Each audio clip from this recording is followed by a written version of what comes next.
The Civil Wars by Julius Caesar. Book 1. Chapter 1. When Caesar's letter was delivered to the consuls, they were with great difficulty, and a hard struggle of the tribunes prevailed on to suffer it to be read in the Senate. But the tribunes could not prevail that any question should be put to the Senate on the subject of the letter.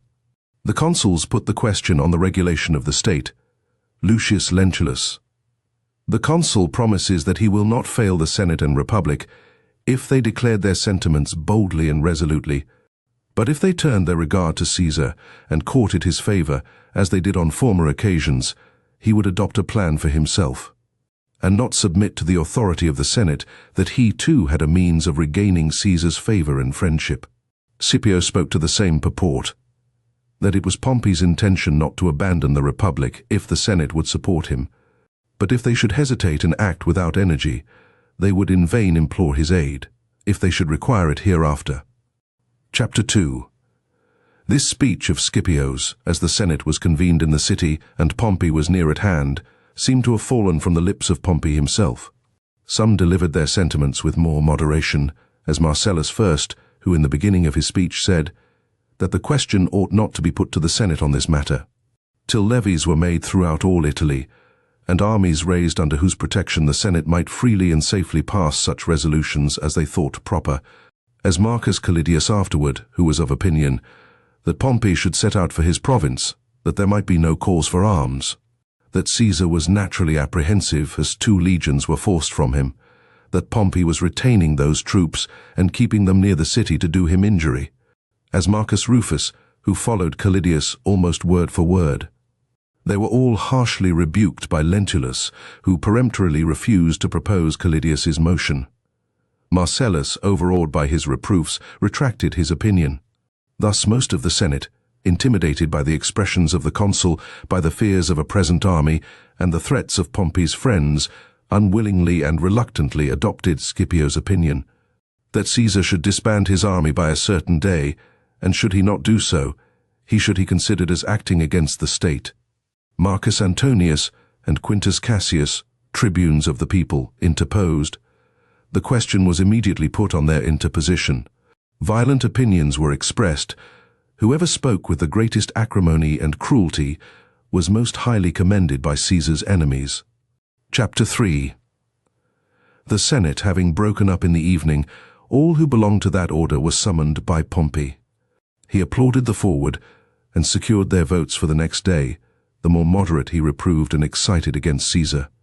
Many veterans, from all parts, who had served in Pompey's armies, were invited to his standard by the hopes of rewards and promotions. Several officers belonging to the 2 legions, which had been delivered up by Caesar, were sent for. The city and the comitium were crowded with tribunes, centurions, and veterans. All the consul's friends, all Pompey's connections, all those who bore any ancient enmity to Caesar, were forced into the Senate house. By their concourse and declarations the timid were awed, the irresolute confirmed, and the greater part deprived of the power of speaking their sentiments with freedom. Lucius Piso, the censor, offered to go to Caesar, as did likewise Lucius Roscius, the praetor, to inform him of these affairs, and require only 6 days' time to finish the business. Opinions were expressed by some to the effect that commissioners should be sent to Caesar to acquaint him with the Senate's pleasure. Chapter 4. All these proposals were rejected, and opposition made to them all, in the speeches of the consul, Scipio, and Cato. An old grudge against Caesar and chagrin at a defeat actuated Cato. Lentulus was wrought upon by the magnitude of his debts, and the hopes of having the government of an army and provinces, and by the presents which he expected from such princes as should receive the title of friends of the Roman people, and boasted among his friends that he would be a second Sylla, to whom the supreme authority should return. Similar hopes of a province and armies, which he expected to share with Pompey on account of his connection with him, urged on Scipio, and moreover, he was influenced by the fear of being called to trial, and the adulation and an ostentatious display of himself and his friends in power, who at that time had great influence in the Republic, and courts of judicature. Pompey himself, incited by Caesar's enemies because he was unwilling that any person should bear an equal degree of dignity, had wholly alienated himself from Caesar's friendship, and procured a reconciliation with their common enemies, the greatest part of whom he had himself brought upon Caesar during his affinity with him. At the same time, chagrined at the disgrace which he had incurred by converting the 2 legions from their expedition through Asia and Syria to augment his own power and authority, he was anxious to bring matters to a war. Chapter 5. For these reasons, everything was done in a hasty and disorderly manner, and neither was time given to Caesar's relations to inform him of the state of affairs, nor liberty to the tribunes of the people to deprecate their own danger, nor even to retain the last privilege, which Sylla had left them, the interposing their authority. But on the 7th day they were obliged to think of their own safety, which the most turbulent tribunes of the people were not accustomed to attend to, nor to fear being called to an account for their actions. Till the 8th month, recourse is had to that extreme and final decree of the Senate, which was never resorted to even by daring proposers, except when the city was in danger of being set on fire, or when the public safety was despaired of, that the consuls, praetors, tribunes of the people, and proconsuls in the city should take care that the state received no injury. These decrees are dated the 8th day before the Ides of January, therefore, in the first 5 days, on which the Senate could meet, from the day on which Lentulus entered into his consulate. The 2 days of election excepted, the severest and most virulent decrees were passed against Caesar's government, and against those most illustrious characters, the tribunes of the people. The latter immediately made their escape from the city, and withdrew to Caesar, who was then at Ravenna, awaiting an answer to his moderate demands, to see if matters could be brought to a peaceful termination by any equitable act on the part of his enemies. Chapter 6. During the succeeding days the Senate is convened outside the city. Pompey repeated the same things which he had declared through Scipio. He applauded the courage and firmness of the Senate, acquainted them with his force, and told them that he had 10 legions ready, that he was moreover informed and assured that Caesar's soldiers were disaffected, and that he could not persuade them to defend or even follow him. Motions were made in the Senate concerning other matters, that levies should be made through all Italy, that Faustus Sylla should be sent as propraetor into Mauritania, that money should be granted to Pompey from the public treasury. It was also put to the vote that King Juba should be honored with the title of friend and ally. But Marcellus said that he would not allow this motion for the present. Philip, one of the tribunes, stopped the appointment of Sylla. The resolutions respecting the other matters passed.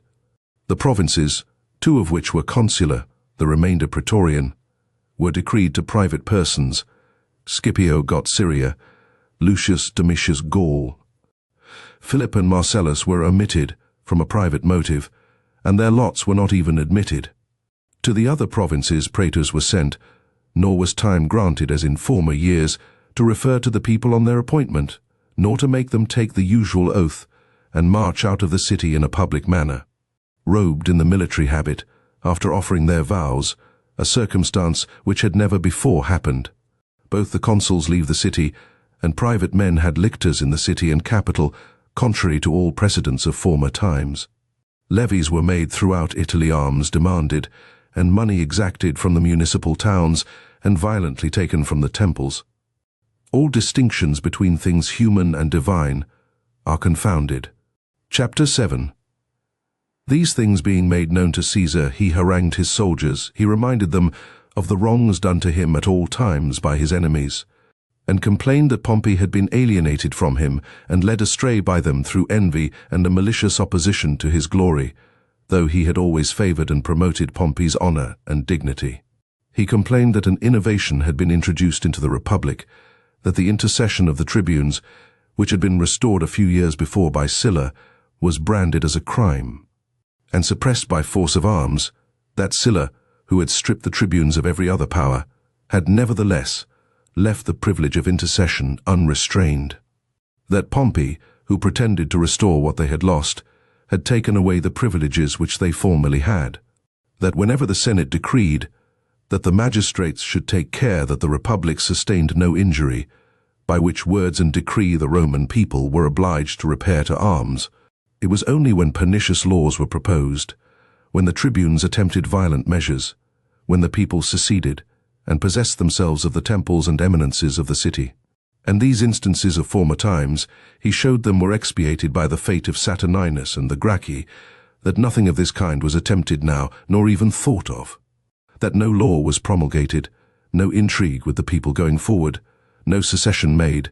He exhorted them to defend from the malice of his enemies the reputation and honor of that general under whose command they had for 9 years most successfully supported the state, fought many successful battles, and subdued all Gaul and Germany. The soldiers of the 13th Legion, which was present, for in the beginning of the disturbances he had called it out, his other legions not having yet arrived, all cry out that they are ready to defend their general, and the tribunes of the commons, from all injuries. Chapter 8. Having made himself acquainted with the disposition of his soldiers, Caesar set off with that legion to Ariminum, and there met the tribunes, who had fled to him for protection.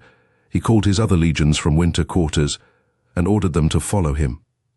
Thither came Lucius Caesar, a young man, whose father was a lieutenant general under Caesar. He, after concluding the rest of his speech, and stating for what purpose he had come, told Caesar that he had commands of a private nature for him from Pompey, that Pompey wished to clear himself to Caesar, lest he should impute those actions which he did for the Republic, to a design of affronting him, that he had ever preferred the interest of the state to his own private connections. That Caesar, too, for his own honor, ought to sacrifice his desires and resentment to the public good, and not vent his anger so violently against his enemies, lest in his hopes of injuring them, he should injure the Republic.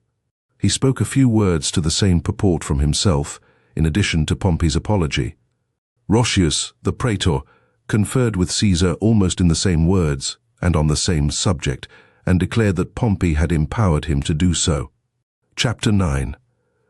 Though these things seem to have no tendency toward redressing his injuries, yet having got proper persons by whom he could communicate his wishes to Pompey, he required of them both that, as they had conveyed Pompey's demands to him, they should not refuse to convey his demands to Pompey.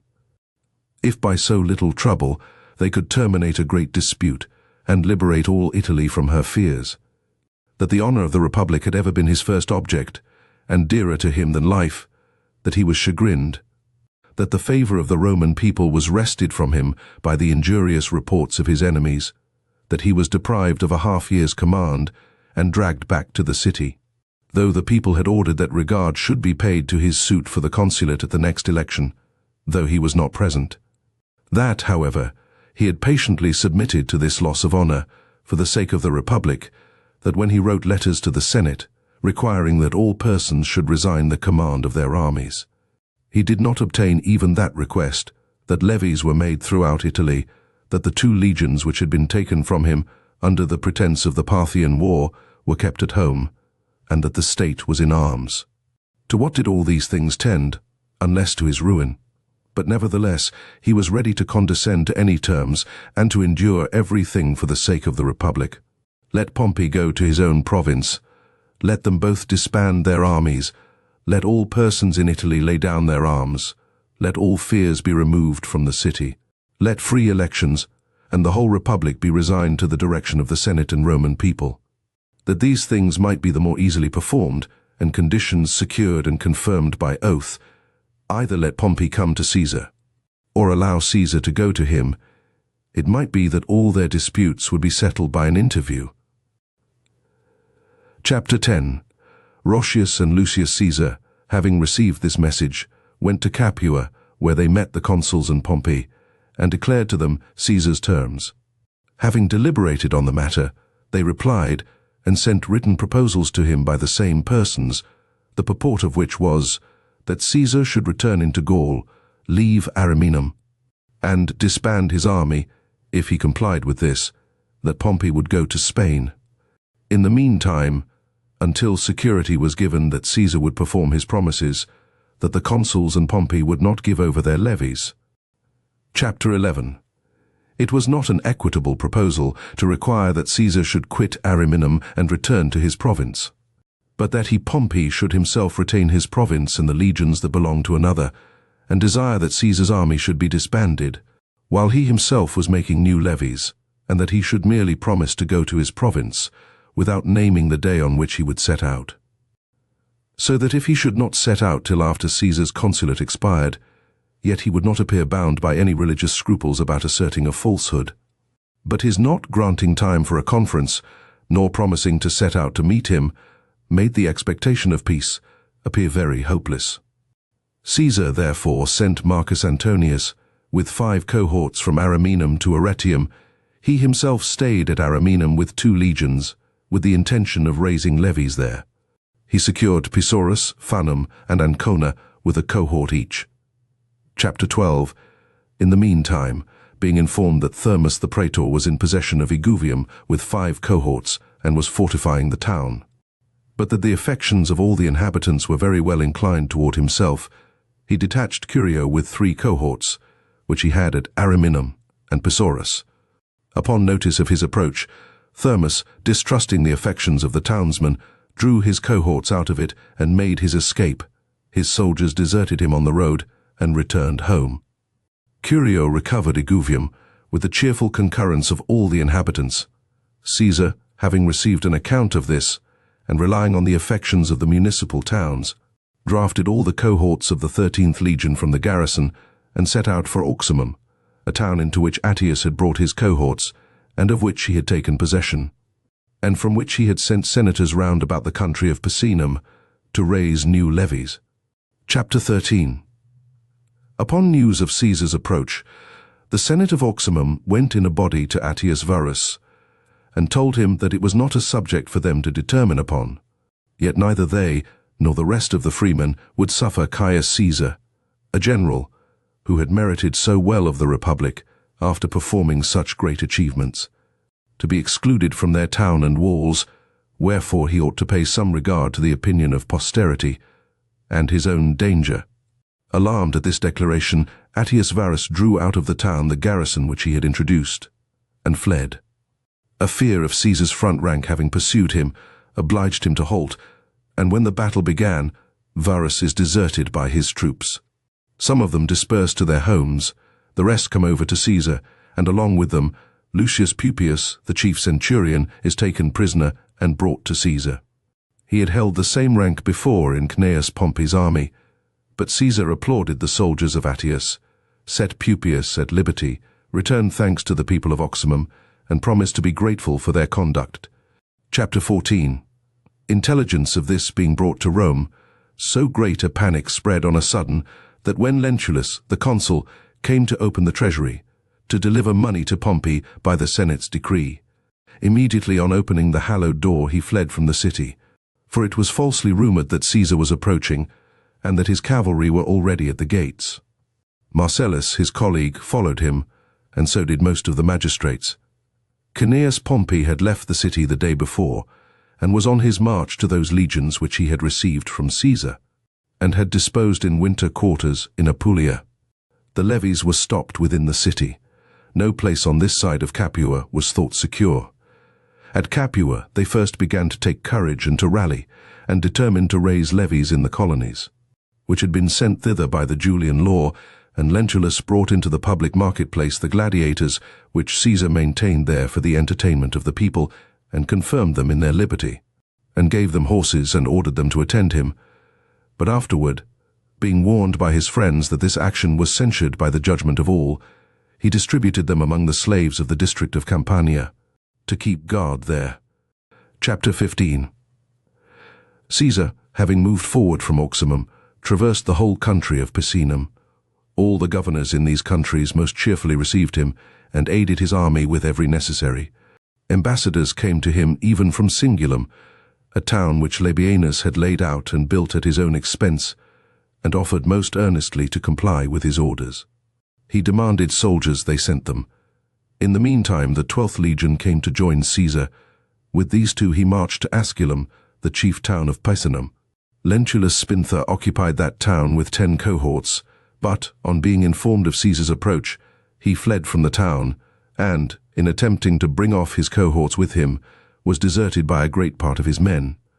being left on the road with a small number, he fell in with Vibullius Rufus, who was sent by Pompey into Picenum to confirm the people in their allegiance. Vibullius, being informed by him of the transactions in Picenum, takes his soldiers from him and dismisses him.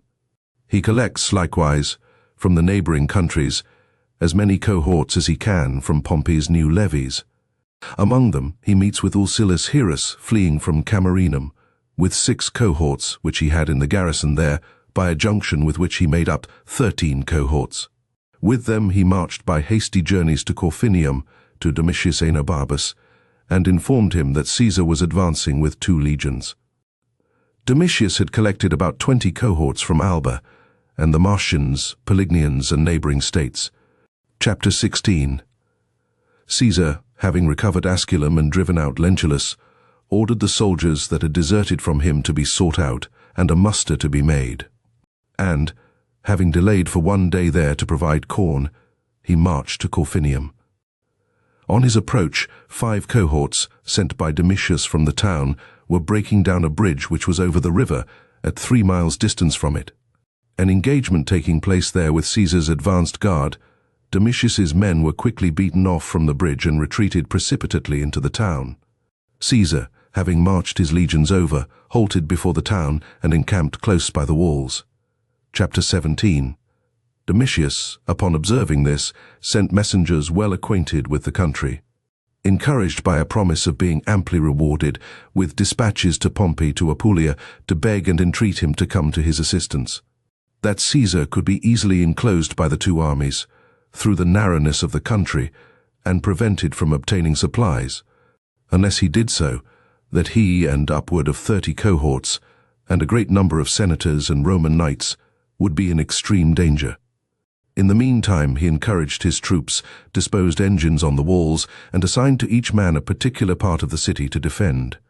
In a speech to the soldiers he promised them lands out of his own estate, to every private soldier 4 acres, and a corresponding share to the centurions and veterans. Chapter 18.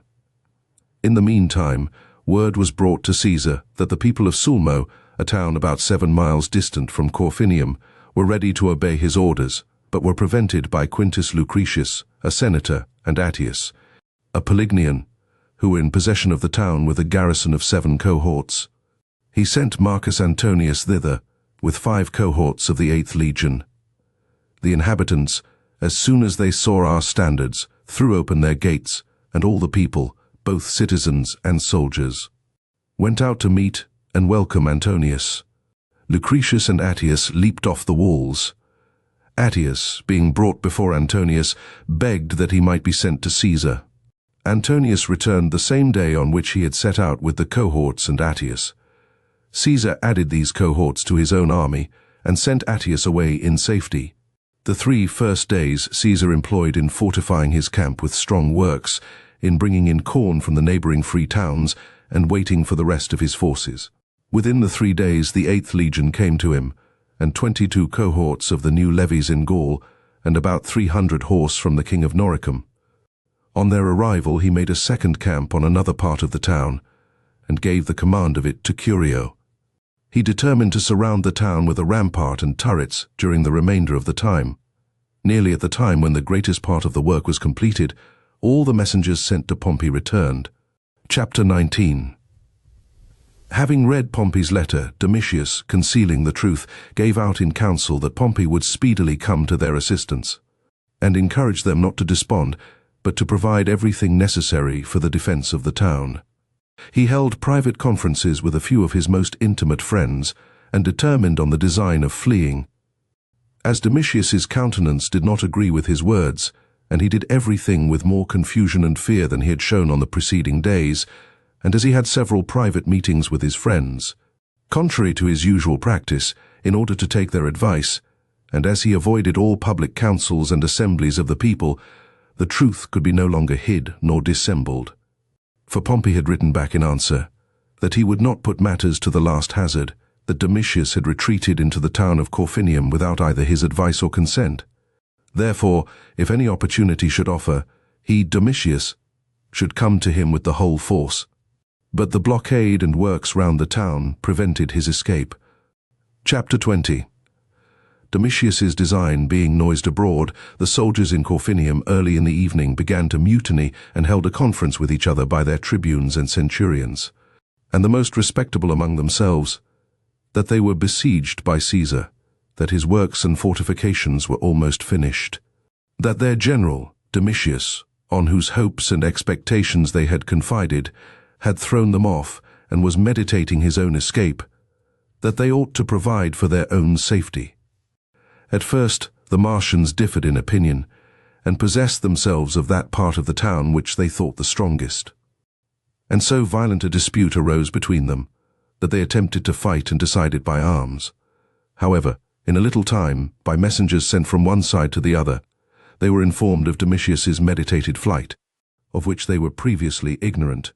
Therefore they all with one consent brought Domitius into public view, gathered round him, and guarded him, and sent deputies out of their number to Caesar, to say that they were ready to throw open their gates, to do whatever he should order, and deliver up Domitius alive into his hands. Chapter 21.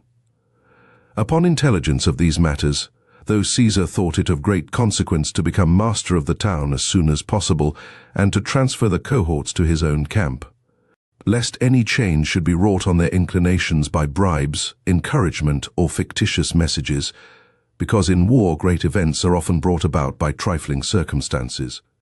Yet, dreading lest the town should be plundered by the soldiers entering into it, and taking advantage of the darkness of the night, he commended the persons who came to him, and sent them back to the town, and ordered the gates and walls to be secured. He disposed his soldiers on the works which he had begun, not at certain intervals, as was his practice before, but in one continued range of sentinels and stations, so that they touched each other, and formed a circle round the whole fortification. He ordered the tribunes and general officers to ride round, and exhorted them not only to be on their guard against sallies from the town, but also to watch that no single person should get out privately, nor was any man so negligent or drowsy as to sleep that night. To so great height was their expectation raised, that they were carried away, heart and soul, each to different objects. What would become of the Corfinians? What of Domitius? What of Lentulus? What of the rest? What event would be the consequence of another? Chapter 22. About the fourth watch, Lentulus Spinther said to our sentinels and guards from the walls that he desired to have an interview with Caesar, if permission were given him. Having obtained it, he was escorted out of town, nor did the soldiers of Domitius leave him till they brought him into Caesar's presence.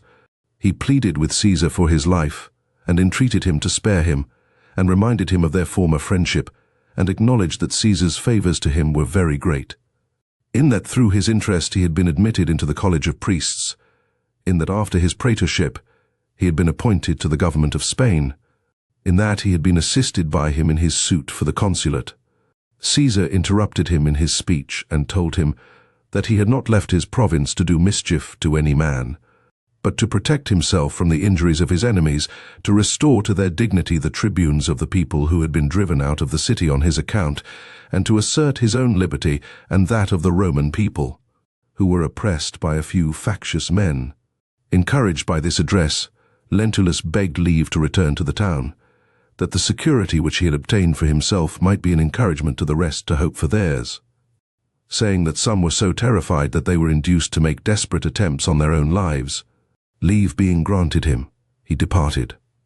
Chapter 23. When day appeared, Caesar ordered all the senators and their children, the tribunes of the soldiers, and the Roman knights to be brought before him. Among the persons of senatorial rank were Lucius Domitius, Publius Lentulus Spinther, Lucius Vibullius Rufus, Sextus Quintilius Varus, the quaestor, and Lucius Rubrius, besides the son of Domitius, and several other young men, and a great number of Roman knights and burgesses, whom Domitius had summoned from the municipal towns. When they were brought before him, he protected them from the insolence and taunts of the soldiers, told them in few words that they had not made him a grateful return on their part, for his very extraordinary kindness to them, and dismissed them all in safety. 60 sestertia, which Domitius had brought with him and lodged in the public treasury, being brought to Caesar by the magistrates of Corfinium, he gave them back to Domitius. that he might not appear more moderate with respect to the life of men than in money matters, though he knew that it was public money, and had been given by Pompey to pay his army. He ordered Domitius's soldiers to take the oath to himself, and that day decamped and performed the regular march. He stayed only 7 days before Corfinium, and marched into Apulia through the country of the Marrucinians, Frentanians, and Larinates. Chapter 24. Pompey, being informed of what had passed at Corfinium, marches from Luceria to Canusium, and thence to Brundusium. He orders all the forces raised everywhere by the new levies to repair to him. He gives arms to the slaves that attended the flocks, and appoints horses for them. Of these he made up about 300 horse. Lucius, the praetor, fled from Alba, with 6 cohorts, Rutilus, Lupus, the praetor, from Tarracina, with 3. These having descried Caesar's cavalry at a distance, which were commanded by Bivius Curius, and having deserted the praetor, carried their colours to Curius and went over to him. In like manner, during the rest of his march, several cohorts fell in with the main body of Caesar's army, others with his horse. Cneius Magius, from Cremona, engineer-general to Pompey, was taken prisoner on the road and brought to Caesar, but sent back by him to Pompey with this message. As hitherto he had not been allowed an interview, and was now on his march to him at Brundusium, that it deeply concerned the commonwealth and general safety that he should have an interview with Pompey, and that the same advantage could not be gained at a great distance when the proposals were conveyed to them by others, as if terms were argued by them both in person. Chapter 25. Having delivered this message, he marched to Brundusium with 6 legions, 4 of them veterans, the rest those which he had raised in the late levy and completed on his march, for he had sent all Domitius's cohorts immediately from Corfinium to Sicily. He discovered that the consuls were gone to Dyrrachium with a considerable part of the army, and that Pompey remained at Brundusium with 20 cohorts, but could not find out for a certainty whether Pompey stayed behind to keep possession of Brundusium, that he might the more easily command the whole Adriatic Sea, with the extremities of Italy and the coast of Greece, and be able to conduct the war on either side of it, or whether he remained there for want of shipping. And, being afraid that Pompey would come to the conclusion that he ought not to relinquish Italy, he determined to deprive him of the means of communication afforded by the harbour of Brundusium. The plan of his work was as follows. Where the mouth of the port was narrowest, he threw up a mole of earth on either side, because in these places the sea was shallow. Having gone out so far that the mole could not be continued in the deep water, he fixed double floats, 30 feet on either side, before the mole. These he fastened with 4 anchors at the 4 corners, that they might not be carried away by the waves. Having completed and secured them, he then joined to them other floats of equal size. These he covered over with earth and mould, that he might not be prevented from access to them to defend them. And in the front and on both sides he protected them with a parapet of wicker work, and on every 4th one raised a turret, 2 stories high, to secure them the better from being attacked by the shipping and set on fire. Chapter 26.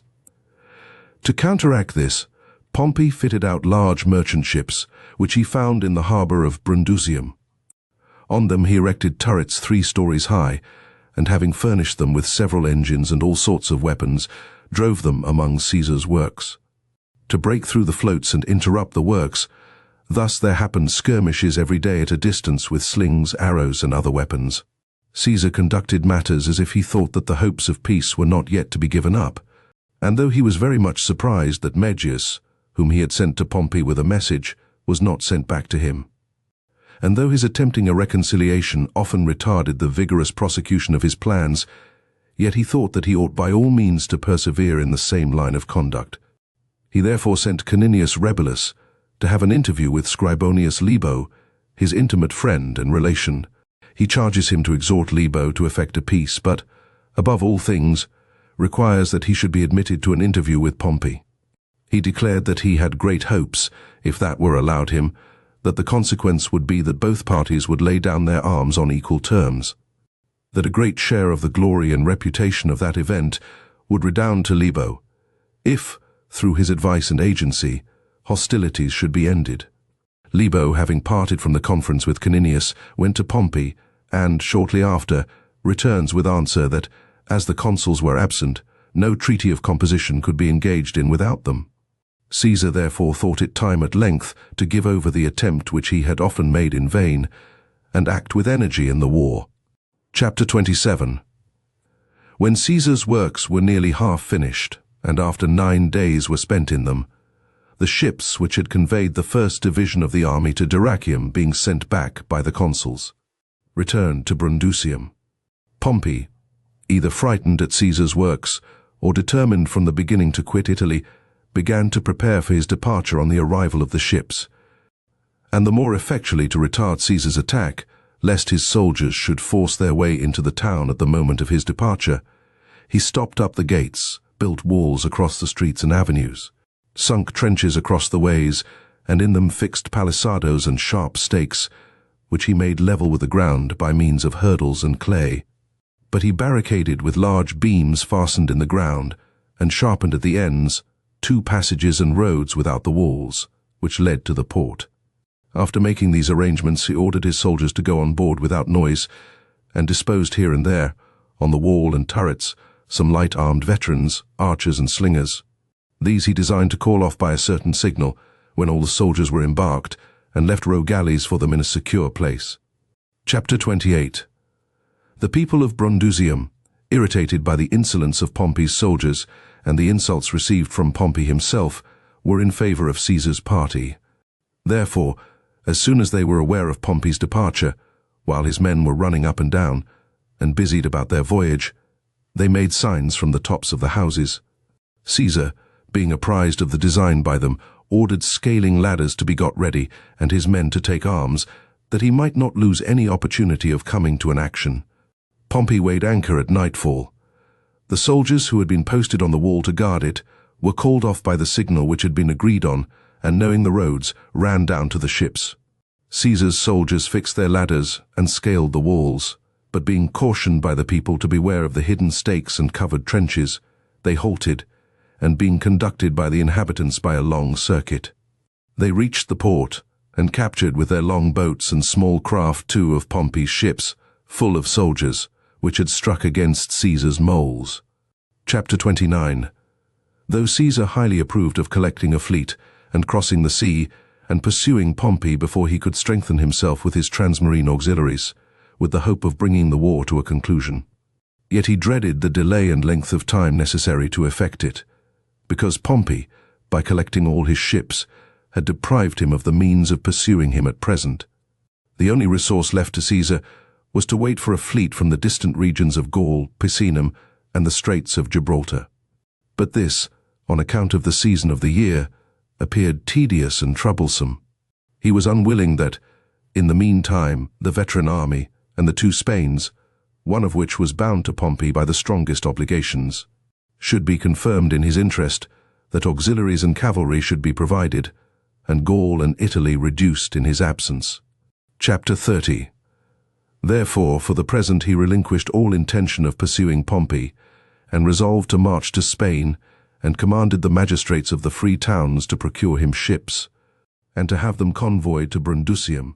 He detached Valerius, his lieutenant, with 1 legion to Sardinia, Curio, the propraetor, to Sicily with 3 legions, and ordered him, when he had recovered Sicily, to immediately transport his army to Africa.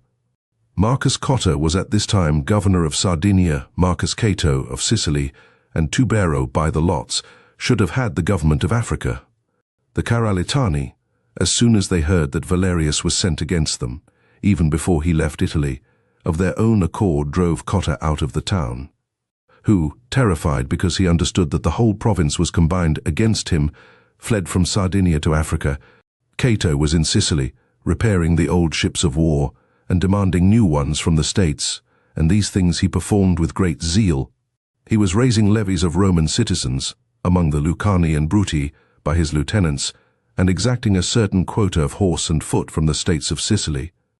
When these things were nearly completed, being informed of Curio's approach, he made a complaint that he was abandoned and betrayed by Pompey, who had undertaken an unnecessary war, without making any preparation, and when questioned by him and other members in the Senate, had assured them that everything was ready and provided for the war. After having made these complaints in a public assembly, he fled from his province. Chapter 31. Valerius found Sardinia and Curio, Sicily, deserted by their governors when they arrived there with their armies. When Tubero arrived in Africa, he found Attius Varus in the government of the province, who, having lost his cohorts, as already related, at Auximum, had straightway fled to Africa, and finding it without a governor, had seized it of his own accord, and making levies, had raised 2 legions.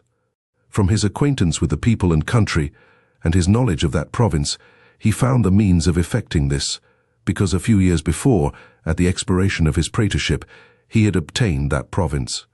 He, when Tubero came to Utica with his fleet, prevented his entering the port or town, and did not suffer his son, though labouring under sickness, to set foot on shore, but obliged him to weigh anchor and quit the place. Chapter 32. When these affairs were dispatched, Caesar, that there might be an intermission from labour for the rest of the season, drew off his soldiers to the nearest municipal towns, and set off in person for Rome. Having assembled the Senate, he reminded them of the injustice of his enemies, and told them that he aimed at no extraordinary honour, but had waited for the time appointed by law for standing candidate for the consulate, being contented with what was allowed to every citizen. That a bill had been carried by the 10 tribunes of the people, notwithstanding the resistance of his enemies, and a very violent opposition from Cato, who in his usual manner consumed the day by a tedious harangue, that he should be allowed to stand candidate, though absent, even in the consulship of Pompey, and if the latter disapproved of the bill, why did he allow it to pass? If he approved of it, why should he debar him, Caesar, from the people's favour? He made mention of his own patience, in that he had freely proposed that all armies should be disbanded, by which he himself would suffer the loss both of dignity and honour. He urged the virulence of his enemies, who refused to comply with what they required from others, and had rather that all things should be thrown into confusion than that they should lose their power and their armies. He expatiated on their injustice, in taking away his legions, their cruelty and insolence in abridging the privileges of the tribunes, the proposals he had made, and his entreaties of an interview which had been refused him, for which reasons he begged and desired that they would undertake the management of the Republic, and unite with him in the administration of it. But if through fear they declined it, he would not be a burden to them, but take the management of it on himself. That deputies ought to be sent to Pompey, to propose a reconciliation, as he did not regard what Pompey had lately asserted in the Senate. That authority was acknowledged to be vested in those persons to whom ambassadors were sent, and fear implied in those that sent them. That these were the sentiments of low, weak minds, that for his part, as he had made it his study to surpass others in glory, so he was desirous of excelling them in justice and equity. Chapter 33.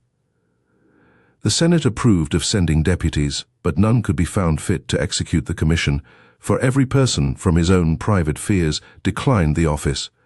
For Pompey, on leaving the city, had declared in the open Senate that he would hold in the same degree of estimation those who stayed in Rome and those in Caesar's camp. Thus 3 days were wasted in disputes and excuses. Besides, Lucius Metellus, one of the tribunes, was suborned by Caesar's enemies to prevent this, and to embarrass everything else which Caesar should propose. Caesar, having discovered his intention, after spending several days to no purpose, left the city, in order that he might not lose any more time, and went to Transalpine Gaul, without effecting what he had intended. Chapter 34. On his arrival there, he was informed that Vibullius Rufus, whom he had taken a few days before at Corfinium, and set at liberty, was sent by Pompey into Spain, and that Domitius also was gone to seize Massilia with 7 row galleys, which were fitted up by some private persons at Igilium and Cosa, and which he had manned with his own slaves, freedmen, and colonists, and that some young noblemen of Massilia had been sent before him, whom Pompey, when leaving Rome, had exhorted, that the late services of Caesar should not erase from their minds the memory of his former favours. On receiving this message, the Massilians had shut their gates against Caesar, and invited over to them the Albici, who had formerly been in alliance with them, and who inhabited the mountains that overhung Massilia. They had likewise conveyed the corn from the surrounding country, and from all the forts into the city, had opened armories in the city. and were repairing the walls, the fleet, and the gates. Chapter 35. Caesar sent for 15 of the principal persons of Massilia to attend him. To prevent the war commencing among them, he remonstrates in the following language, that they ought to follow the precedent set by all Italy, rather than submit to the will of any one man. He made use of such arguments as he thought would tend to bring them to reason. The deputies reported his speech to their countrymen, and by the authority of the state bring him back this answer, that they understood that the Roman people was divided into 2 factions, that they had neither judgment nor abilities to decide which had the juster cause, but that the heads of these factions were Cnaeus Pompey and Caius Caesar, the 2 patrons of the state, the former of whom had granted to their state the lands of the Voca, Aracomici, and Helvii. The latter had assigned them a part of his conquests in Gaul, and had augmented their revenue. Wherefore, having received equal favours from both, they ought to show equal affection to both, and assist neither against the other, nor admit either into their city or harbours. Chapter 36. While this treaty was going forward, Domitius arrived at Massilia with his fleet, and was received into the city, and made governor of it. The chief management of the war was entrusted to him.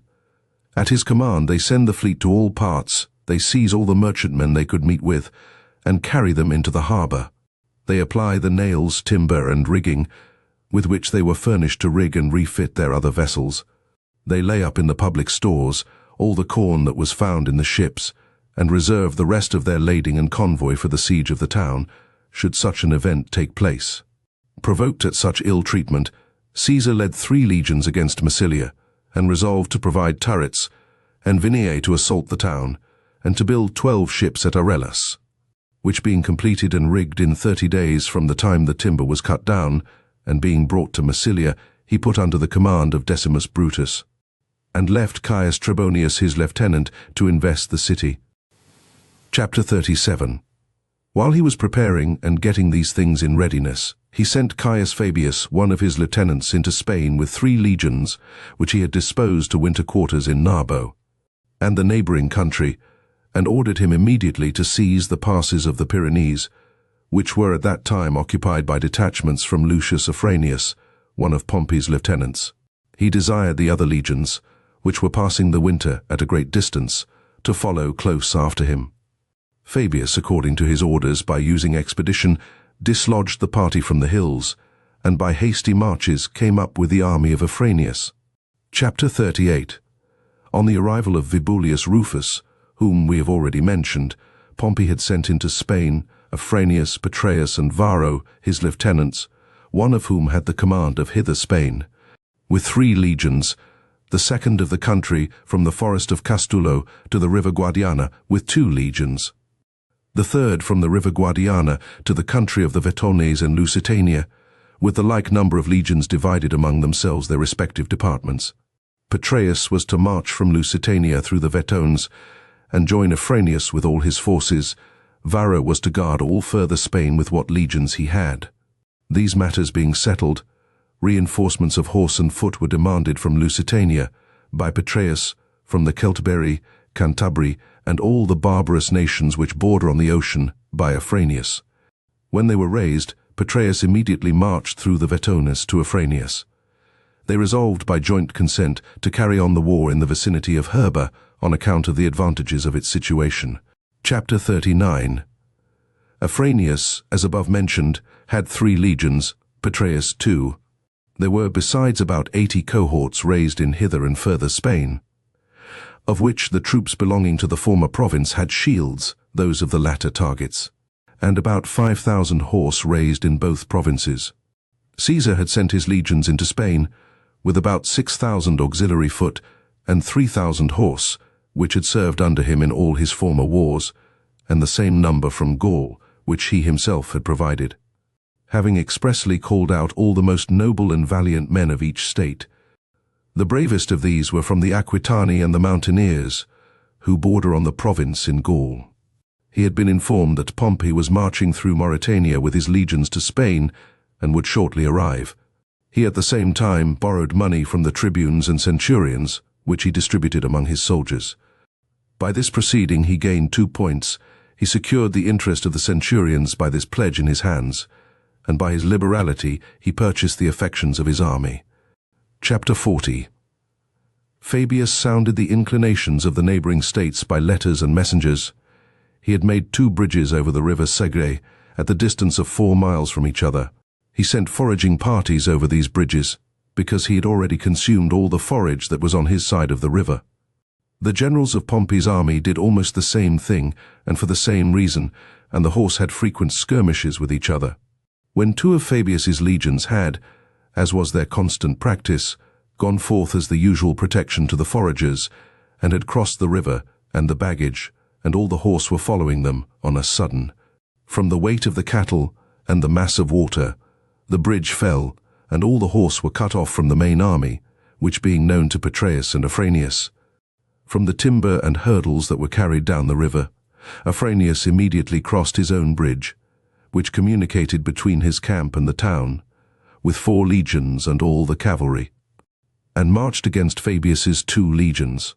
When his approach was announced, Lucius Plancus, who had the command of those legions compelled by the emergency, took post on a rising ground, and drew up his army with 2 fronts, that it might not be surrounded by the cavalry. Thus, though engaged with superior numbers, he sustained the furious charge of the legions and the horse. When the battle was begun by the horse, there were observed at a distance by both sides the colours of 2 legions, which Caius Fabius had sent round by the further bridge to reinforce our men, suspecting, as the event verified, that the enemy's generals would take advantage of the opportunity which fortune had put in their way to attack our men. Their approach put an end to the battle, and each general led back his legions to their respective camps. Chapter 41. In 2 days after Caesar came to the camp with 900 horse, which he had retained for a bodyguard. The bridge, which had been broken down by the storm, was almost repaired, and he ordered it to be finished in the night. Being acquainted with the nature of the country, he left behind him 6 cohorts to guard the bridge, the camp, and all his baggage, and the next day set off in person for Ilerda, with all his forces drawn up in 3 lines, and halted just before the camp of Afranius, and having remained there a short time under arms, he offered him battle on equal terms. When this affair was made, Afranius drew out his forces and posted them on the middle of a hill near his camp. When Caesar perceived that Afranius declined coming to an engagement, he resolved to encamp at somewhat less than half a mile's distance from the very foot of the mountain, and that his soldiers, while engaged in their works, might not be terrified by any sudden attack of the enemy, or disturbed in their work. He ordered them not to fortify it with a wall which must rise high, and be seen at a distance, but draw, on the front opposite the enemy, a trench 15 feet broad. The first and second lines confined under arms, as was from the first appointed. Behind them the third line was carrying on the work without being seen, so that the whole was completed before Afranius discovered that the camp was being fortified. Chapter 42. In the evening, Caesar drew his legions within this trench, and rested them under arms the next night. The day following he kept his whole army within it, and as it was necessary to bring materials from a considerable distance, he for the present pursued the same plan in his work, and to each legion, one after the other, he assigned one side of the camp to fortify, and ordered trenches of the same magnitude to be cut. He kept the rest of the legions under arms without baggage to oppose the enemy. Afranius and Petreius, to frighten us and obstruct the work, drew out their forces at the very foot of the mountain, and challenged us to battle. Caesar, however, did not interrupt his work, relying on the protection of the 3 legions, and the strength of the fosse. After staying for a short time, and advancing no great distance from the bottom of the hill, they led back their forces to their camp. The 3rd day, Caesar fortified his camp with a rampart, and ordered the other cohorts which he had left in the upper camp, and his baggage to be removed to it. Chapter 43. Between the town of Ilerda and the next hill, on which Afranius and Petreius were encamped, there was a plain about 300 paces broad, and near the middle of it an eminence somewhat raised above the level. Caesar hoped that if he could get possession of this and fortify it, he should be able to cut off the enemy from the town, the bridge, and all the stores which they had laid up in the town. In expectation of this, he led 3 legions out of the camp, and drawing up his army in an advantageous position, he ordered the advanced men of one legion to hasten forward and seize the eminence. Upon intelligence of this, the cohorts which were on guard before Afranius's camp were instantly sent a nearer way to occupy the same post. The two parties engage, and as Afranius's men had reached the eminence first, our men were repulsed, and on a reinforcement being sent, they were obliged to turn their backs and retreat to the standards of legions. Chapter 44. The manner of fighting of those soldiers was to run forward with great impetuosity and boldly take a post, and not to keep their ranks strictly, but to fight in small scattered parties. If hard pressed, they thought it no disgrace to retire and give up the post. Being accustomed to this manner of fighting among the Lusitanians and other barbarous nations, for it commonly happens that soldiers are strongly influenced by the customs of those countries in which they have spent much time. This method, however, alarmed our men, who were not used to such a description of warfare, for they imagined that they were about to be surrounded on their exposed flank by the single men who ran forward from their ranks, and they thought it their duty to keep their ranks, and not to quit their colours, nor without good reason to give up the post which they had taken. Accordingly, when the advanced guard gave way, the legion which was stationed on that wing did not keep its ground, but retreated to the next hill. Chapter 45. Almost the whole army being daunted at this, because it had occurred contrary to their expectations and custom, Caesar encouraged his men, and led the 9th Legion to their relief, and checked the insolent and eager pursuit of the enemy, and obliged them, in their turn, to show their backs, and retreat to Ilerda, and take post under the walls.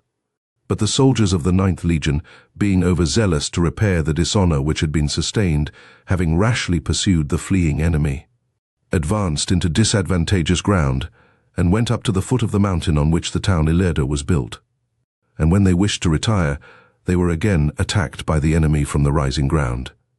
The place was craggy in the front, and steep on either side, and was so narrow that even 3 cohorts, drawn up in order of battle, would fill it, but no relief could be sent on the flanks, and the horse could be of no service to them when hard pressed.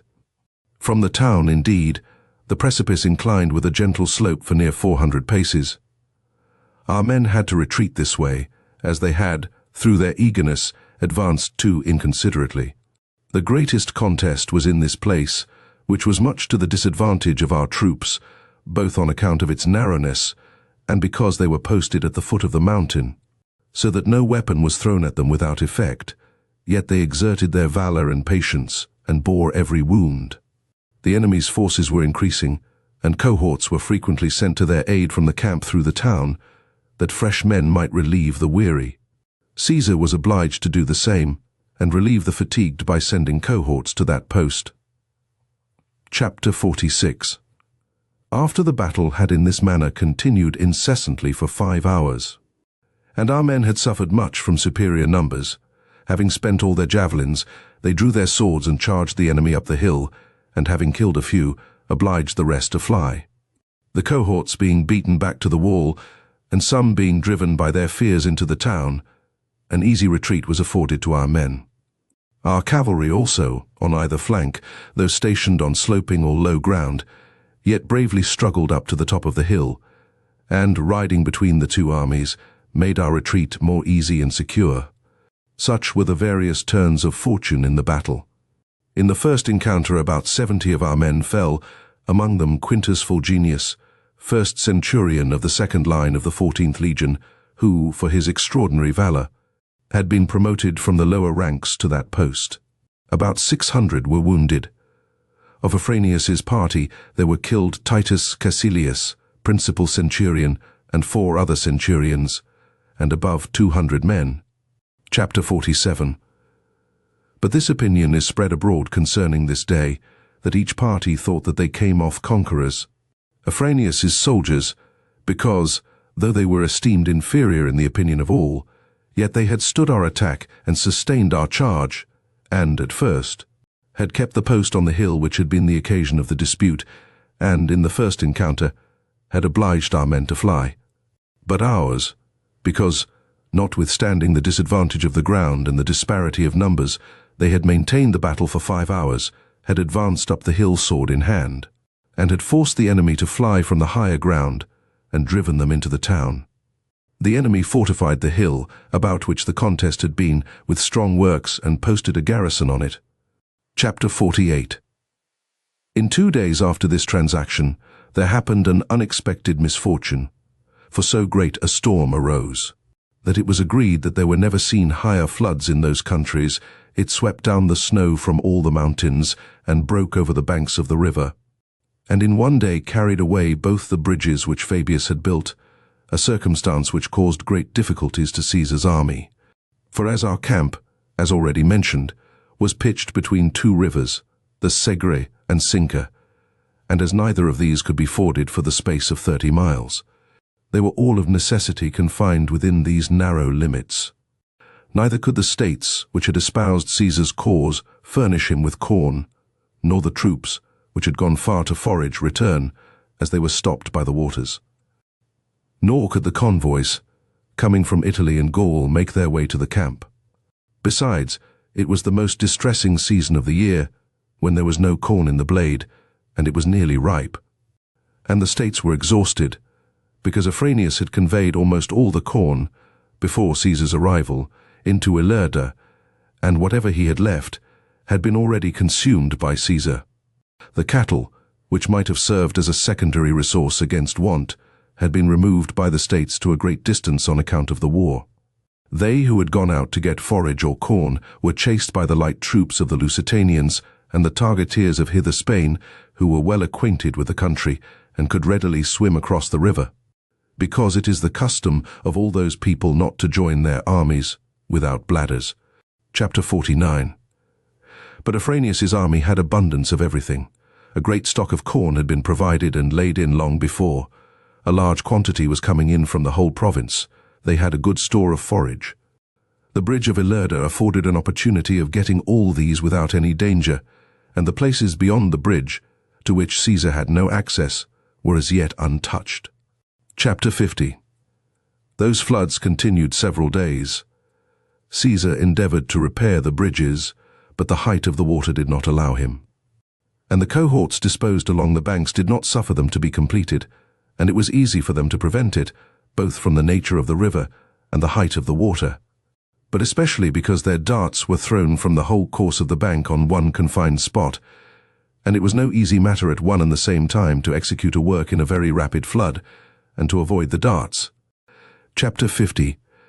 One intelligence was brought to Afranius that the great convoys, which were on their march to Caesar, had halted at the river. Archers from the Rutheni and horse from the Gauls, with a long train of baggage, according to the Gallic custom of travelling, had arrived there. There were, besides, about 6,000 people of all descriptions, with slaves and freed men. But there was no order or regular discipline, as everyone followed his own humour, and all travelled without apprehension, taking the same liberty as on former marches. There were several young noblemen, sons of senators, and of equestrian rank. There were ambassadors from several states. There were lieutenants of Caesar's. The river stopped them all. To attack them by surprise, Afranius set out in the beginning of the night, with all his cavalry and 3 legions, and sent the horse on before, to fall on them unawares, but the Gallic horse soon got themselves in readiness and attacked them.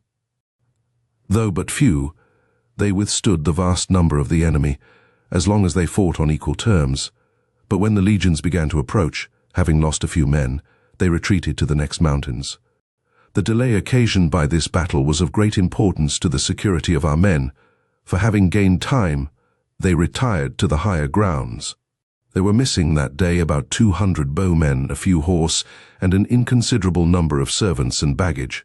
Chapter 52.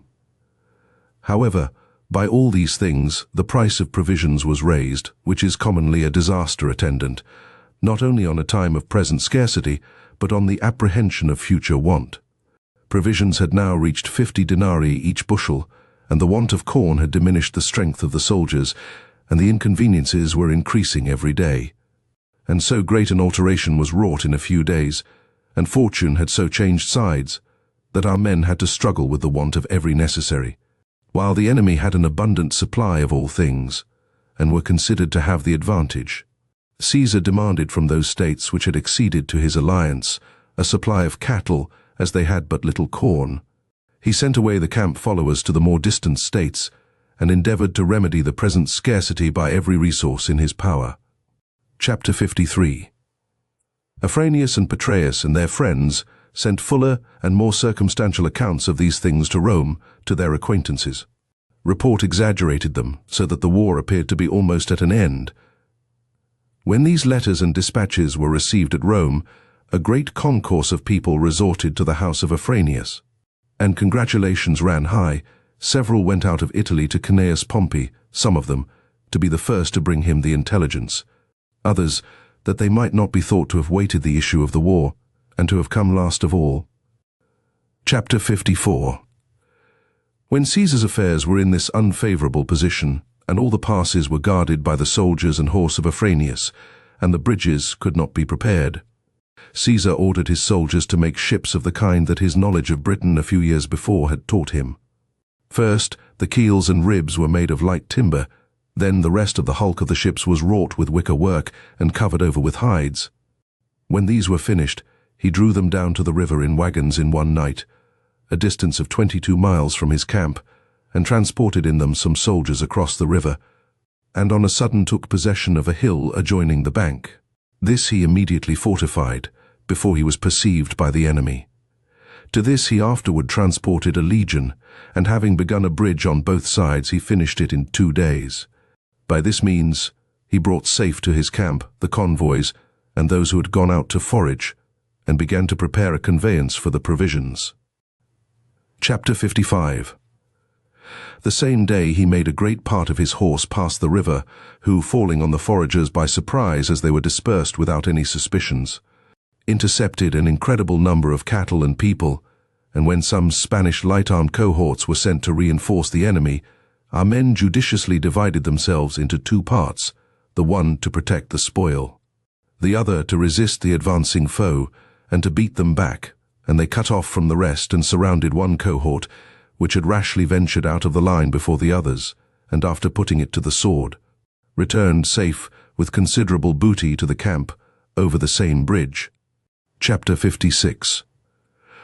While these affairs are going forward at Ilerda, the Massilians, adopting the advice of Domitius, prepared 17 ships of war, of which 11 were decked.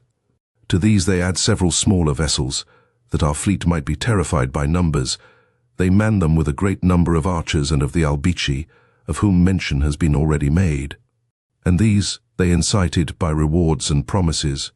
Domitius required certain ships for his own use, which he manned with colonists and shepherds, whom he had brought along with him.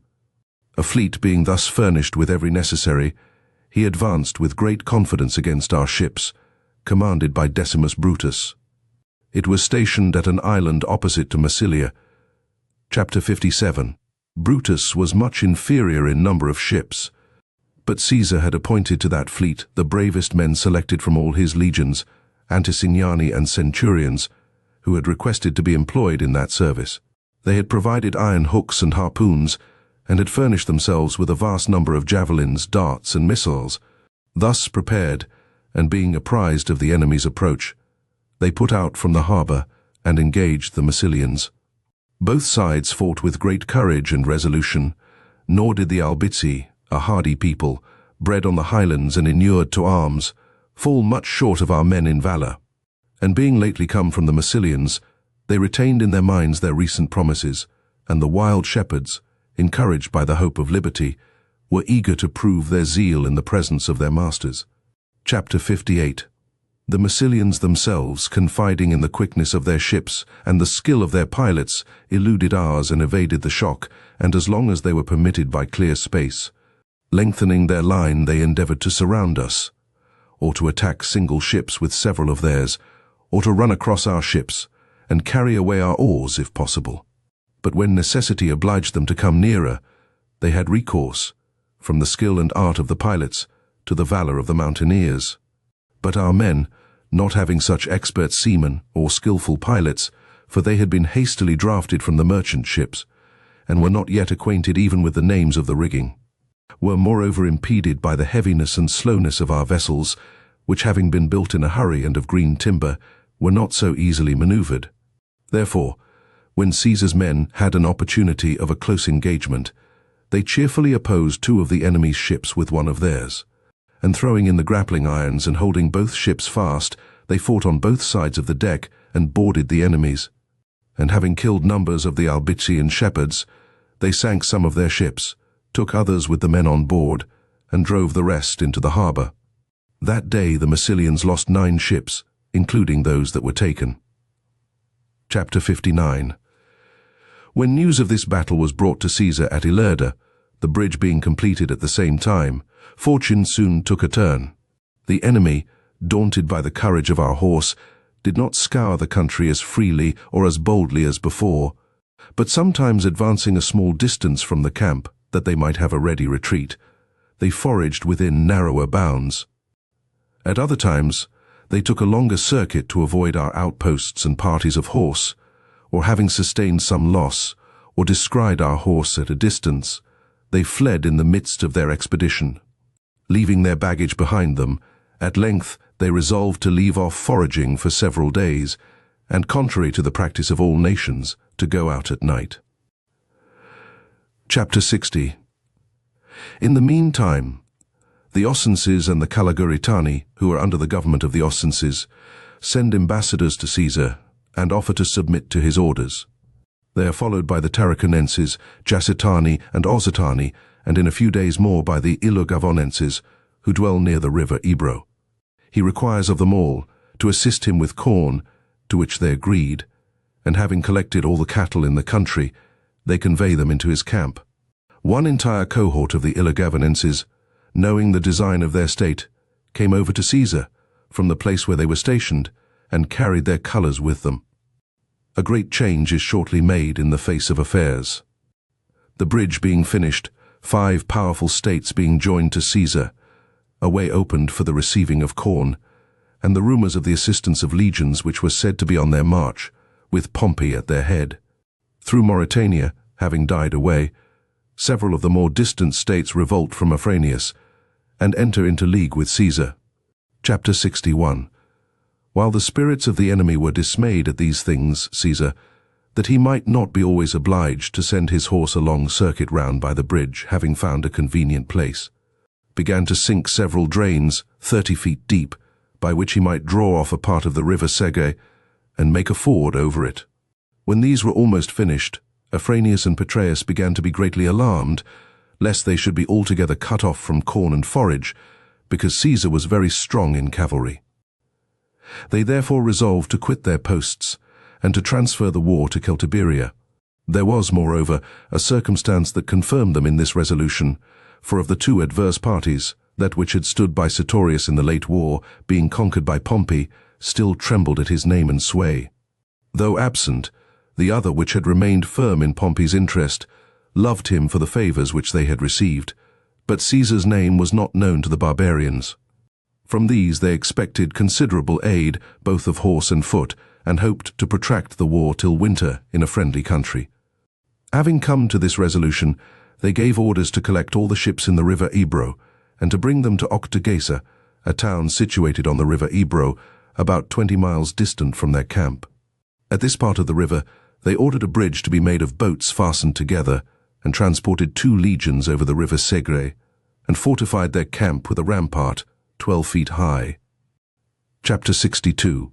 Notice of this being given by the scouts, Caesar continued his work day and night, with very great fatigue to the soldiers, to drain the river, and so far effected his purpose, that the horse were both able and bold enough, though with some difficulty and danger, to pass the river.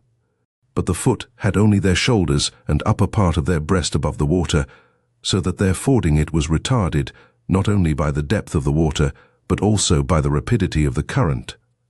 However, almost at the same instant, news was received of the bridge being nearly completed over the Ebro, and a ford was found in the Segre. Chapter 63.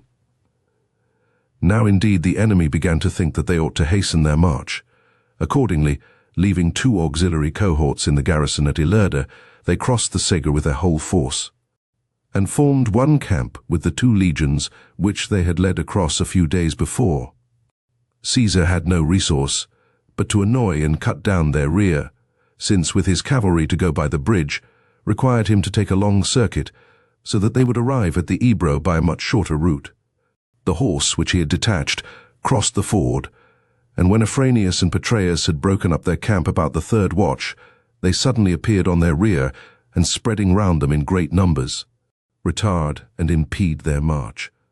Chapter 64. At break of day, it was perceived from the rising grounds which joined Caesar's camp that their rear was vigorously pressed by our horse, that the last line sometimes halted and was broken, at other times that they joined battle, and that our men were beaten back by a general charge of their cohorts, and in their turn pursued them when they wheeled about, but through the whole camp the soldiers gathered in parties, and declared their chagrin that the enemy had been suffered to escape from their hands, and that the war had been unnecessarily protracted. They applied to their tribunes and centurions, and entreated them to inform Caesar that he need not spare their labor or consider their danger, that they were ready and able, and would venture to ford the river where the horse had crossed.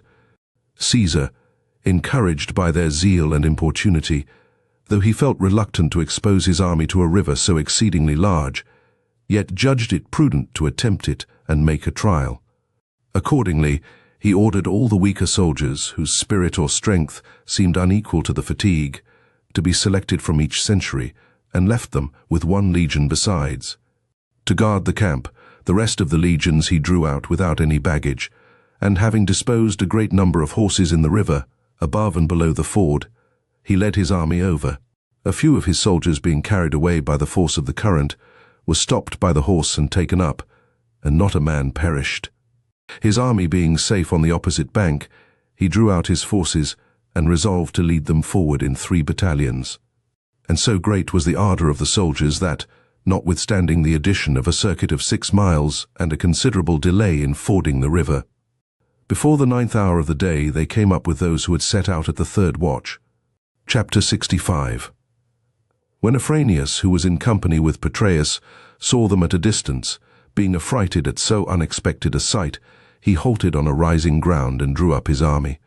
Caesar refreshed his army on the plain that he might not expose them to battle while fatigued. And when the enemy attempted to renew their march, he pursued and stopped them. They were obliged to pitch their camp sooner than they had intended, for there were mountains at a small distance, and difficult and narrow roads awaited them about 5 miles off.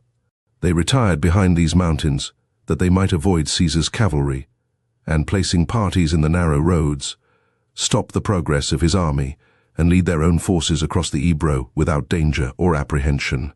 This it was their interest to attempt and to effect by any means possible, but fatigued by the skirmishes all day and by the labor of their march, they deferred it till the following day. Caesar likewise encamped on the next hill. Chapter 66. About midnight, a few of their men who had gone some distance from the camp to fetch water being taken by our horse, Caesar is informed by them that the generals of the enemy were drawing their troops out of the camp without noise. Upon this information, Caesar ordered the signal to be given, and the military shout to be raised for packing up the baggage. When they heard the shout, being afraid lest they should be stopped in the night and obliged to engage under their baggage, or lest they should be confined in the narrow roads by Caesar's horse, they put a stop to their march and kept their forces in their camp. The next day Petreius went out privately with a few horse to reconnoiter the country. A similar movement was made from Caesar's camp. Lucius Decidius Saxa was detached with a small party to explore the nature of the country. Each returned with the same account to his camp, that there was a level road for the next 5 miles, that there then succeeded a rough and mountainous country. Whichever should first obtain possession of the defiles would have no trouble in preventing the other's progress. Chapter 67. There was a debate in the council between Afranius and Petreius, and the time of marching was the subject. The majority were of opinion that they should begin their march at night, for they might reach the defiles before they should be discovered. Others, because a shout had been raised the night before in Caesar's camp, used this as an argument that they could not leave the camp unnoticed. that Caesar's cavalry were patrolling the whole night, and that all the ways and roads were beset, that battles at night ought to be avoided, because in civil dissension. A soldier once daunted is more apt to consult his fears than his oath, that the daylight raised a strong sense of shame in the eyes of all, and that the presence of the tribunes and centurions had the same effect. By these things the soldiers would be restrained and awed to their duty. Wherefore they should, by all means, attempt to force their way by day, for, though a trifling loss might be sustained, yet the post which they desired might be secured with safety to the main body of the army. This opinion prevailed in the council, and the next day at the dawn they resolved to set forward. Chapter 68. Caesar, having taken a view of the country, the moment the sky began to grow white, led his forces from the camp, and marched at the head of his army by a long circuit, keeping to no regular road, for the road which led to the Ebro and Octogesa was occupied by the enemy's camp, which lay in Caesar's way.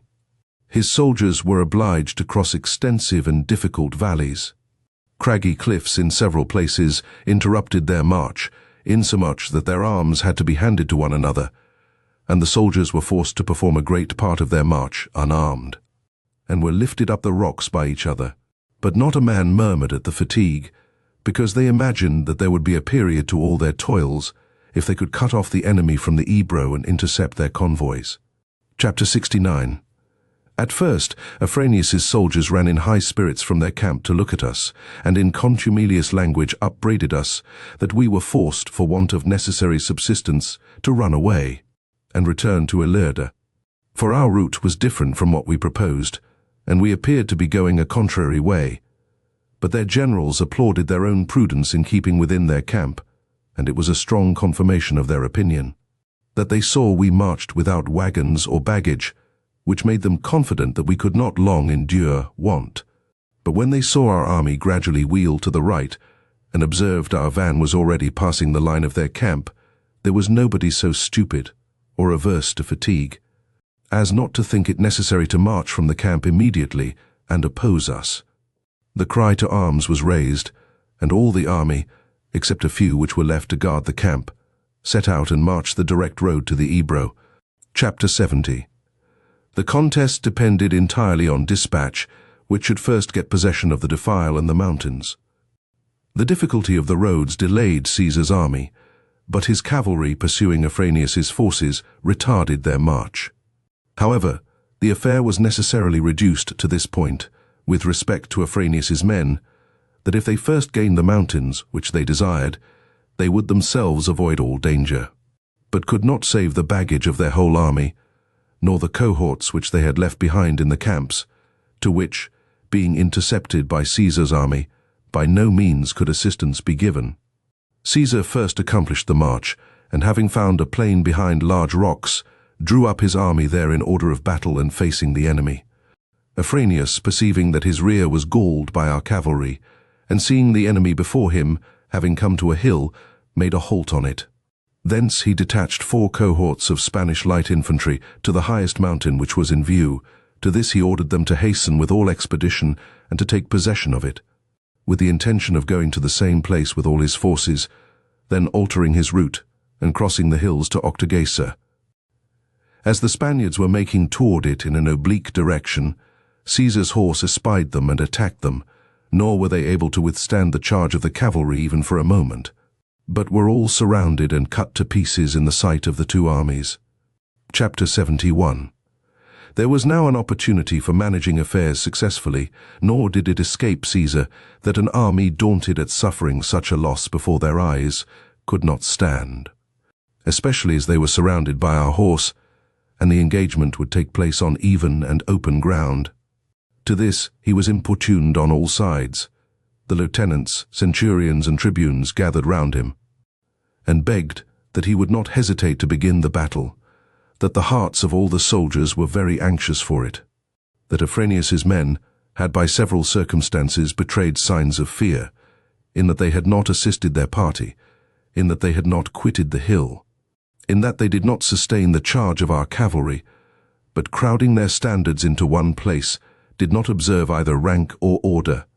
But if he had any apprehensions from the disadvantage of the ground, that an opportunity would be given him of coming to battle in some other place. For that Afranius must certainly come down, and would not be able to remain there for want of water. Chapter 72. Caesar had conceived hopes of ending the affair without an engagement, or without striking a blow, because he had cut off the enemy's supplies. Why should he hazard the loss of any of his men, even in a successful battle? Why should he expose soldiers to be wounded who had deserved so well of him? Why, in short, should he tempt fortune, especially when it was as much a general's duty to conquer by tactics as by the sword? Besides, he was moved with compassion for those citizens, who, he foresaw, must fall, and he had rather gain his object without any loss or injury to them. This resolution of Caesar was not generally approved of, but the soldiers openly declared to each other that since such an opportunity of victory was let pass, they would not come to an engagement, even when Caesar should wish it. He persevered, however, in his resolution, and retired a little from that place to abate the enemy's fears. Petreius and Afranius, having got this opportunity, retired to their camp. Caesar, having disposed parties on the mountains and cut off all access to the Ebro, fortified his camp as close to the enemy as he could. Chapter 73. The day following, the generals of his opponents, being alarmed that they had lost all prospect of supplies and of access to the Ebro, consulted as to what other course they should take. There were two roads, one to Ilerda, if they chose to return, the other to Tarraco, if they should march to it. While they were deliberating on these matters, intelligence was brought them that their watering parties were attacked by our horse. Upon which information they disposed several parties of horse and auxiliary foot along the road, and intermix some legionary cohorts, and begin to throw up a rampart from the camp to the water, that they might be able to procure water within their lines, both without fear and without a guard. Petreius and Afranius divided this task between themselves, and went in person to some distance from their camp, for the purpose of seeing it accomplished. Chapter 74. The soldiers, having obtained by their absence a free opportunity of conversing with each other, came out in great numbers, and inquired each for whatever acquaintance or fellow citizen he had in our camp, and invited him to him. First, they returned them general thanks for sparing them the day before, when they were greatly terrified, and acknowledged that they were alive through their kindness. Then they inquired about the honor of our general, and whether they could with safety entrust themselves to him, and declared their sorrow that they had not done so in the beginning, and that they had taken up arms against their relations and kinsmen. Encouraged by these conferences, they desired the general's parole for the lives of Petreius and Afranius, that they might not appear guilty of a crime in having betrayed their generals.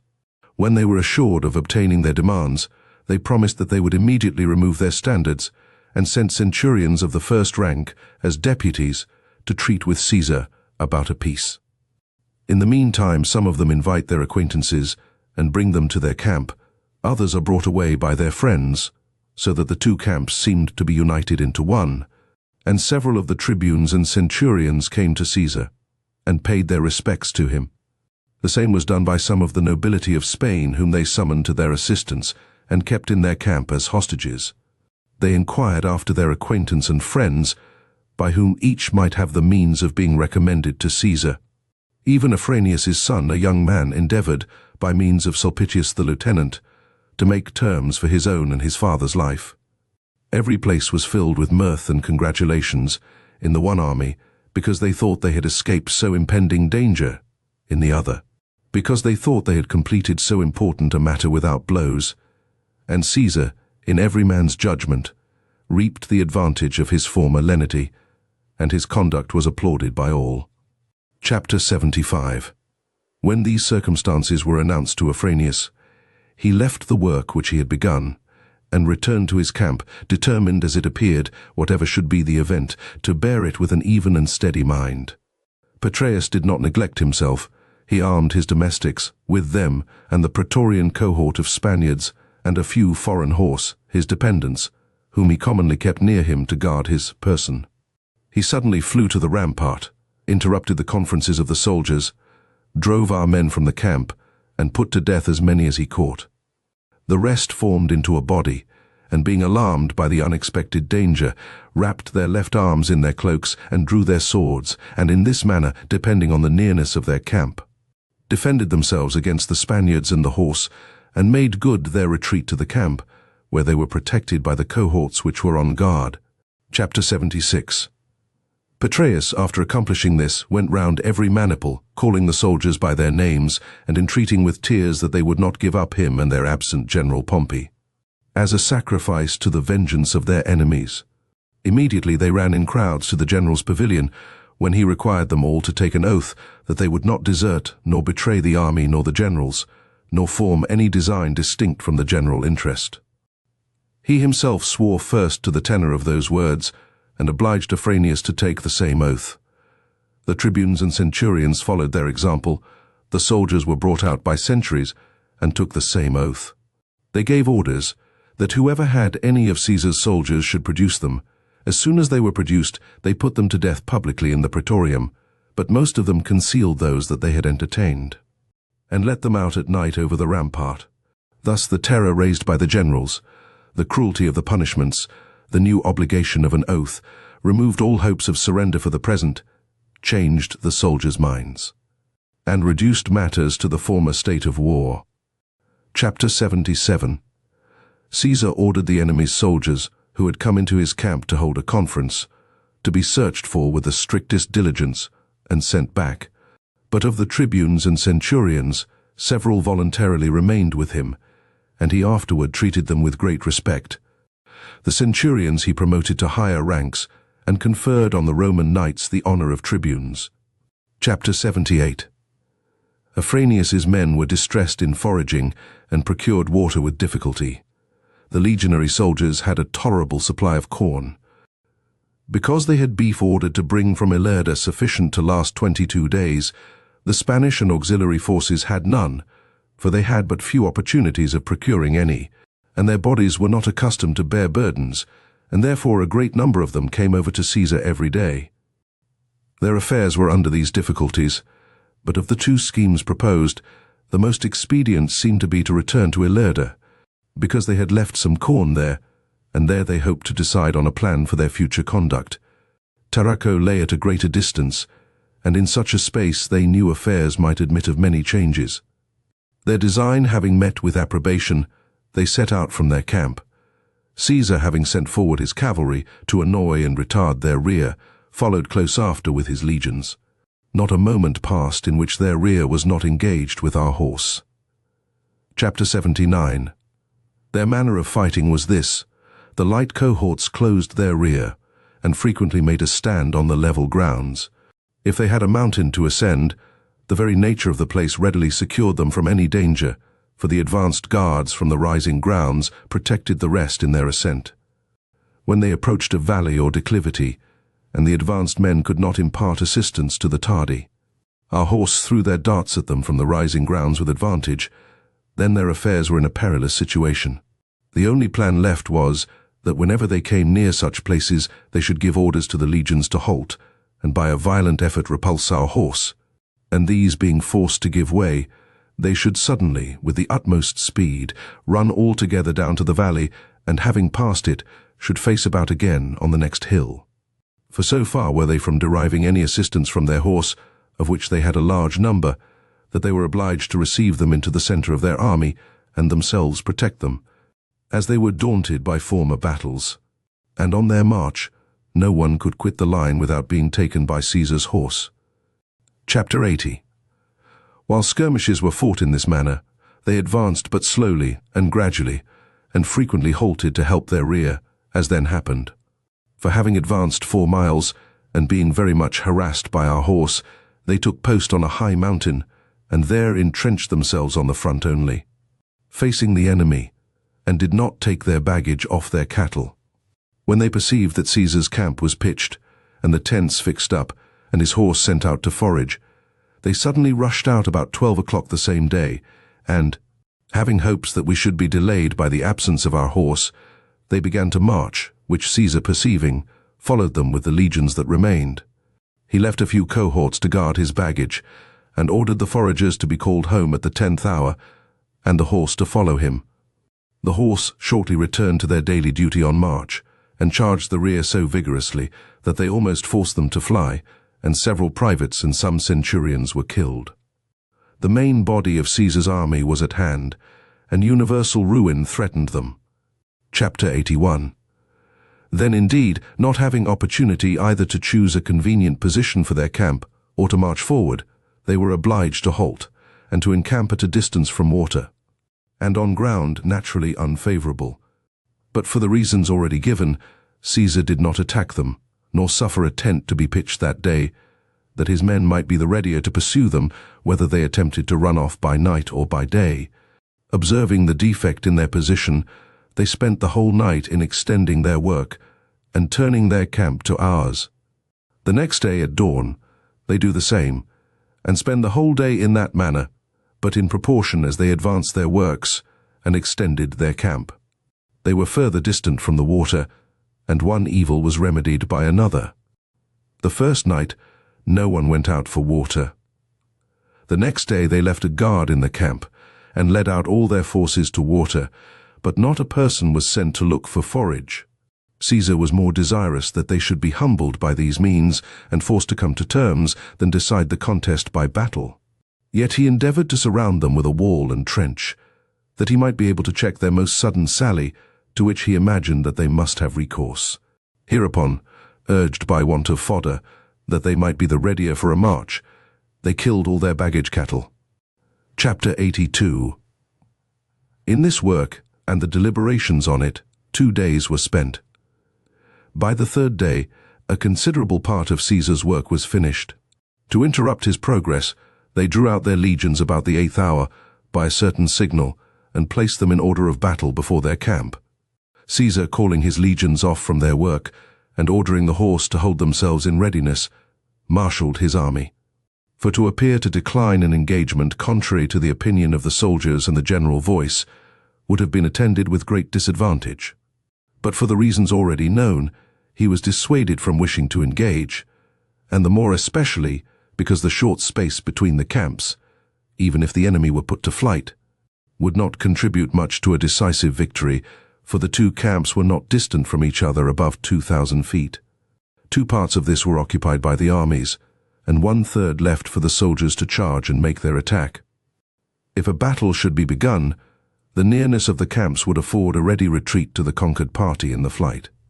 For this reason, Caesar had resolved to make resistance if they attacked him, but not to be the first to provoke the battle. Chapter 83. Afranius's 5 legions were drawn up in 2 lines. The auxiliary cohorts formed the 3rd line and acted as reserves. Caesar had 3 lines. 4 cohorts out of each of the 5 legions formed the 1st line. 3 more from each legion followed them as reserves, and 3 others were behind these. The slingers and archers were stationed in the center of the line. The cavalry closed the flanks, the hostile armies being arranged in this manner.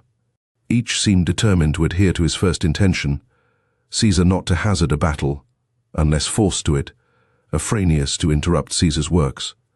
However, the matter was deferred, and both armies kept under arms till sunset, when they both returned to their camp. The next day Caesar prepared to finish the works which he had begun. The enemy attempted to pass the river Segre by a ford.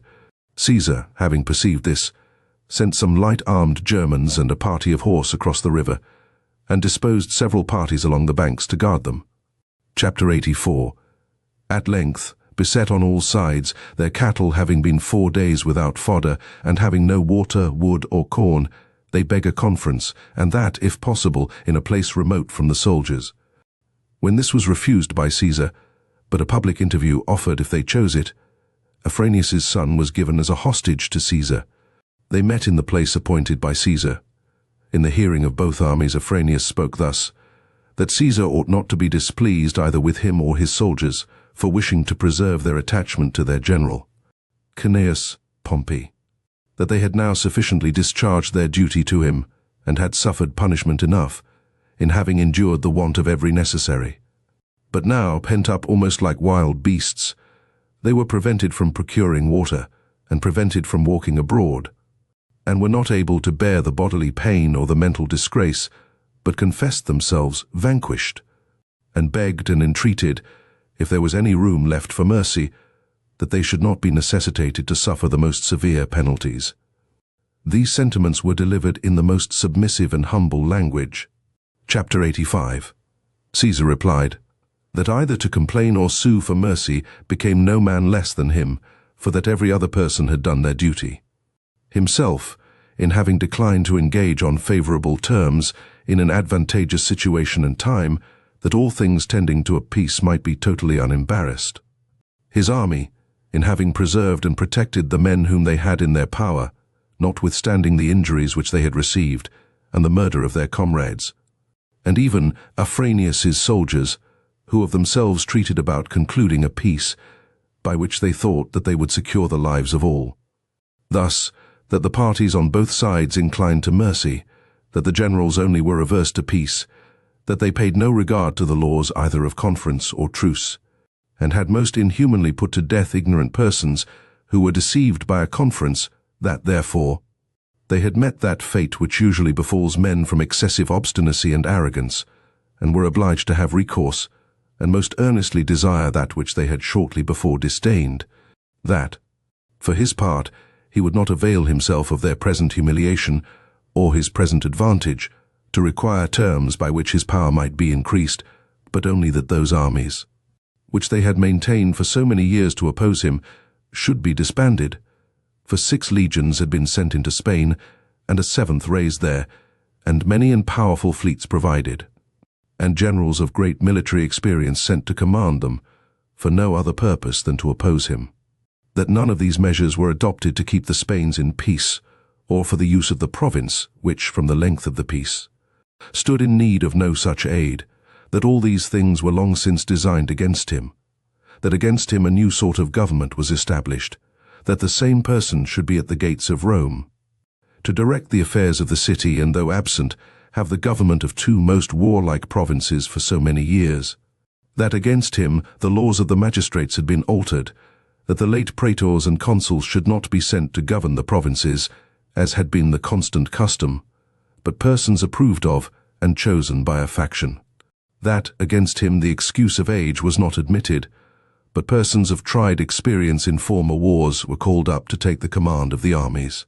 That with respect to him only, the routine was not observed which had been allowed to all generals, that, after a successful war, they should return home and disband their armies, if not with some mark of honor, at least without disgrace, that he had submitted to all these things patiently, and would still submit to them. Nor did he now desire to take their army from them and keep it to himself, which, however, would not be a difficult matter, but only that they should not have it to employ against him. And therefore, as he said before, let them quit the provinces and disband their army. If this was complied with, he would injure no person, that these were the last and only conditions of peace. Chapter 86. It was very acceptable and agreeable to Afranius's soldiers, as might be easily known from their signs of joy, that they who expected some injury after this defeat should obtain without solicitation the reward of a dismissal.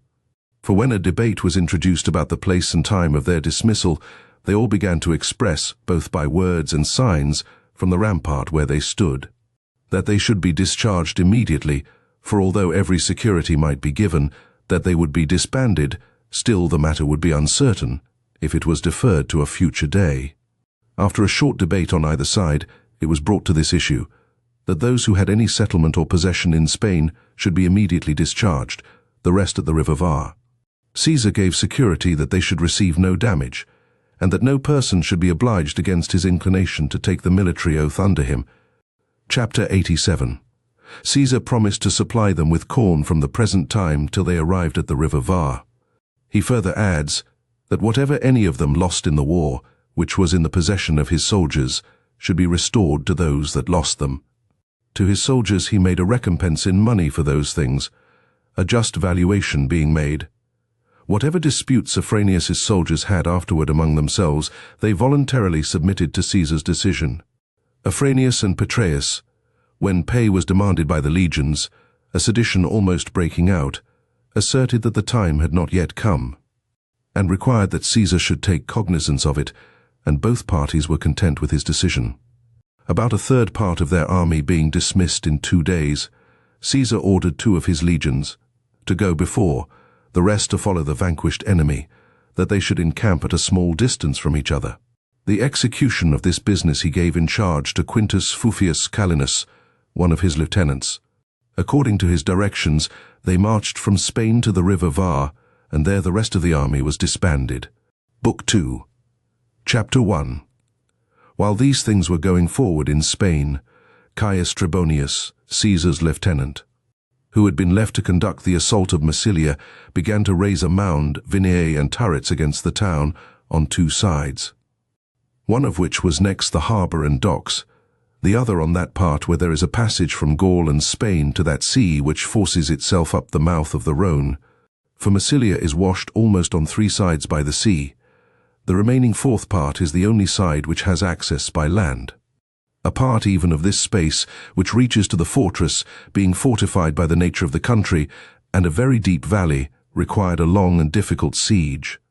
To accomplish these works, Caius Trebonius sends for a great quantity of carriages and men from the whole province, and orders hurdles and materials to be furnished. These things being provided, he raised a mound 80 feet in height. Chapter 2.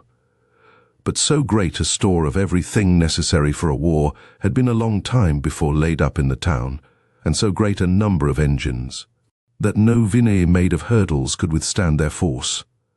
For poles 12 feet in length, pointed with iron, and these 2 shot from very large engines, sank into the ground through 4 rows of hurdles. Therefore the arches of the vineae were covered over with beams a foot thick, fastened together, and under this the materials of the agger were handed from one to another.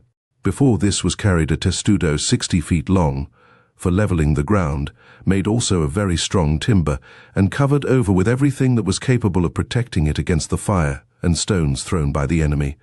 But the greatness of the works, the height of the wall and towers, and the multitude of engines retarded the progress of our works. Besides, frequent sallies were made from the town by the Albisi, and fire was thrown on our mound and turrets. These our men easily repulsed, and doing considerable damage to those who sallied, beat them back into the town. Chapter 3.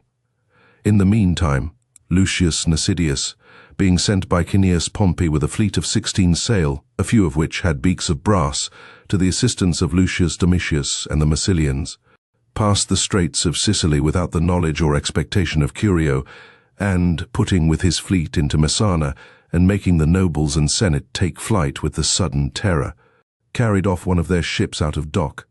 Having joined this to his other ships, he made good his voyage to Massilia, and having sent in a galley privately, acquaints Domitius and the Massilians of his arrival, and earnestly encourages them to hazard another battle with Brutus's fleet with the addition of his aid. Chapter 4. The Massilians, since their former loss, had brought the same number of old ships from the docks, and had repaired and fitted them out with great industry. They had a large supply of seamen and pilots. They had got several fishing smacks and covered them over, that the seamen might be secure against darts. These they filled with archers and engines.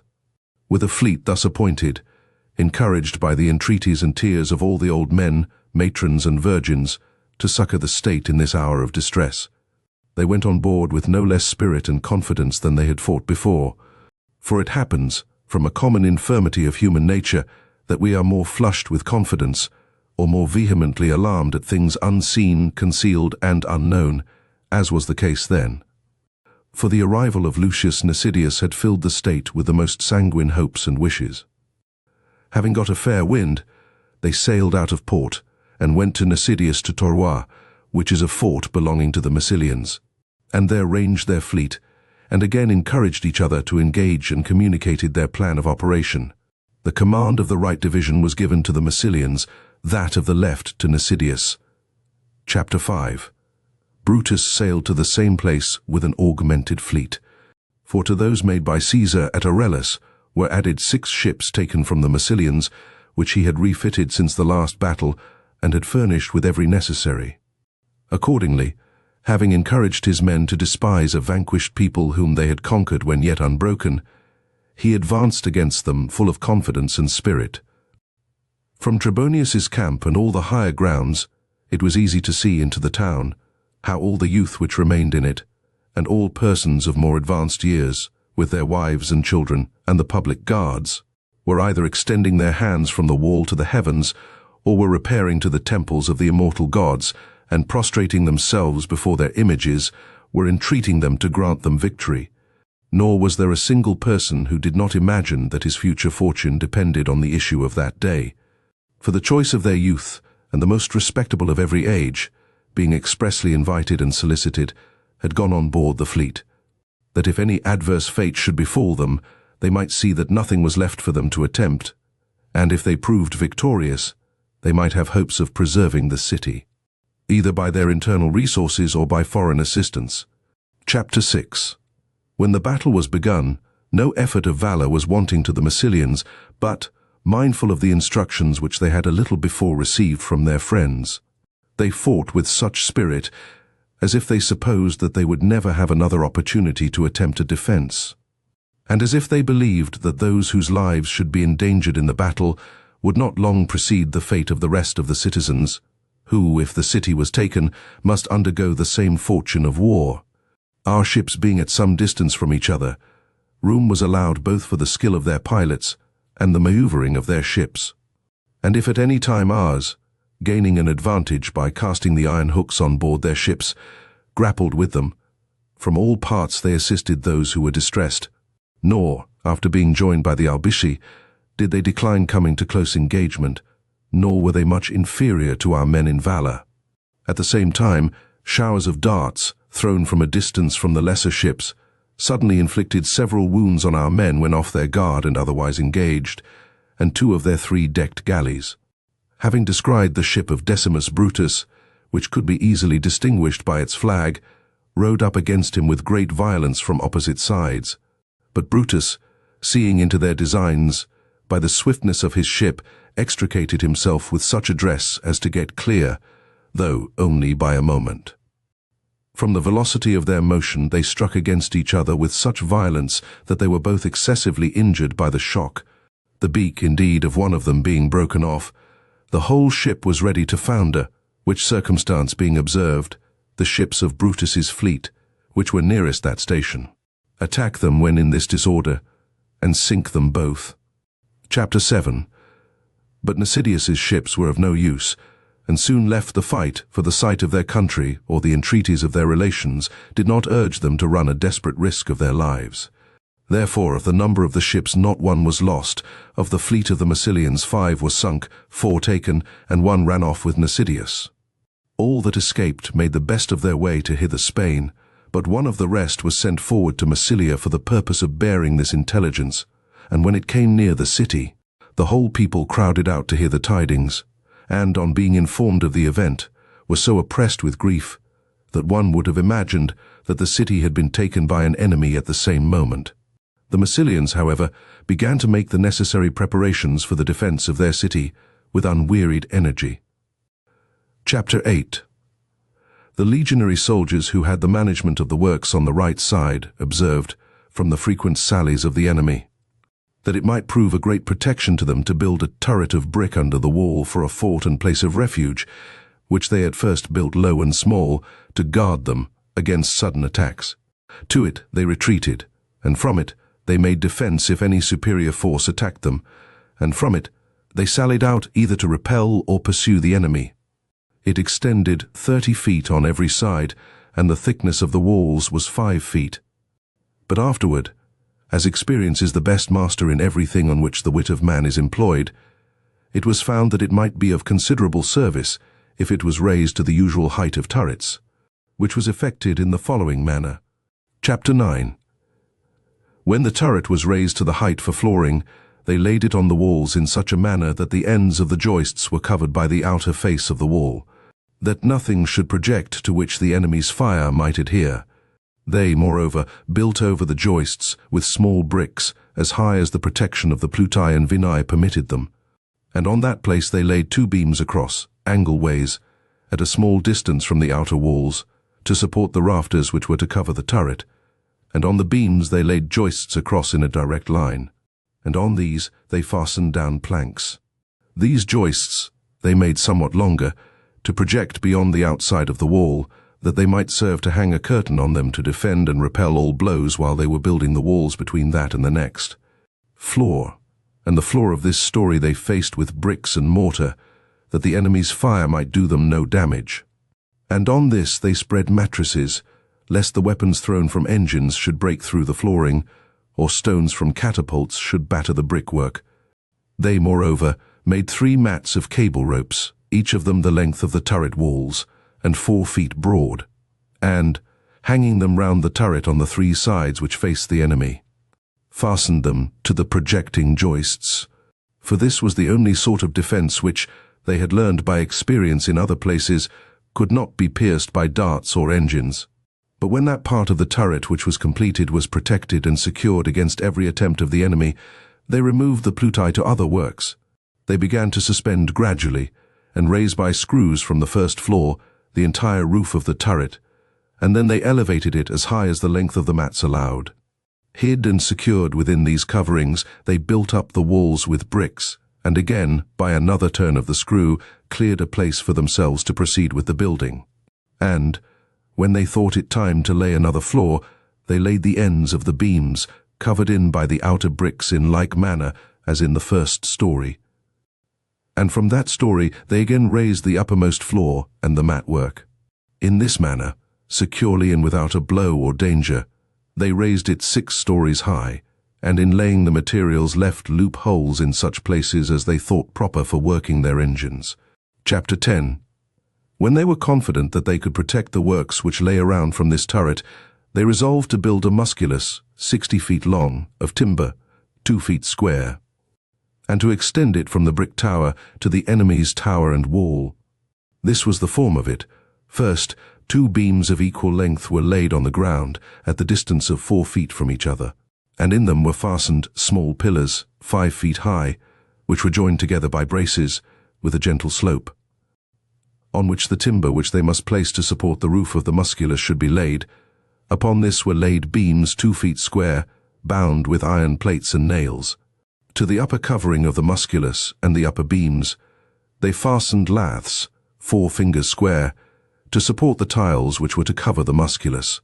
The roof being thus sloped and laid over in rows in the same manner as the joists were laid on the braces, the musculus was covered with tiles and mortar to secure it against fire, which might be thrown from the wall. Over the tiles hides are spread, to prevent the water let in on them by spouts from dissolving the cement of the bricks. Again, the hides were covered over with mattresses, that they might not be destroyed by fire or stones. The soldiers, under the protection of the vinii, finished this whole work to the very tower, and suddenly, before the enemy were aware of it, moved it forward by naval machinery, by putting rollers under it, close up to the enemy's turret, so that it even touched the building. Chapter 11. The townsmen, affrighted at this unexpected stroke, bring forward with levers the largest stones they can procure, and pitching them from the wall, roll them down on the musculus. The strength of the timber withstood the shock, and whatever fell on it slid off, on account of the sloping roof. When they perceived this, they altered their plan, and set fire to barrels, filled with resin and tar, and rolled them down from the wall on the musculus. As soon as they fell on it, they slid off again, and were removed from its side by long poles and forks. In the meantime, the soldiers, under cover of the musculus, were rooting out with crowbars the lowest stones of the enemy's turret, with which the foundation was laid. The musculus was defended by darts, thrown from engines by our men from the brick tower, and the enemy were beaten off from the wall and turrets, nor was a fair opportunity of defending the walls given them. At length, several stones being picked away from the foundation of that turret, next the musculus, part of it fell down suddenly, and the rest, as if following it, leaned forward. Chapter 12. Hereupon, the enemy, distressed at the sudden fall of the turret, surprised at the unforeseen calamity, awed by the wrath of the gods, and dreading the pillage of their city, rush altogether out of the gate unarmed, with their temples bound with fillets, and suppliantly stretch out their hands to the officers and the army. At this uncommon occurrence, the whole progress of the war was stopped, and the soldiers, turning away from the battle, ran eagerly to hear and listen to them. When the enemy came up to the commanders and the army, they all fell down at their feet and besought them to wait till Caesar's arrival. They saw that their city was taken, our works completed, and their tower undermined, therefore they desisted from a defense, that no obstacle could arise, to prevent their being instantly plundered at a beck as soon as he arrived, if they refused to submit to his orders. They informed them that, if the turret had entirely fallen down, the soldiers could not be withheld from forcing into the town and sacking it, in hopes of getting spoil. These and several other arguments to the same effect were delivered, as they were a people of great learning, with great pathos and lamentations. Chapter 13. The lieutenants, moved with compassion, draw off the soldiers from the work, desist from the assault, and leave sentinels on the works. A sort of truce having been made through compassion for the besieged, the arrival of Caesar is anxiously awaited. Not a dart was thrown from the walls or by our men, but all remit their care and diligence, as if the business was at an end. For Caesar had given Trebonius strict charge not to suffer the town to be taken by storm, lest the soldiers, too much irritated both by abhorrence of their revolt, by the contempt shown to them, and by their long labor, should put to the sword all the grown-up inhabitants, as they threatened to do. And it was with difficulty that they were then restrained from breaking into the town, and they were much displeased, because they imagined that they were prevented by Trebonius from taking possession of it. Chapter 14. But the enemy, destitute of all honor, only waited a time and opportunity for fraud and treachery. And after an interval of some days, when our men were careless and negligent, on a sudden, at noon, when some were dispersed, and others indulging themselves in rest on the very works, after the fatigue of the day, and their arms were all laid by and covered up, they sallied out from the gates, and the wind being high and favorable to them, they set fire to our works. And the wind spread it in such a manner that, in the same instant, the agger, plutai, testudo, tower, and engines all caught the flames, and were consumed before we could conceive how it had occurred. Our men, alarmed at such an unexpected turn of fortune, lay hold on such arms as they could find. Some rush from the camp, and attack is made on the enemy, but they were prevented, by arrows and engines from the walls, from pursuing them when they fled. They retired to their walls, and there, without fear, set the musculus and brick tower on fire. Thus, by the perfidy of the enemy and the violence of the storm, the labor of many months was destroyed in a moment. The Massilians made the same attempt the next day, having got such another storm. They sallied out against the other tower and agger, and fought with more confidence. But as our men had on the former occasion given up all thoughts of a contest, so, warned by the event of the preceding day, they had made every preparation for a defense. Accordingly, they slew several, and forced the rest to retreat into the town without effecting their design. Chapter 15. Trebonius began to provide and repair what had been destroyed, with much greater zeal on the part of the soldiers. For when they saw that their extraordinary pains and preparations had an unfortunate issue, they were fired with indignation that, in consequence of the impious violation of the truce, their valor should be held in derision. There was no place left them from which the materials for their mound could be fetched, in consequence of all the timber, far and wide, in the territories of the Massilians. Having been cut down and carried away, they began therefore to make an agger of a new construction, never heard of before, of 2 walls of brick, each 6 feet thick, and to lay floors over them of almost the same breadth with the agger, made of timber. But wherever the space between the walls, or the weakness of the timber, seemed to require it, pillars were placed underneath, and traversed beams laid on to strengthen the work. And the space which was floored was covered over with hurdles, and the hurdles plastered over with mortar. The soldiers, covered overhead by the floor, on the right and left by the wall, and in the front by the mantlets, carried whatever materials were necessary for the building without danger. The business was soon finished. The loss of their laborious work was soon repaired by the dexterity and fortitude of the soldiers. Gates for making sallies were left in the wall in such places as they thought proper. Chapter 16. But when the enemy perceived that those works, which they had hoped could not be replaced without a great length of time, were put into so thorough repair by a few days' labor and diligence, that there was no room for perfidy or sallies, and that no means were left them by which they could either hurt the men by resistance or the works by fire. And when they found by former examples that their town could be surrounded with a wall and turrets on every part by which it was accessible by land, in such a manner that they could not have room to stand on their own fortifications, because our works were built almost on the top of their walls by our army, and darts could be thrown from our hands. And when they perceived that all advantage arising from their engines, on which they had built great hopes, was totally lost, and that though they had an opportunity of fighting with us on equal terms from walls and turrets, they could perceive that they were not equal to our men in bravery, they had recourse to the same proposals of surrender as before. Chapter 17. In further Spain, Marcus Varro, in the beginning of the disturbances, when he heard of the circumstances which took place in Italy, being diffident of Pompey's success, used to speak in a very friendly manner of Caesar, that though, being pre-engaged to Cneius Pompey in quality of lieutenant, he was bound in honor to him, that, nevertheless, there existed a very intimate tie between him and Caesar, that he was not ignorant of what was the duty of a lieutenant who bore an office of trust, nor of his own strength, nor of the disposition of the whole province to Caesar. These sentiments he constantly expressed in his ordinary conversation, and did not attach himself to either party. But afterward, when he found that Caesar was detained before Massilia, that the forces of Petreius had effected a junction with the army of Afranius, that considerable reinforcements had come to their assistance, that there were great hopes and expectations, and heard that the whole hither province had entered into a confederacy, and of the difficulties to which Caesar was reduced afterward at Ilerda for want of provisions.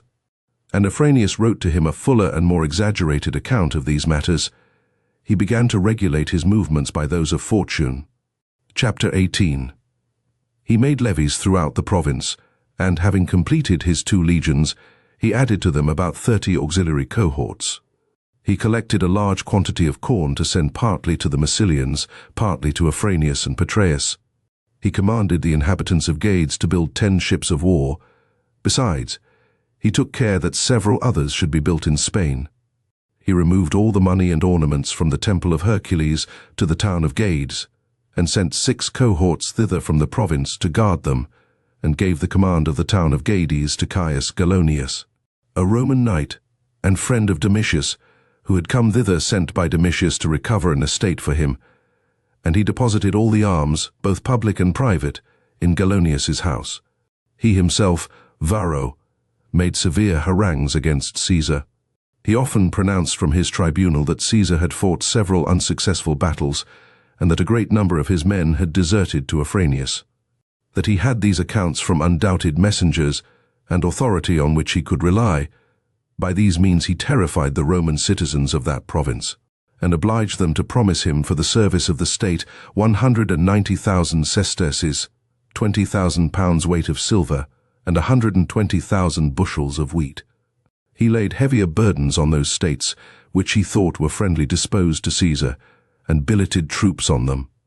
He passed judgment against some private persons, and condemned to confiscation the properties of those who had spoken or made orations against the Republic, and forced the whole province to take an oath of allegiance to him and Pompey.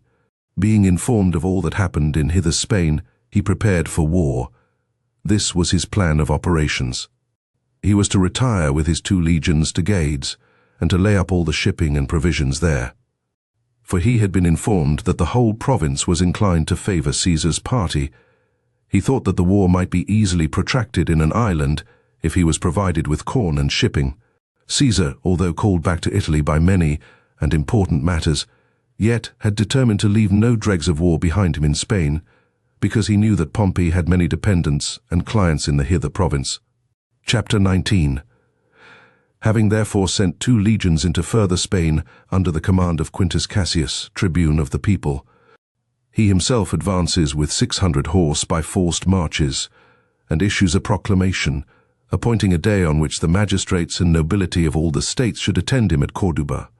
This proclamation being published through the whole province, there was not a state that did not send a part of their senate to Corduba at the appointed time, and not a Roman citizen of any note but appeared that day. At the same time the senate at Corduba shut the gates of their own accord against Varro, and posted guards and sentinels on the wall and in the turrets, and detained 2 cohorts called colonicae, which had come there accidentally for the defense of the town. About the same time the people of Carmona, which is by far the strongest state in the whole province, of themselves drove out of the town the cohorts, and shut the gates against them, although 3 cohorts had been detached by Varro to garrison the citadel. Chapter 20. But Varro was in greater haste on this account to reach Gades with his legion as soon as possible, lest he should be stopped either on his march or on crossing over to the island. The affection of the province to Caesar proved so great and so favorable that he received a letter from Gades before he was far advanced on his march, that as soon as the nobility of Gades heard of Caesar's proclamation, they had combined with the tribune of the cohorts, which were in garrison there, to drive Galonius out of the town, and to secure the city and island for Caesar.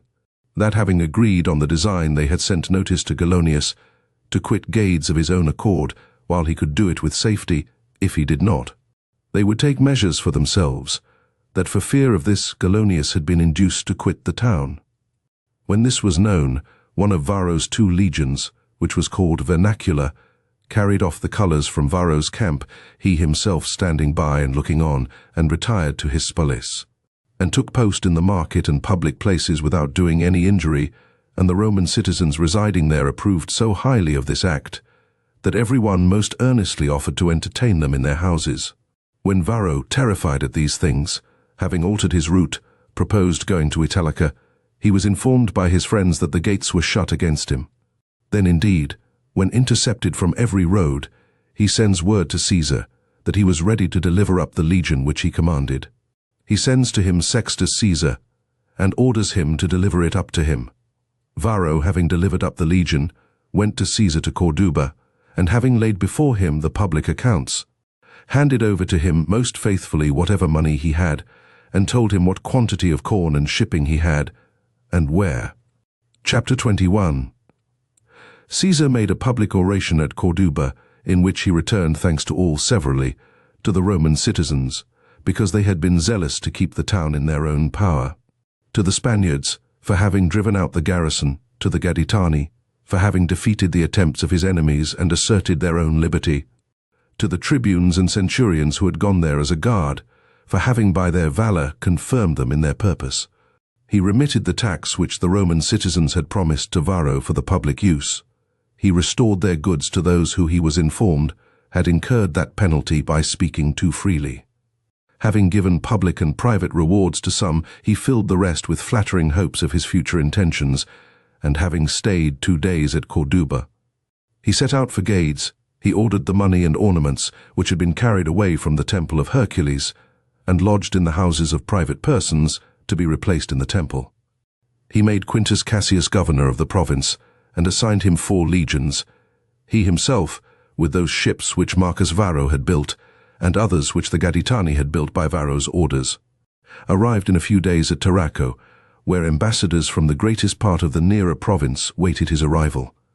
Having in the same manner conferred marks of honor both publicly and privately on some states, he left Tarraco, and went thence by land to Narbo, and thence to Massilia. There he was informed that a law was passed for creating a dictator, and that he had been nominated dictator by Marcus Lepidus the praetor. Chapter 22. The Massilians, wearied out by misfortunes of every sort, reduced to the lowest ebb for want of corn, conquered in 2 engagements at sea, defeated in their frequent sallies, and struggling, moreover, with a fatal pestilence, from their long confinement and change of victuals, for they all subsisted on old millet and damaged barley, which they had formerly provided and laid up in the public stores against an emergency of this kind, their turret being demolished, a great part of their wall having given way, and despairing of any aid, either from the provinces or their armies, for these they had heard had fallen into Caesar's power, resolved to surrender now without dissimulation. But a few days before, Lucius Domitius, having discovered the intention of the Massilians, and having procured 3 ships, 2 of which he gave up to his friends, went on board the 3rd himself, having got a brisk wind, put out to sea. Some ships, which by Brutus's orders were constantly cruising near the port, having espied him, weighed anchor and pursued him. But of these, the ship on board of which he was, persevered itself, and continuing its flight, and by the aid of the wind got out of sight. The other two, affrighted by the approach of our galleys, put back again into the harbour. The Massilians conveyed their arms and engines out of the town, as they were ordered, brought their ships out of the port and docks, and delivered up the money in their treasury. When these affairs were dispatched, Caesar, sparing the town more out of regard to their renown and antiquity than to any claim they could lay to his favour, left 2 legions in garrison there, sent the rest to Italy, and set out himself for Rome. Chapter 23. About the same time Caius Curio, having sailed from Sicily to Africa, and from the first despising the forces of Publius Attius Varus, transported only 2 of the 4 legions which he had received from Caesar, and 500 horse, and having spent 2 days and 3 nights on the voyage, arrived at a place called Aquilaria, which is about 22 miles distant from Clupea, and in the summer season has a convenient harbour, and is enclosed by 2 projecting promontories. Lucius Caesar the son, who was waiting his arrival near Clupea with 10 ships which had been taken near Utica in a war with the pirates, and which Publius Attius had repaired for this war, frightened at the number of our ships, fled the sea, and running his 3-decked covered galley on the nearest shore, left her there and made his escape by land to Adrumetum. Caius Considius Longus, with a garrison of 1 legion, guarded this town. The rest of Caesar's fleet, after his flight, retired to Adrumetum. Marcus Rufus, the quaestor, pursued him with 12 ships, which Curio had brought from Sicily as convoy to the merchantmen, and seeing a ship left on the shore, he brought her off by a towing rope, and returned with his fleet to Curio. Chapter 24. Curio detached Marcus before with the fleet to Utica, and marched thither with his army. Having advanced 2 days, he came to the river Bagrada, and there left Caius Caninius Rebilus, the lieutenant, with the legions, and went forward himself with the horse to view the Cornelian camp, because that was reckoned a very eligible position for encamping.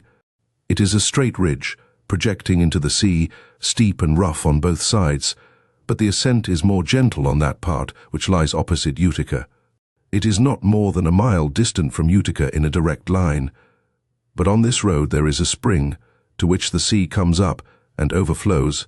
An extensive morass is thereby formed, and if a person would avoid it, he must make a circuit of 6 miles to reach the town. Chapter 25.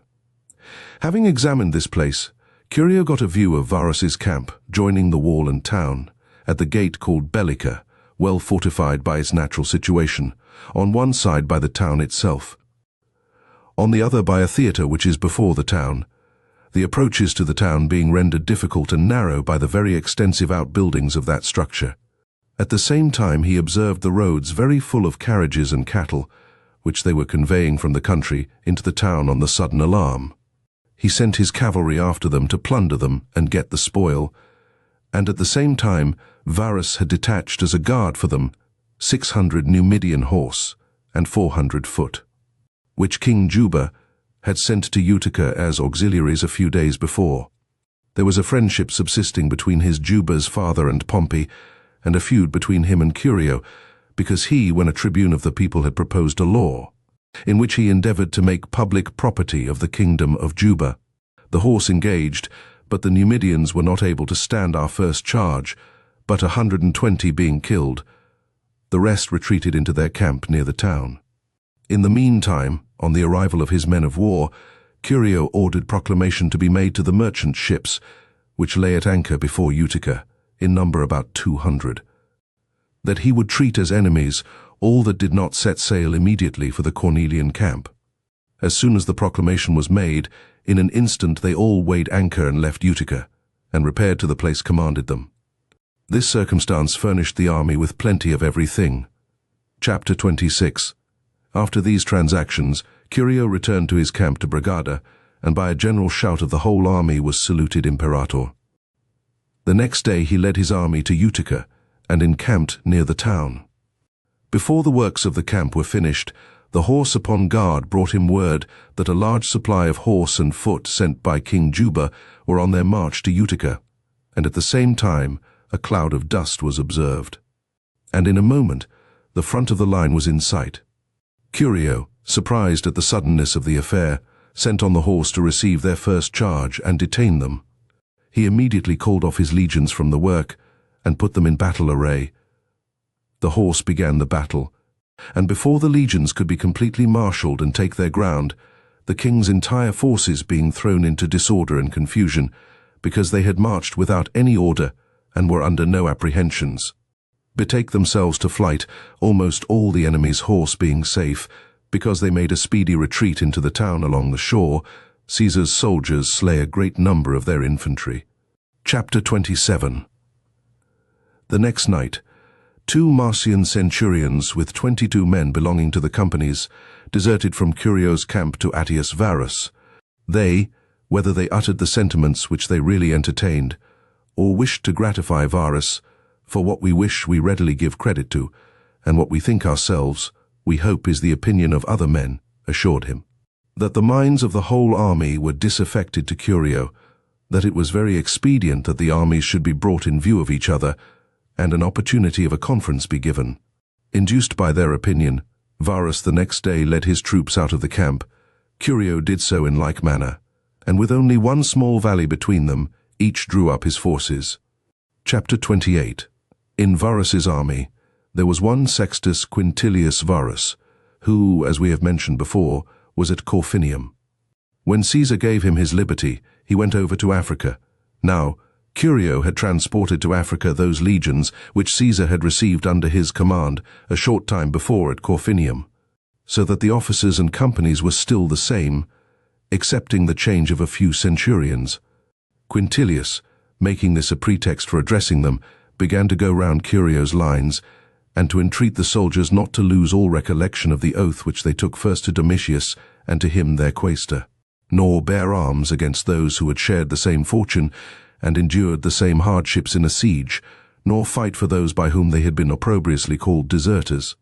To this he added a few words by way of encouragement, what they might expect from his own liberality if they should follow him and Attius.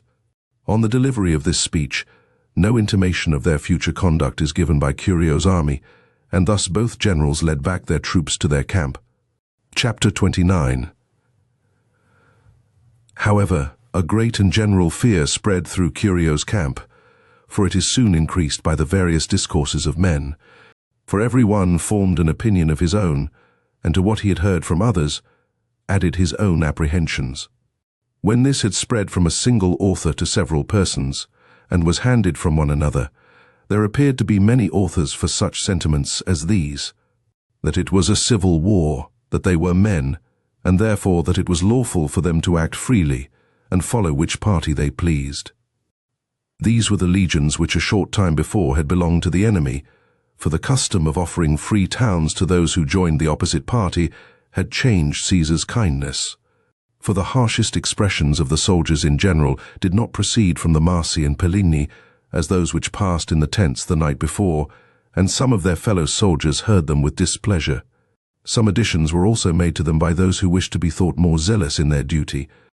Chapter 30. For these reasons, having called a council, Curio began to deliberate on the general welfare. There were some opinions which advised by all means an attempt to be made, and an attack on Varus's camp, for when such sentiments prevailed among the soldiers, they thought idleness was improper. In short, they said that it was better bravely to try the hazard of war in a battle than to be deserted and surrounded by their own troops, and forced to submit to the greatest cruelties. There were some who gave their opinion that they ought to withdraw at the third watch to the Cornelian camp, that by a longer interval of time the soldiers might be brought to a proper way of thinking, and also that if any misfortune should befall them, they might have a safer and readier retreat to Sicily, from the great number of their ships. Chapter 30.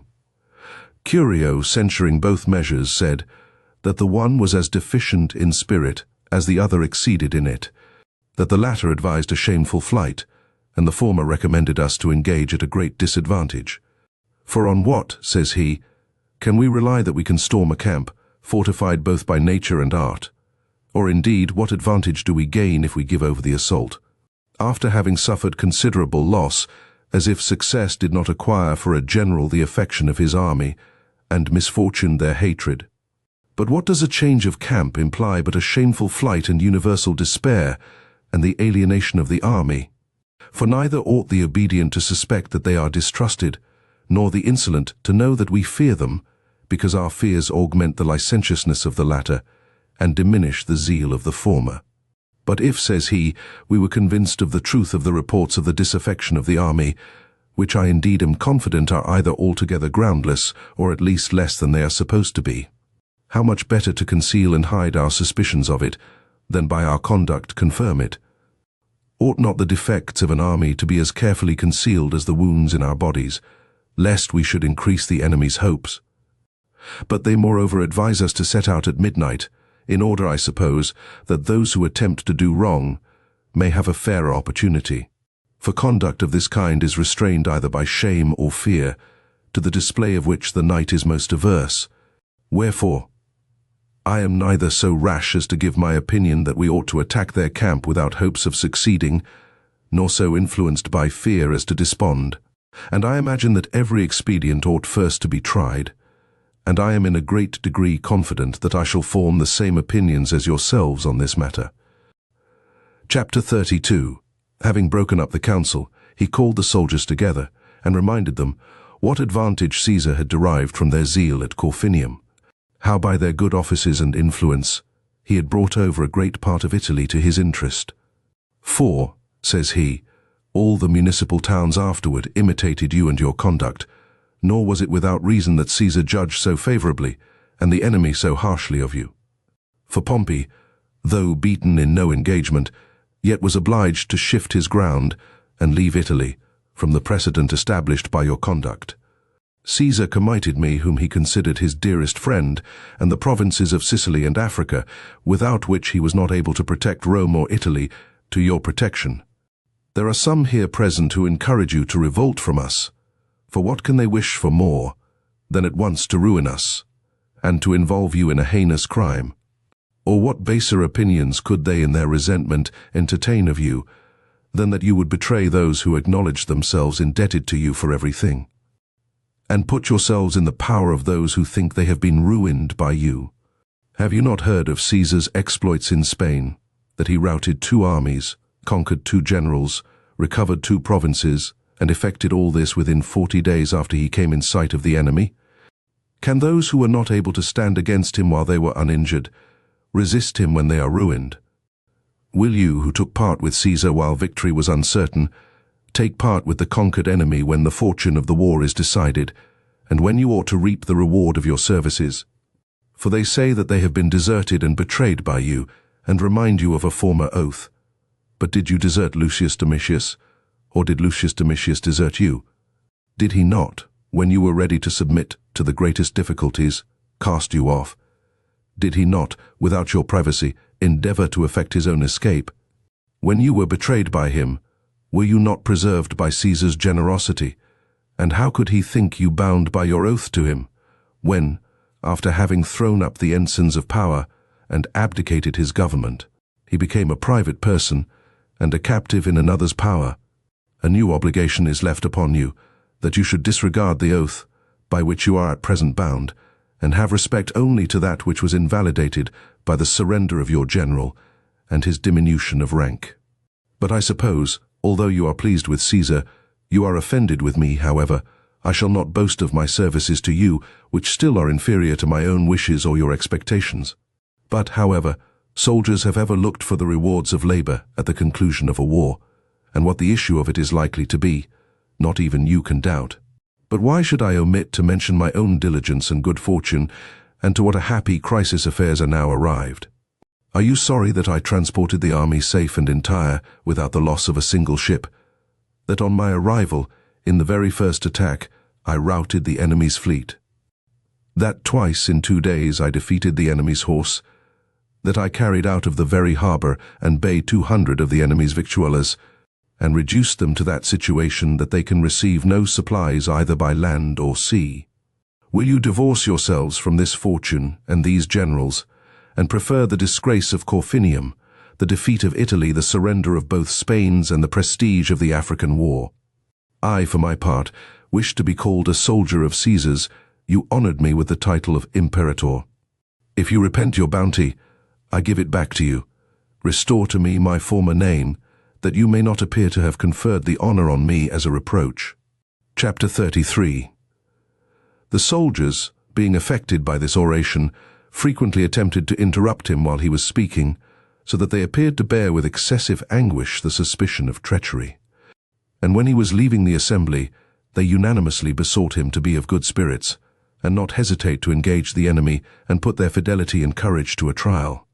As the wishes and opinions of all were changed by this act, Curio, with the general consent, determined, whenever opportunity offered, to hazard a battle. The next day he led out his forces and ranged them in order of battle on the same ground where they had been posted the preceding day.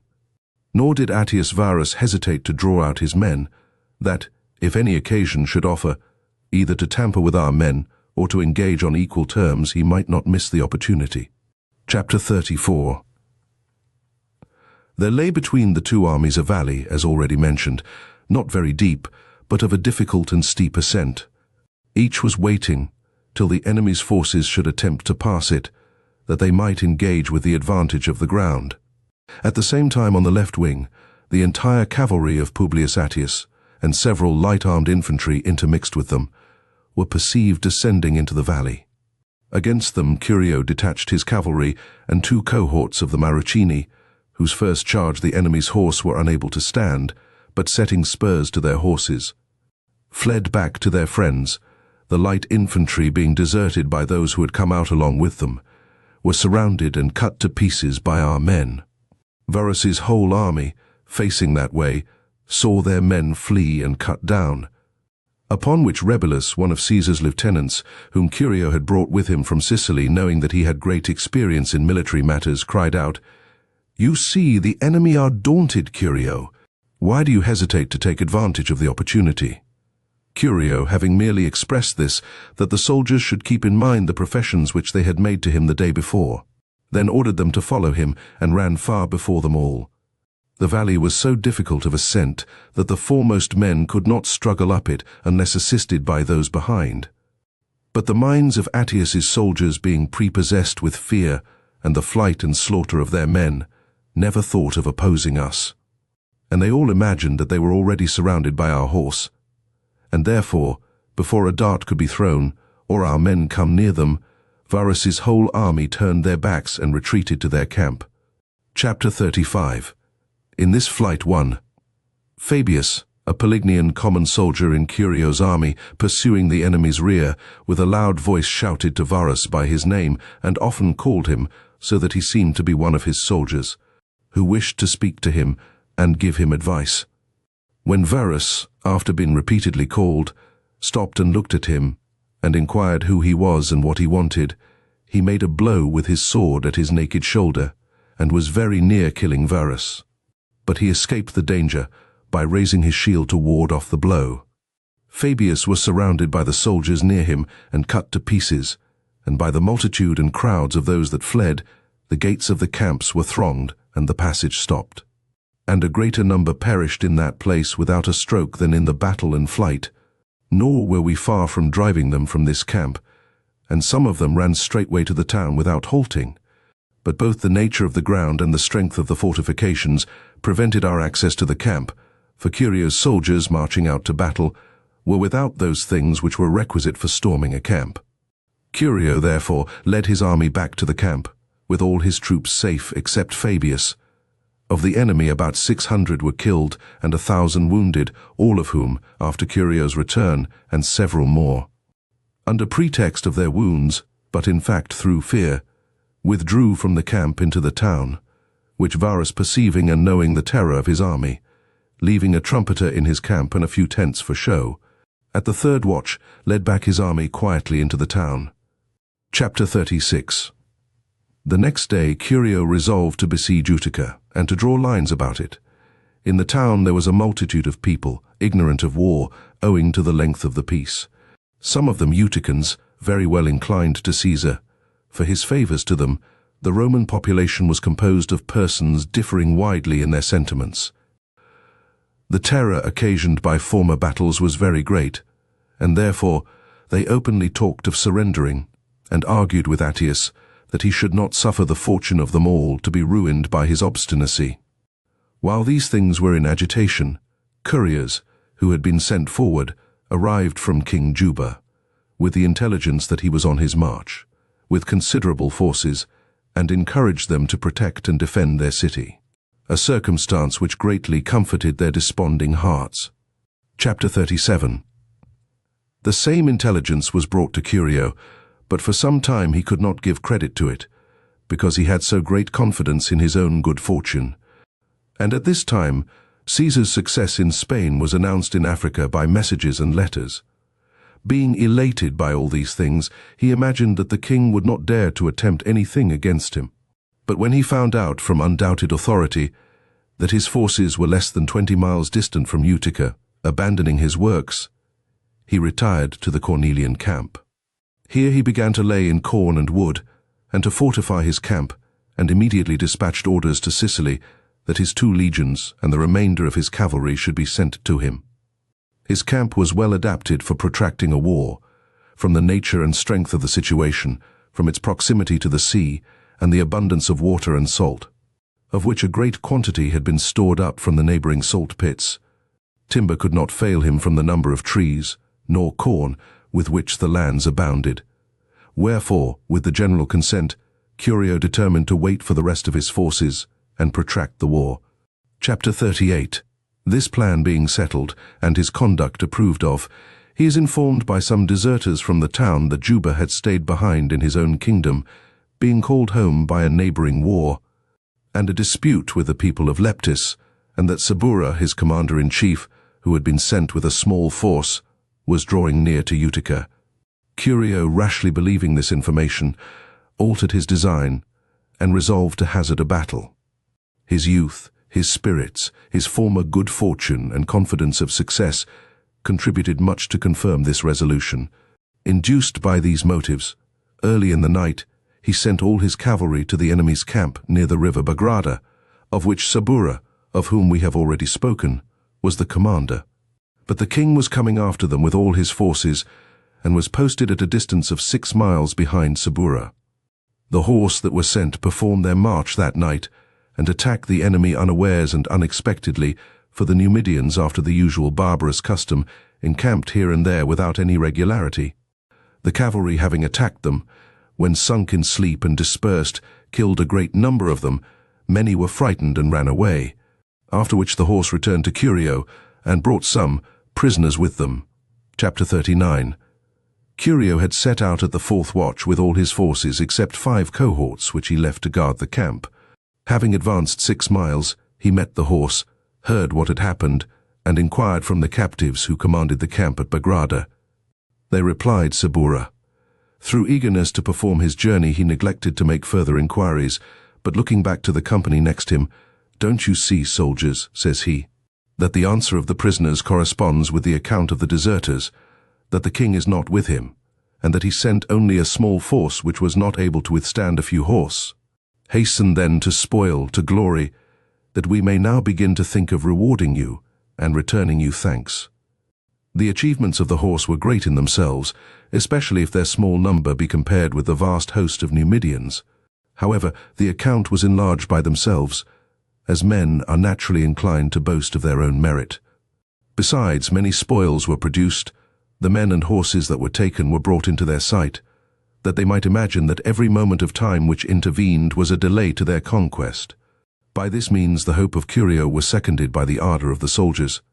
He ordered the horse to follow him, and hastened his march, that he might attack them as soon as possible, while in consternation after their flight. But the horse, fatigued by the expedition of the preceding night, were not able to keep up with him, but fell behind in different places. Even this did not abate Curio's hopes. Chapter 40.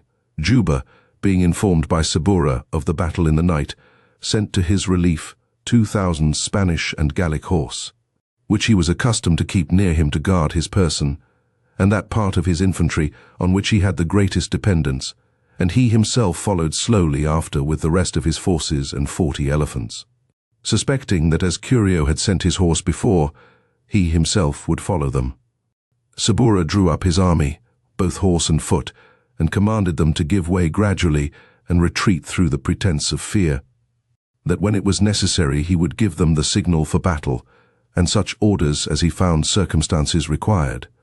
Curio, as his idea of their present behavior was calculated to confirm his former hopes, imagined that the enemy were running away, and led his army from the rising grounds down to the plain. Chapter 41. And when he had advanced from this place about 16 miles, his army being exhausted with the fatigue, he halted. Sabura gave his men the signal, marshalled his army, and began to go around his ranks and encourage them. But he made use of the foot only for show, and sent the horse to the charge. Curio was not deficient in skill, and encouraged his men to rest all their hopes in their valor. Neither were the soldiers, though wearied, nor the horse, though few and exhausted with fatigue, deficient in ardor to engage, and courage, but the latter were in number but 200, the rest had dropped behind on the march. Wherever they charged they forced the enemy to give ground, but they were not able to pursue them far when they fled, or to press their horses too severely. Besides, the enemy's cavalry began to surround us on both wings and to trample down our rear. When any cohorts ran forward out of the line, the Numidians, being fresh, by their speed avoided our charge, and surrounded ours when they attempted to return to their post, and cut them off from the main body, so that it did not appear safe either to keep their ground and maintain their ranks, or to issue from the line and run the risk.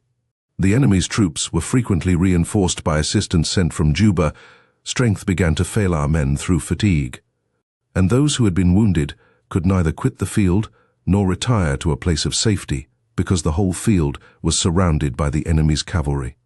Therefore, despairing of their own safety, as men usually do in the last moment of their lives, they either lamented their unhappy deaths or recommended their parents to the survivors. If fortune should save any from the impending danger, all were full of fear and grief. Chapter 42. When Curio perceived that in the general consternation neither his exhortations nor entreaties were attended to, imagining that the only hope of escaping in their deplorable situation was to gain the nearest hills, he ordered the colours to be borne that way. But a party of horse that had been sent by Sabura had already got possession of them. Now indeed our men were reduced to extreme despair, and some of them were killed by the cavalry in attempting to escape. Some fell to the ground unhurt. Cneius Domitius, commander of the cavalry, standing round Curio with a small party of horse, urged Curio to endeavor to escape by flight and to hasten to his camp, and assured him that he would not forsake him. But Curio declared that he would never more appear in Caesar's sight, after losing the army which had been committed by Caesar to his charge, and accordingly fought till he was killed. Very few of the horse escaped from that battle, but those who had stayed behind to refresh their horses, having perceived at a distance the defeat of the whole army, retired in safety to their camp. Chapter 43. The soldiers were all killed to a man. Marcus Rufus, the quaestor, who was left behind in the camp by Curio, having got intelligence of these things, encouraged his men not to be disheartened. They beg and entreat to be transported to Sicily. He consented, and ordered the masters of the ships to have all the boats brought close to the shore early in the evening. But so great was the terror in general, that some said that Juba's forces were marching up, others that Varus was hastening with his legions, and that they already saw the dust raised by their coming, of which not one circumstance had happened. Others suspected that the enemy's fleet would immediately be upon them. Therefore, in the general consternation, every man consulted his own safety. Those who were on board of the fleet were in a hurry to set sail, and their flight hastened the masters of the ships of burden.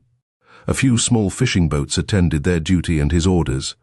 But as the shores were crowded, so great was the struggle to determine who of such a vast number should first get on board, that some of the vessels sank with the weight of the multitude, and the fears of the rest delayed them from coming to the shore.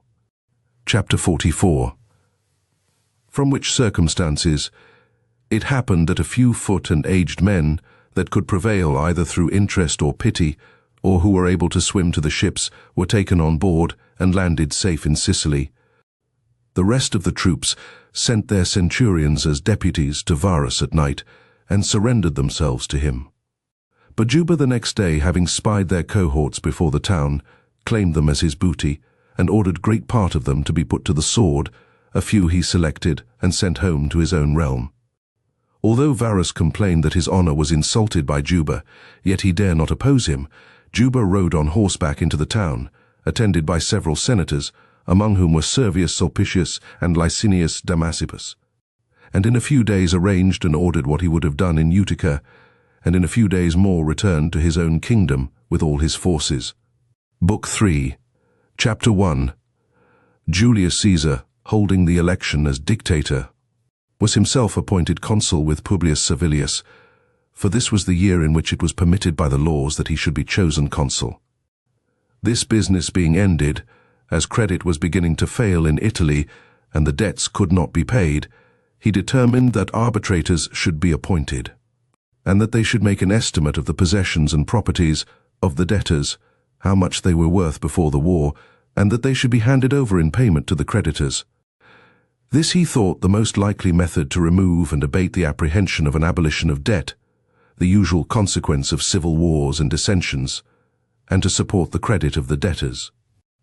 He likewise restored to their former condition the praetors and tribunes, first submitting the question to the people, some persons condemned for bribery at the elections by virtue of Pompey's law.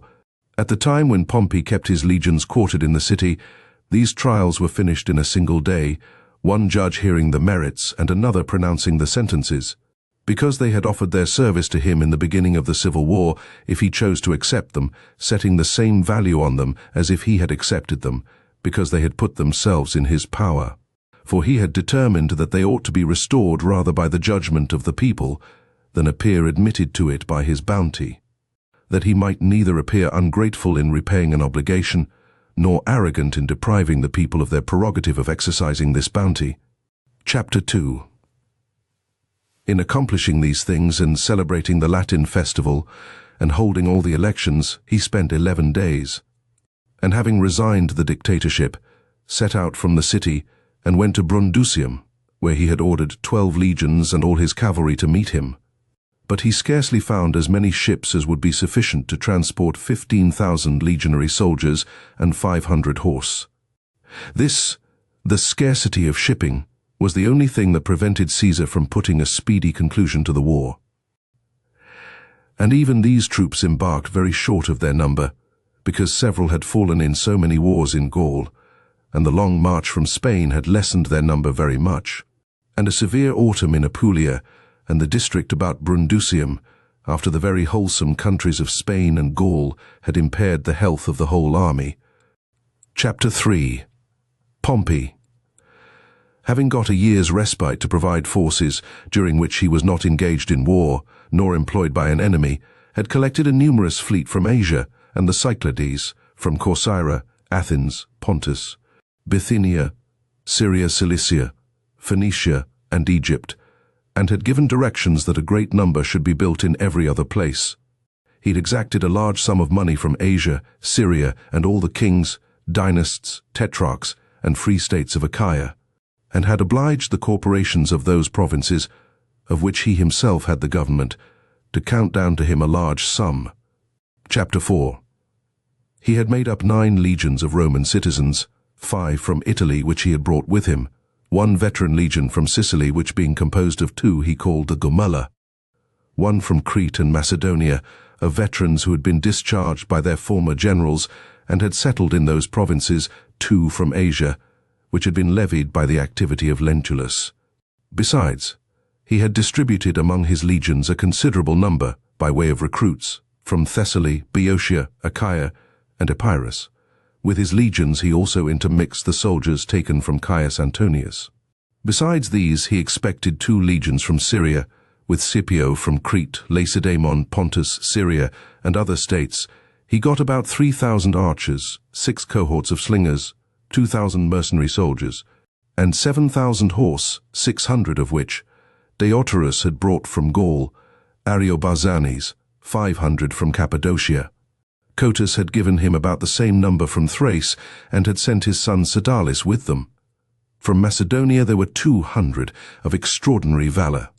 Commanded by Recipolis, 500 Gauls and Germans, Gabinius's troops from Alexandria, whom Aulus Gabinius had left with King Ptolemy to guard his person. Pompey the son had brought in his fleet 800, whom he had raised among his own and his shepherd slaves. Tarquindarius, Castor, and Donilas had given 300 from Galla-Graecia. One of these came himself, the other sent his son. 200 were sent from Syria by Commaginus Antiochus, whom Pompey rewarded amply. The most of them were archers. To these were added Dardanians and Bessians, some of them mercenaries, others procured by power and influence. Also Macedonians, Thessalians, and troops from other nations and states, which completed the number which we mentioned before. Chapter 5. He had laid in vast quantities of corn from Thessaly, Asia, Egypt, Crete, Cyrene, and other countries. He had resolved to fix his winter quarters at Dyrrachium, Apollonia, and the other seaports, to hinder Caesar from passing the sea, and for this purpose had stationed his fleet along the sea coast. The Egyptian fleet was commanded by Pompey, the son, the Asiatic by Decimus Laelius, and Caius Triarius, the Syrian by Caius Cassius, the Rhodian by Caius Marcellus, in conjunction with Caius Coponius, and the Liburnian and Achaean by Scribonius Libo and Marcus Octavius. But Marcus Bibulus was appointed commander-in-chief of the whole maritime department, and regulated every matter. The chief direction rested upon him. Chapter 6. When Caesar came to Brundusium, he made a speech to the soldiers, that since they were now almost arrived at the termination of their toils and dangers, they should patiently submit to leave their slaves and baggage in Italy, and to embark without luggage, that a greater number of men might be put on board, that they might expect everything from victory and his liberality. They cried out with one voice. He might give what orders he pleased, that they would cheerfully fulfill them. He accordingly set sail the 4th day of January, with 7 legions on board, as already remarked. The next day he reached land, between the Ceronian rocks and other dangerous places, meeting with a safe road for his shipping to ride in, and dreading all other ports which he imagined were in possession of the enemy. He landed his men at a place called Pharsalus, without the loss of a single vessel. Chapter 7. Lucretius Vespilo and Minucius Rufus were at Oricum, with 18 Asiatic ships, which were given into their charge by the orders of Decimus Laelius, Marcus Bibulus at Corcyra, with 110 ships. But they had not the confidence to dare to move out of the harbour, though Caesar had brought only 12 ships as a convoy, only 4 of which had decks. Nor did Bibulus, his fleet being disordered and his seamen dispersed, come up in time, for Caesar was seen at the continent, before any account whatsoever of his approach had reached those regions. Chapter 8. Caesar, having landed his soldiers, sent back his ships the same night to Brundusium, to transport the rest of his legions and cavalry. The charge of this business was committed to Lieutenant Fufius Calenus, with orders to be expeditious in transporting the legions. But the ships having put to sea too late, and not having taken advantage of the night breeze, fell a sacrifice on their return. For Bibulus at Corcyra, being informed of Caesar's approach, hoped to fall in with some part of our ships with their cargoes, but found them empty. And having taken about 30, vented on them his rage at his own remissness, and set them all on fire. And with the same flames he destroyed the mariners and masters of the vessels, hoping by the severity of the punishment to deter the rest. Having accomplished this affair, he filled all the harbours and shores from Salona to Oricum with his fleets.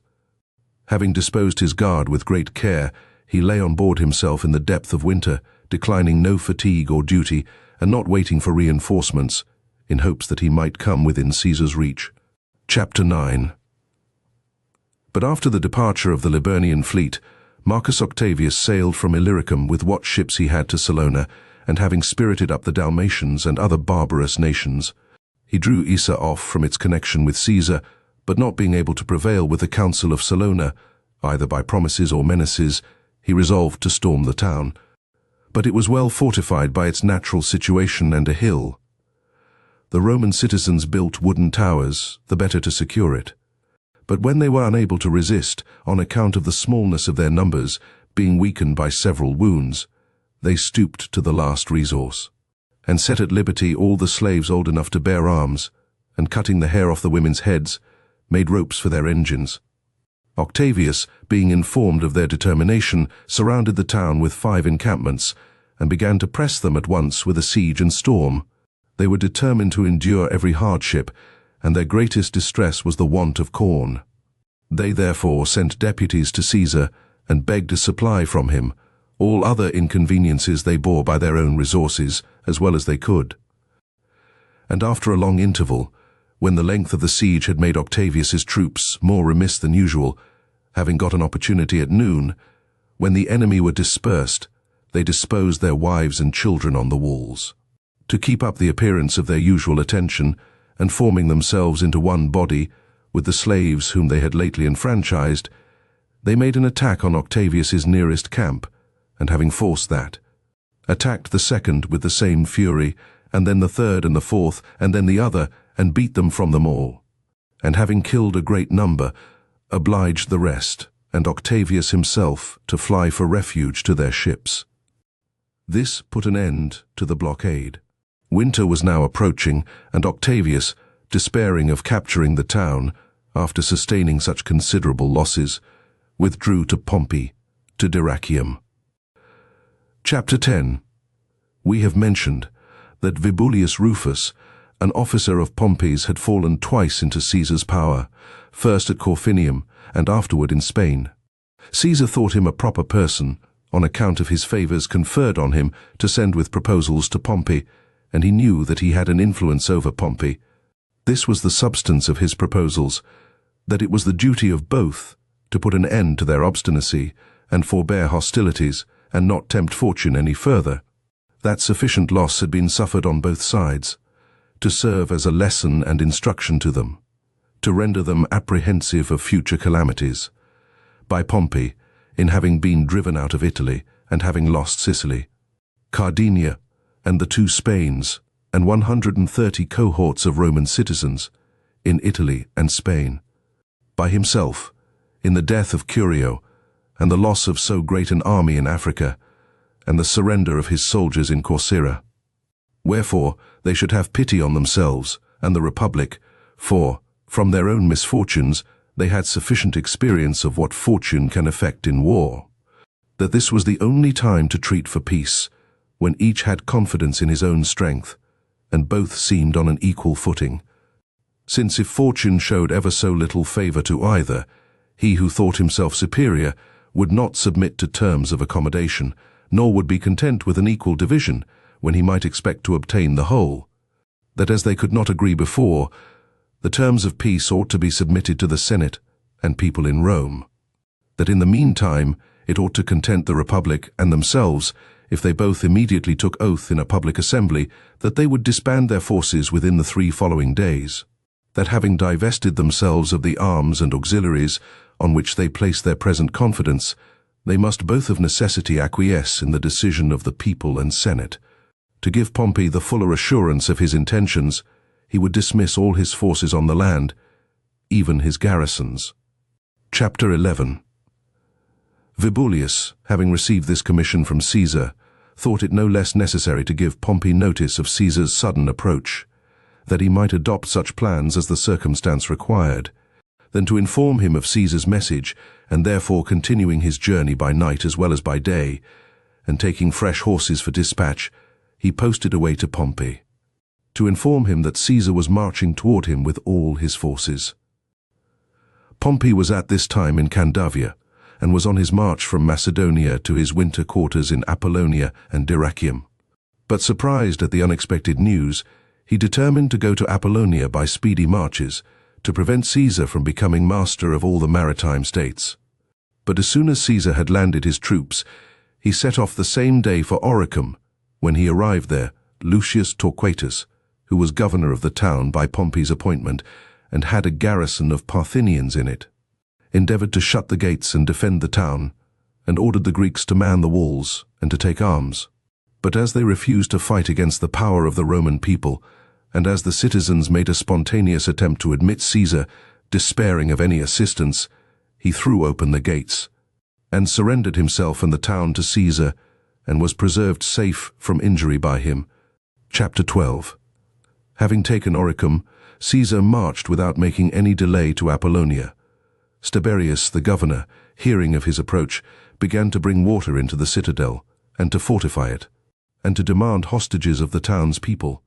But they refused to give any, or to shut their gates against the consul, or to take upon them to judge contrary to what all Italy and the Roman people had judged. As soon as he knew their inclinations, he made his escape privately. The inhabitants of Apollonia sent ambassadors to Caesar, and gave him admission into their town. Their example was followed by the inhabitants of Bullis, Amantia, and the other neighboring states, and all Epirus, and they sent ambassadors to Caesar, and promised to obey his commands. Chapter 13. But Pompey, having received information of the transactions at Oricum and Apollonia, began to be alarmed for Dyrrachium, and endeavored to reach it, marching day and night. As soon as it was said that Caesar was approaching, such a panic fell upon Pompey's army, because in his haste he had made no distinction between night and day, and had marched without intermission, that they almost every man deserted their colours in Epirus and the neighbouring countries. Several threw down their arms, and their march had the appearance of a flight. But when Pompey had halted near Dyrrachium, and had given orders for measuring out the ground for his camp, his army even yet continuing in their fright, Labienus first stepped forward and swore that he would never desert him, and would share whatever fate fortune should assign to him. The other lieutenants took the same oath, and the tribunes and centurions followed their example, and the whole army swore in like manner. Caesar, finding the road to Dyrrachium already in the possession of Pompey, was in no great haste, but encamped by the river Apsus, in the territory of Apollonia, that the states which had deserved his support might be certain of protection from his outguards and forts, and there he resolved to wait the arrival of his other legions from Italy, and to winter in tents. Pompey did the same, and pitching his camp on the other side of the river Apsus, collected there all his troops and auxiliaries. Chapter 14.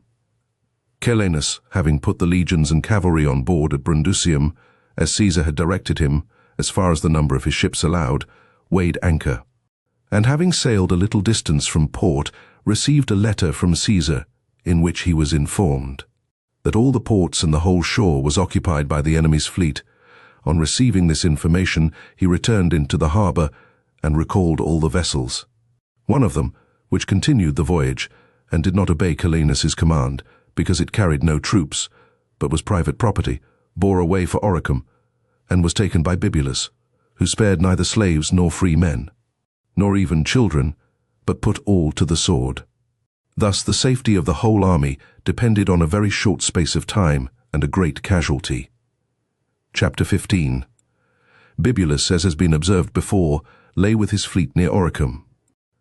And as he debarred Caesar of the liberty of the sea and harbours, so he was deprived of all intercourse with the country by land, for the whole shore was occupied by parties disposed in different places by Caesar, and he was not allowed to get either wood or water, or even anchor near the land.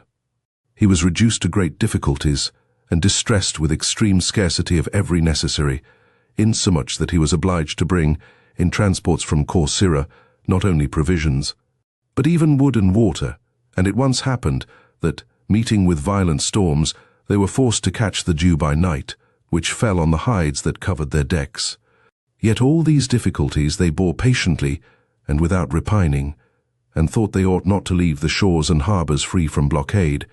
But when they were suffering under the distress which I have mentioned, and Libo had joined Bibulus, they both called from on shipboard to Marcus Acilius and Statius Marcus, the lieutenants, one of whom commanded the town, the other the guards on the coast, that they wished to speak to Caesar on affairs of importance, if permission should be granted them. They add something further to strengthen the impression that they intended to treat about an accommodation. In the meantime, they requested a truce, and obtained it from them, for what they proposed seemed to be of importance, and it was well known that Caesar desired it above all things. And it was imagined that some advantage would be derived from Bibulus's proposals. Chapter 16. Caesar, having set out with one legion to gain possession of the more remote states and to provide corn, of which he had but a small quantity, was at this time at Bothrotum, opposite to Corcyra. There, receiving Acilius and Marcus's letters, informing him of Libo's and Bibulus's demands, he left his legion behind him and returned himself to Oricum. When he arrived, they were invited to a conference. Libo came and made an apology for Bibulus, that he was a man of strong passion and had a private quarrel against Caesar, contracted when he was aedile and praetor, that for this reason he had avoided the conference, lest affairs of the utmost importance and advantage might be impeded by the warmth of his temper, that it now was and ever had been Pompey's most earnest wish that they should be reconciled and lay down their arms, but they were not authorized to treat on that subject, because they resigned the whole management of the war and all other matters to Pompey by order of the council. But when they were acquainted with Caesar's demands, they would transmit them to Pompey, who would conclude all of himself by their persuasions. In the meantime, let the truce be continued till the messengers could return from him, and let no injury be done on either side. To this he added a few words of the cause for which they fought, and of his own forces and resources. Chapter 17. To this Caesar did not then think proper to make any reply, nor do we now think it worth recording. But Caesar required that he should be allowed to send commissioners to Pompey, who should suffer no personal injury, and that either they should grant it, or should take his commissioners in charge and convey them to Pompey. That as to the truce, the war in its present state was so divided that they by their fleet deprived him of his shipping and auxiliaries, while he prevented them from the use of the land and fresh water. And if they wished that this restraint should be removed from them, they should relinquish their blockade of the seas. But if they retained the one, he in like manner would retain the other. That nevertheless the treaty of accommodation might still be carried on, though these points were not conceded, and that they need not be an impediment to it. They would neither receive Caesar's commissioners nor guarantee their safety, but referred the whole to Pompey. They urged and struggled eagerly to gain the one point respecting a truce. But when Caesar perceived that they had proposed the conference merely to avoid present danger and distress, but that they offered no hopes or terms of peace, he applied his thoughts to the prosecution of the war. Chapter 18. Bibulus, being prevented from landing for several days, and being seized with a violent distemper from the cold and fatigue, as he could neither be cured on board, nor was willing to desert the charge which he had taken upon him, was unable to bear up against the violence of the disease. On his death, the sole command devolved on no single individual, but each admiral managed his own division separately and at his own discretion. Vibullius, as soon as the alarm, which Caesar's unexpected arrival had raised, was over, began again to deliver Caesar's message in the presence of Libo, Lucius Lucius, and Theophanes, to whom Pompey used to communicate his most confidential secrets. He had scarcely entered on the subject when Pompey interrupted him and forbade him to proceed. "What need," says he, "have I of life or Rome, if the world shall think I enjoy them by the bounty of Caesar? An opinion which can never be removed, while it shall be thought that I have been brought back by him to Italy, from which I set out." After the conclusion of the war, Caesar was informed of these expressions by some persons who were present at the conversation. He attempted, however, by other means to bring about a negotiation of peace. Chapter 19. Between Pompey's and Caesar's camp there was only the river Apsus, and the soldiers frequently conversed with each other, and by a private arrangement among themselves no weapons were thrown during their conferences. Caesar sent Publius Vatinius, one of his lieutenants, to the bank of the river, to make such proposals as should appear most conducive to peace, and to cry out frequently with a loud voice, asking, "Are citizens permitted to send deputies to citizens to treat of peace?" A concession which had been made even to fugitives on the Pyrenean mountains, and to robbers, especially when by so doing they would prevent citizens from fighting against citizens. Having spoken much in humble language, as became a man pleading for his own and the general safety, and being listened to with silence by the soldiers of both armies, he received an answer from the enemy's party that Aulus Varro proposed coming the next day to a conference, and that deputies from both sides might come without danger and explain their wishes. And accordingly, A fixed time was appointed for the interview. When the deputies met the next day, a great multitude from both sides assembled, and the expectations of every person concerning this subject were raised very high, and their minds seemed to be eagerly disposed for peace. Titus Labienus walked forward from the crowd, and in submissive terms began to speak of peace, and to argue with Vatinius. But their conversation was suddenly interrupted by darts thrown from all sides, from which Vatinius escaped by being protected by the arms of the soldiers. However, several were wounded, and among them Cornelius Balbus, Marcus Plotius, and Lucius Tibertius, centurions and some privates. Hereupon Labienus exclaimed, "Forbear then to speak any more about an accommodation, for we can have no peace unless we carry Caesar's head back with us." Chapter 20. At the same time in Rome, Marcus Caelius Rufus, one of the praetors, having undertaken the cause of the debtors, on entering into his office, fixed his tribunal near the bench of Caius Trebonius, the city praetor, and promised if any person appealed to him in regard to the valuation and payment of debts made by arbitration, as appointed by Caesar when in Rome, that he would relieve them. But it happened, from the justice of Trebonius's decrees and his humanity, for he thought that in such dangerous times justice should be administered with moderation and compassion, that not one could be found who would offer himself the first to lodge an appeal. For to plead poverty, to complain of his own private calamities, or the general distresses of the times, or to assert the difficulty of setting the goods to sale, is the behavior of a man even of a moderate temper, but to retain their possessions entire, and at the same time acknowledge themselves in debt, what sort of spirit, and what impudence would it not have argued? Therefore, nobody was found so unreasonable as to make such demands. But Caelius proved more severe to those very persons for whose advantage it had been designed. And starting from this beginning, in order that he might not appear to have engaged in so dishonorable an affair without effecting something, he promulgated a law that all debts should be discharged in 6 equal payments, of 6 months each, without interest. Chapter 21. When Servilius the consul and the other magistrates opposed him, and he himself effected less than he expected, in order to raise the passions of the people, he dropped it and promulgated 2 others. One, by which he remitted the annual rents of the houses to the tenants, the other, an act of insolvency. Upon which the mob made an assault on Caius Trebonius, and having wounded several persons, drove him from his tribunal. The consul Servilius informed the Senate of his proceedings, who passed a decree that Caelius should be removed from the management of the Republic. Upon this decree the consul forbade him the Senate, and when he was attempting to harangue the people, turned him out of the rostrum. Stung with the ignominy and with resentment, he pretended in public that he would go to Caesar, but privately sent messengers to Milo, who had murdered Clodius, and had been condemned for it. And having invited him into Italy, because he had engaged the remains of the gladiators to his interest by making them ample presents, he joined him and sent him to Thurinum to tamper with the shepherds.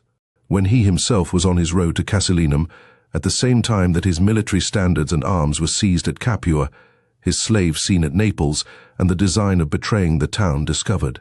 His plots being revealed, and Capua shut against him, being apprehensive of danger, because the Roman citizens residing there had armed themselves, and thought he ought to be treated as an enemy to the state, he abandoned his first design and changed his route. Chapter 22. Milo, in the meantime, dispatched letters to the free towns, purporting that he acted as he did by the orders and commands of Pompey, conveyed to him by Bibulus, and he endeavored to engage in his interest all persons whom he imagined were under difficulties by reason of their debts. But not being able to prevail with them, he set at liberty some slaves from the workhouses, and began to assault Cosa in the district of Thurinum. There, having received a blow of a stone thrown from the wall of the town, which was commanded by Quintus Pedius with 1 legion, he died of it. And Caelius, having set out, as he pretended, for Caesar, went to Thurii, where he was put to death as he was tampering with some of the freemen of the town, and was offering money to Caesar's Gallic and Spanish horse, which he had sent there to strengthen the garrison. And thus these mighty beginnings, which had embroiled Italy, and kept the magistrates employed, found a speedy and happy issue. Chapter 23. Libo having sailed from Oricum, with a fleet of 50 ships, which he commanded, came to Brundusium and seized an island which lies opposite to the harbour, judging it better to guard that place, which was our only pass to sea, than to keep all the shores and ports blocked up by a fleet. By his sudden arrival, he fell in with some of our transports and set them on fire and carried off one laden with corn. He struck great terror into our men, and having in the night landed a party of soldiers and archers, he beat our guard of horse from their station, and gained so much by the advantage of situation, that he dispatched letters to Pompey, and if he pleased he might order the rest of the ships to be hauled upon shore and repaired, for that with his own fleet he could prevent Caesar from receiving his auxiliaries. Chapter 24. Antonius was at this time at Brundusium, and relying on the valor of his troops, covered about 60 of the longboats belonging to the men of war with penthouses and bulwarks of hurdles, and put on board them select soldiers, and disposed them separately along the shore. And under the pretext of keeping the seamen in exercise, he ordered 2 3-banked galleys, which he had built at Brundusium, to row to the mouth of the port. When Libo saw them advancing boldly toward him, he sent 5 4-banked galleys against them, in hopes of intercepting them. When these came near our ships, our veteran soldiers retreated within the harbour. The enemy, urged by their eagerness to capture them, pursued them unguardedly, for instantly the boats of Antonius, on a certain signal, rowed with great violence from all parts against the enemy, and at the first charge took one of the 4-banked galleys with the seamen and marines, and forced the rest to flee disgracefully. In addition to this loss, they were prevented from getting water by the horse which Antonius had disposed along the sea coast. Libo, vexed at the distress and disgrace, departed from Brundusium and abandoned the blockade. Chapter 25. Several months had now elapsed, and winter was almost gone, and Caesar's legions and shipping were not coming to him from Brundusium, and he imagined that some opportunities had been neglected, for the winds had at least been often favourable, and he thought that he must trust to them at last. And the longer it was deferred, the more eager were those who commanded Pompey's fleet to guard the coast, and were more confident of preventing our getting assistance. They received frequent reproofs from Pompey by letter, that as they had not prevented Caesar's arrival at the first, they should at least stop the remainder of his army, and they were expecting that the season for transporting troops would become more unfavourable every day as the winds grew calmer. Caesar, feeling some trouble on this account, wrote in severe terms to his officers at Brundusium, and gave them orders that as soon as they found the wind to answer, they should not let the opportunity of setting sail pass by, if they were even to steer their course to the shore of Apollonia, because there they might run their ships on ground. That these parts principally were left unguarded by the enemy's fleet, because they dare not venture too far from the harbour. Chapter 26. They, his officers, exerting boldness and courage, aided by the instructions of Marcus Antonius and Fusius Calenus, and animated by the soldiers strongly encouraging them, and declining no danger for Caesar's safety, having got a southerly wind, weighed anchor, and the next day were carried past Apollonia and Dyrrachium, and being seen from the continent, Quintus Coponius, who commanded the Rhodian fleet at Dyrrachium, put out of the port with his ships, and when they had almost come up with us, in consequence of the breeze dying away, the south wind sprang up afresh and rescued us. However, he did not desist from his attempt, but hoped by the labour and perseverance of his seamen to be able to bear up against the violence of the storm. And although we were carried beyond Dyrrachium by the violence of the wind, he nevertheless continued to chase us, our men taking advantage of fortune's kindness, for they were still afraid of being attacked by the enemy's fleet if the wind abated, having come near a port called Nymphaeum, about 3 miles beyond Lissus. Put into it. This port is protected from a southwest wind, but is not secure against a south wind, and thought less danger was to be apprehended from the storm than from the enemy. But as soon as they were within the port, the south wind, which had blown for 2 days, by extraordinary good luck, veered round to the southwest. Chapter 27. Here one might observe the sudden turns of fortune. We who, a moment before, were alarmed for ourselves, were safely lodged in a very secure harbour, and they who had threatened ruin to our fleet were forced to be uneasy on their own account, and thus by a change of circumstances the storm protected our ships, and damaged the Rhodian fleet to such a degree that all their decked ships, 16 in number, foundered, without exception, and were wrecked.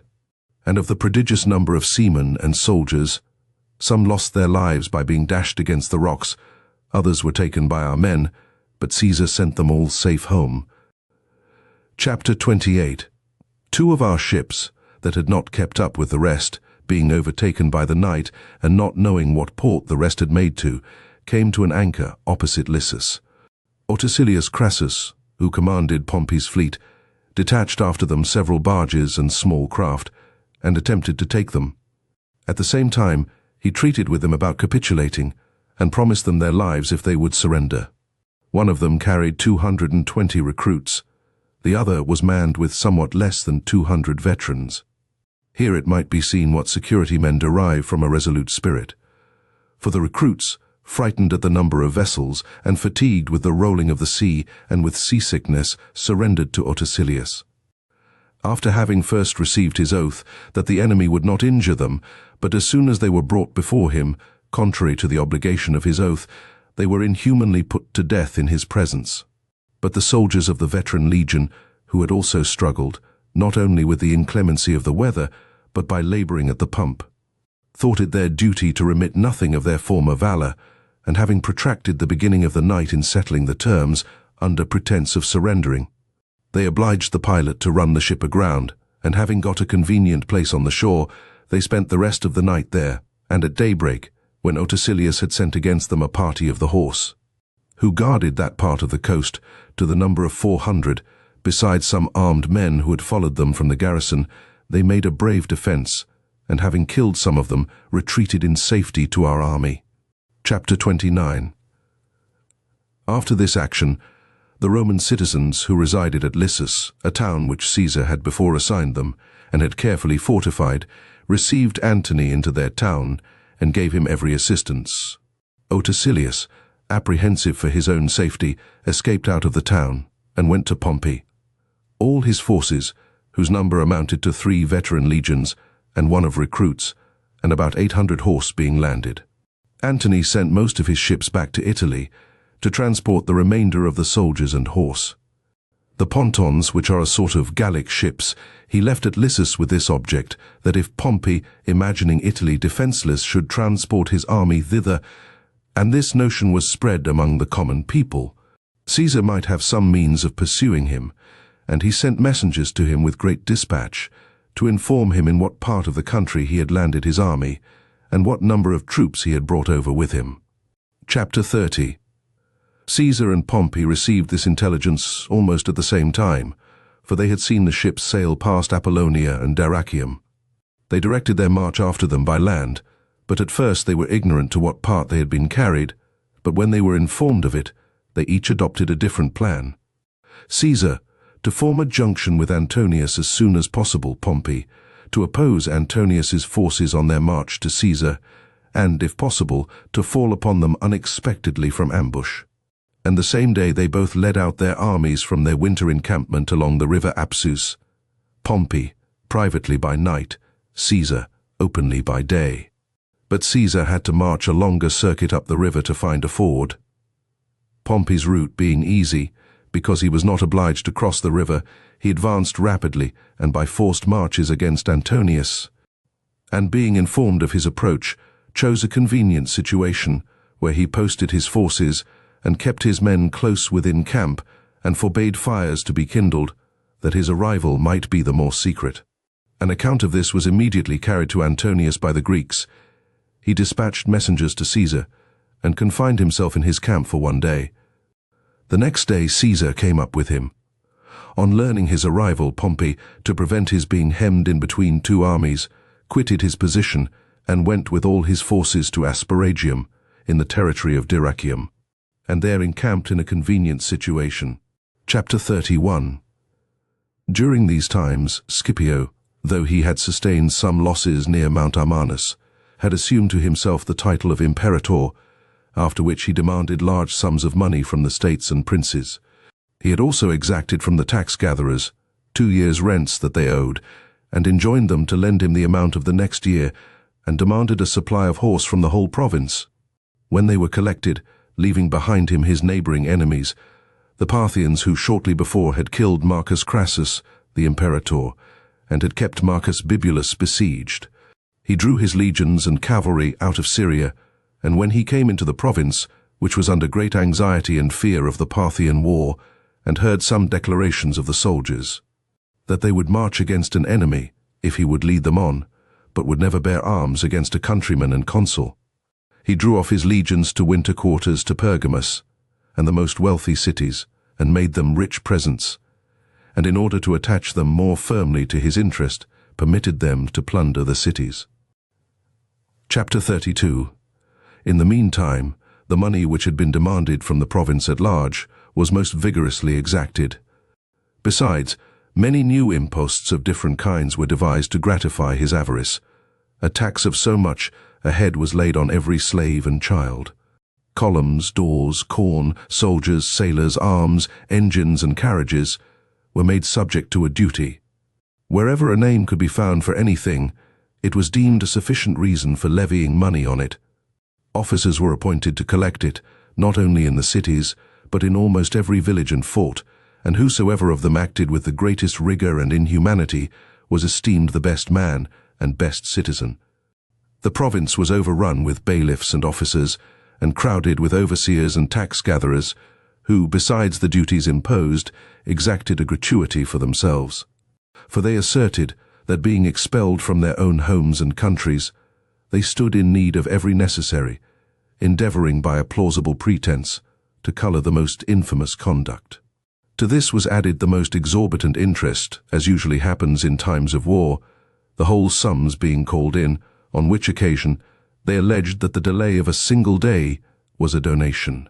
Therefore, in those 2 years, the debt of the province was doubled, but notwithstanding, taxes were exacted, not only from the Roman citizens, but from every corporation and every state. And they said that these were loans, exacted by the Senate's decree. The taxes of the ensuing year were demanded beforehand as a loan from the collectors, as on their first appointment. Chapter 33. Moreover, Scipio ordered the money formerly lodged in the temple of Diana at Ephesus to be taken out with the statues of that goddess, which remained there. When Scipio came to the temple, letters were delivered to him from Pompey in the presence of several senators, whom he had called upon to attend him, informing him that Caesar had crossed the sea with his legions, that Scipio should hasten to him with his army and postpone all other business. As soon as he received the letter, he dismissed his attendants and began to prepare for his journey to Macedonia, and a few days after set out. This circumstance saved the money at Ephesus. Chapter 34.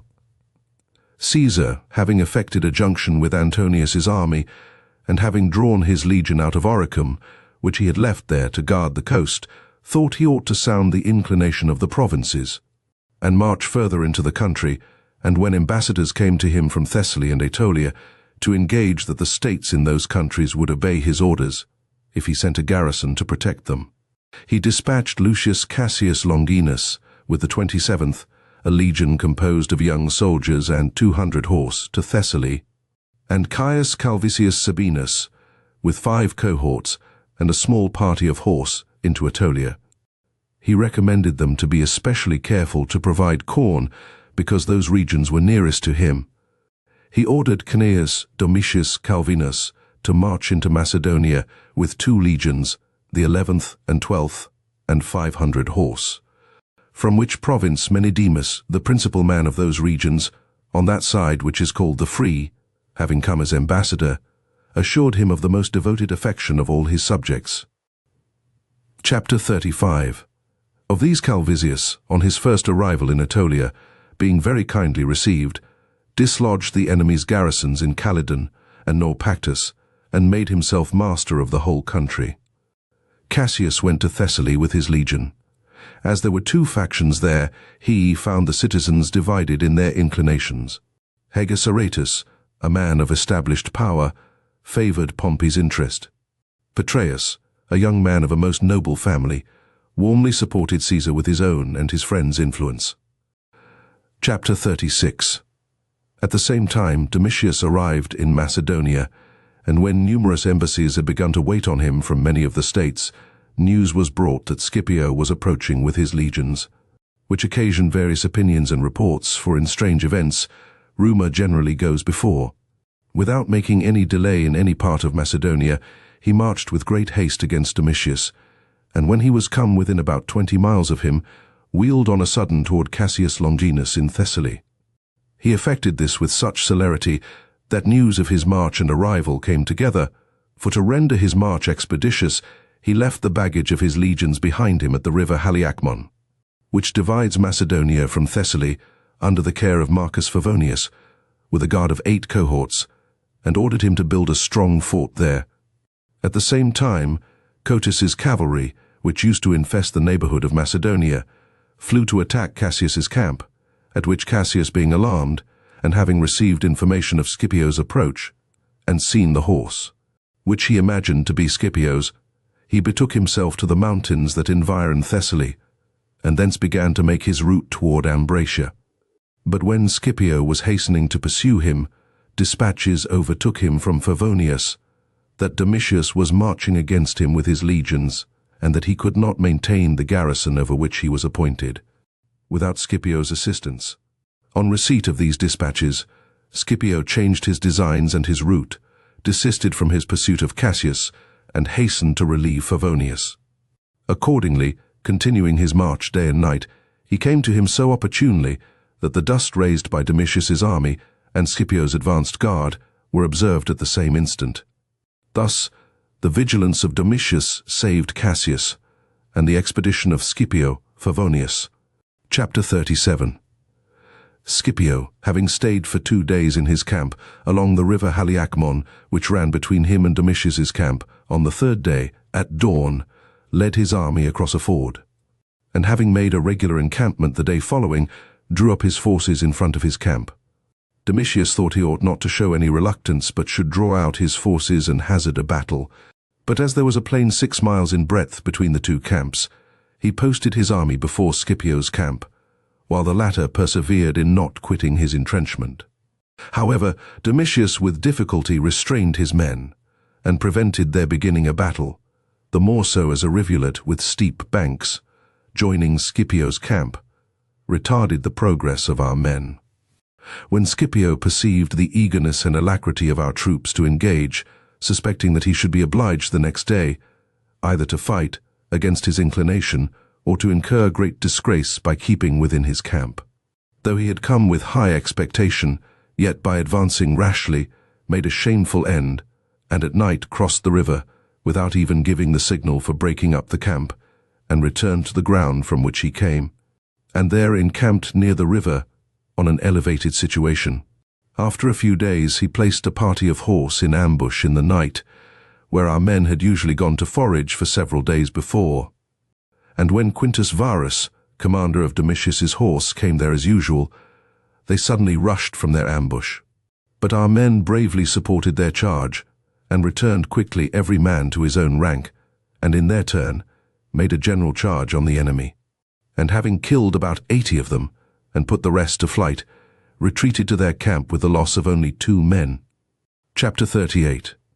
After these transactions, Domitius, hoping to allure Scipio to a battle, pretended to be obliged to change his position through want of corn, and having given the signal for decamping, advanced about 3 miles, and posted his army and cavalry in a convenient place, concealed from the enemy's view.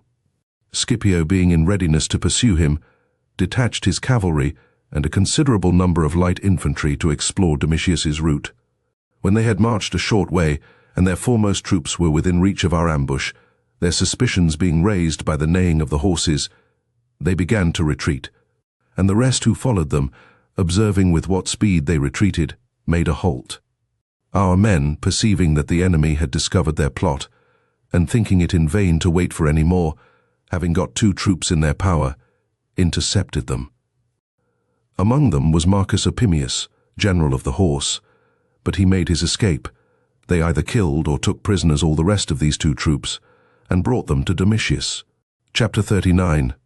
Caesar, having drawn his garrisons out of the seaports, as before mentioned, left 3 cohorts at Oricum to protect the town, and committed to them the charge of his ships of war, which he had transported from Italy.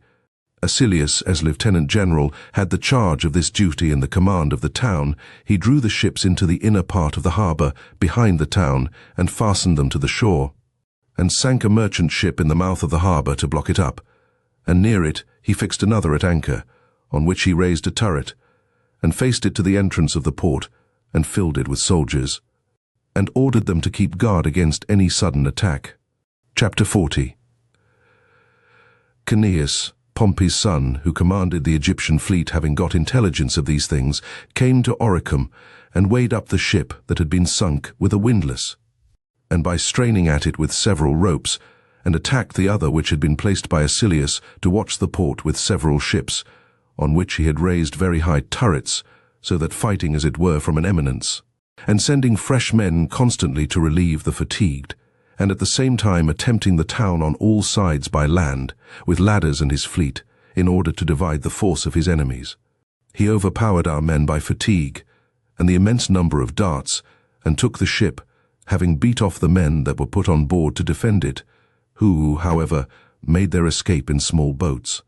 And at the same time he seized a natural mole on the opposite side, which almost formed an island over against the town. He carried over land, into the inner part of the harbour, 4 galleys, by putting rollers under them, and driving them on with levers.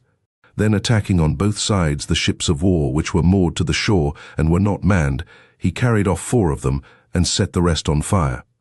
After dispatching this business, he left Decimus Laelius, whom he had taken away from the command of the Asiatic fleet, to hinder provisions from being brought into the town from Byblus and Amantia, and went himself to Lissus, where he attacked 30 merchantmen left within the port by Antonius, and set them on fire. He attempted to storm Lissus, but being delayed 3 days by the vigorous defence of the Roman citizens who belonged to that district, and of the soldiers which Caesar had sent to keep garrison there, and having lost a few men in the assault, he returned without effecting his object. Chapter 41. As soon as Caesar heard that Pompey was at Asparagium, he set out for that place with his army, and having taken the capital of the Parthenians on his march, where there was a garrison of Pompey's, he reached Pompey in Macedonia on the 3rd day, and encamped beside him, and the day following, having drawn out all his forces before his camp, he offered Pompey battle. But perceiving that he kept within his trenches, he led his army back to his camp, and thought of pursuing some other plan. Accordingly, the day following, he set out with all his forces by a long circuit, through a difficult and narrow road to Dyrrachium, hoping either that Pompey would be compelled to follow him to Dyrrachium, or that his communication with it might be cut off, because he had deposited there all his provisions and material of war. And so it happened for Pompey, at first not knowing his design, because he imagined he had taken a route in a different direction from that country, thought that the scarcity of provisions had obliged him to shift his quarters, but having afterward got true intelligence from his scouts, he decamped the day following, hoping to prevent him by taking a shorter road, which Caesar, suspecting might happen, encouraged his troops to submit cheerfully to the fatigue, and having halted a very small part of the night, he arrived early in the morning at Dyrrachium, when the van of Pompey's army was visible at a distance, and there he encamped. Chapter 42. Pompey, being cut off from Dyrrachium, as he was unable to effect his purpose, took a new resolution, and entrenched himself strongly on a rising ground, which is called Petra, where ships of a small size can come in, and be sheltered from some winds. Here he ordered a part of his men of war to attend him, and corn and provisions to be brought from Asia, and from all the countries of which he kept possession. Caesar, imagining that the war would be protracted to too great a length, and despairing of his convoys from Italy, because all the coasts were guarded with great diligence by Pompey's adherents, and because his own fleets, which he had built during the winter in Sicily, Gaul, and Italy, were detained, sent Lucius Canulaeus into Epirus to procure corn.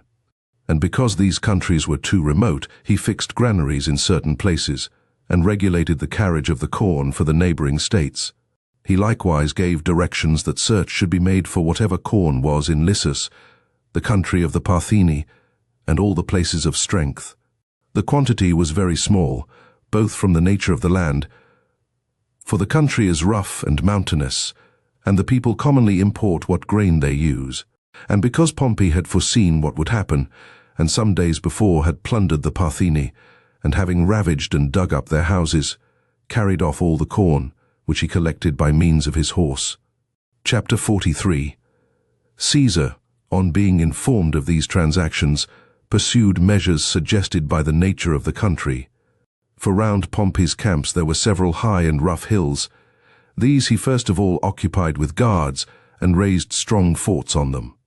Then drawing a fortification from one fort to another, as the nature of each position allowed, he began to draw a line of circumvallation round Pompey, with these views. As he had but a small quantity of corn, and Pompey was strong in cavalry, that he might furnish his army with corn and other necessaries from all sides with less danger. Secondly, to prevent Pompey from foraging, and thereby render his horse ineffectual in the operations of the war. And thirdly, to lessen his reputation, on which he saw he depended greatly, among foreign nations, when a report should have spread throughout the world that he was blockaded by Caesar, and dare not hazard a battle. Chapter 44. Neither was Pompey willing to leave the sea and Dyrrachium, because he had lodged his material there, his weapons, arms, and engines, and supplied his army with corn from it by his ships, nor was he able to put a stop to Caesar's works without hazarding a battle, which at that time he had determined not to do.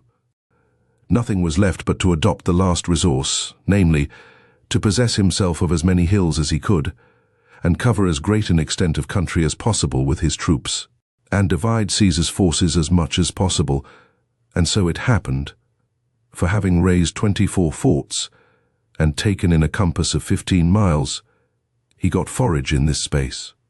And within this circuit there were several fields lately sown, in which the cattle might feed in the meantime. And as our men, who had completed their works by drawing lines of communication from one fort to another, were afraid that Pompey's men would sally out from some part, and attack us in the rear, so the enemy were making a continued fortification in a circuit within ours, to prevent us from breaking in on any side, or surrounding them on the rear. But they completed their works first, both because they had a greater number of men, and because they had a smaller compass to enclose. When Caesar attempted to gain any place, though Pompey had resolved not to oppose him with his whole force, or to come to a general engagement, yet he detached to particular places slingers and archers, with which his army abounded, and several of our men were wounded, and filled with great dread of the arrows. And almost all the soldiers made coats or coverings for themselves of haircloths, tarpaulins, or raw hides to defend them against the weapons. Chapter 45. In seizing the posts, each exerted his utmost power. Caesar, to confine Pompey within as narrow a compass as possible. Pompey, to occupy as many hills as he could in as large a circuit as possible, and several skirmishes were fought in consequence of it. In one of these, when Caesar's 9th Legion had gained a certain post and had begun to fortify it, Pompey possessed himself of a hill near to and opposite the same place, and endeavored to annoy the men while at work, and as the approach on one side was almost level, he first surrounded it with archers and slingers, and afterward by detaching a strong party of light infantry. And using his engines he stopped our works, and it was no easy matter for our men at once to defend themselves and to proceed with their fortifications. When Caesar perceived that his troops were wounded from all sides, he determined to retreat and give up the post. His retreat was down a precipice, on which account they pushed on with more spirit, and would not allow us to retire, because they imagined that we resigned the place through fear. It is reported that Pompey said that day in triumph to his friends about him, that he would consent to be accounted a general of no experience, if Caesar's legions effected a retreat without considerable loss from that ground into which they had rashly advanced. Chapter 46. Caesar, being uneasy about the retreat of his soldiers, ordered hurdles to be carried to the further side of the hill, and to be placed opposite to the enemy, and behind them a trench of a moderate breadth to be sunk by his soldiers under shelter of the hurdles, and the ground to be made as difficult as possible. He himself disposed slingers in convenient places to cover our men in their retreat. These things being completed, he ordered his legions to file off, Pompey's men insultingly and boldly pursued and chased us, leveling the hurdles that were thrown up in the front of our works, in order to pass over the trench, which as soon as Caesar perceived, being afraid that his men would appear not to retreat, but to be repulsed, and that greater loss might be sustained, when his men were almost halfway down the hill, he encouraged them by Antonius, who commanded that legion, ordered the signal of battle to be sounded, and a charge to be made on the enemy. The soldiers of the 9th Legion, suddenly closing their files, threw their javelins, and advancing impetuously from the low ground up the steep, drove Pompey's men precipitately before them, and obliged them to turn their backs, but their retreat was greatly impeded by the hurdles that lay in a long line before them, and the palisadoes which were in their way, and the trenches that were sunk. But our men, being contented to retreat without injury, having killed several of the enemy, and lost but 5 of their own, very quietly retired, and having seized some other hills somewhat on this side of that place, completed their fortifications. Chapter 47. This method of conducting a war was new and unusual, as well on account of the number of forts, the extent and greatness of the works, and the manner of attack and defense, as on account of other circumstances. For all who have attempted to besiege any person have attacked the enemy when they were frightened or weak, or after a defeat, or have been kept in fear of some attack when they themselves have had a superior force both of foot and horse. Besides, the usual design of a siege is to cut off the enemy's supplies. On the contrary, Caesar, with an inferior force, was enclosing troops sound and unhurt, and who had abundance of all things. For there arrived every day a prodigious number of ships, which brought them provisions, nor could the wind blow from any point that would not be favorable to some of them. Whereas Caesar, having consumed all the corn far and near, was in very great distress, but his soldiers bore all with uncommon patience.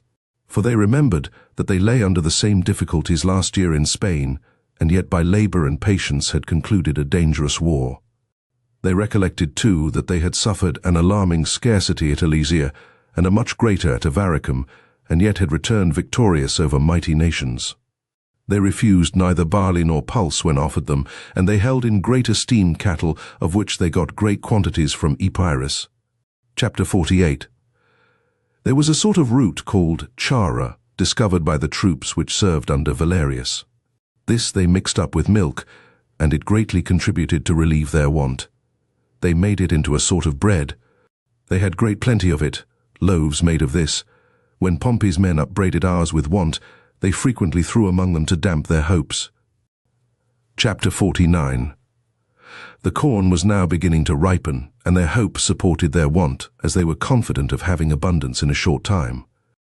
And there were frequently heard declarations of the soldiers on guard, in discourse with each other, that they would rather live on the bark of the trees than let Pompey escape from their hands. For they were often told by deserters that they could scarcely maintain their horses, and that their other cattle was dead, that they themselves were not in good health from their confinement within so narrow a compass, from the noisome smell, the number of carcasses, and the constant fatigue to them, being men unaccustomed to work, and laboring under a great want of water.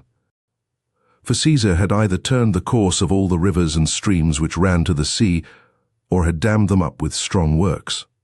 And as the country was mountainous, and the valleys narrow at the bottom, he enclosed them with piles sunk in the ground, and heaped up mould against them to keep in the water.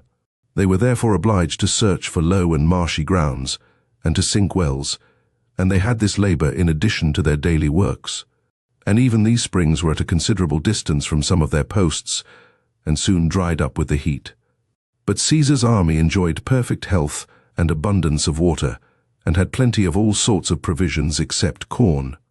And they had a prospect of better times approaching, and saw greater hopes laid before them by the ripening of the grain. Chapter 50. In this new kind of war, new methods of managing it were invented by both generals.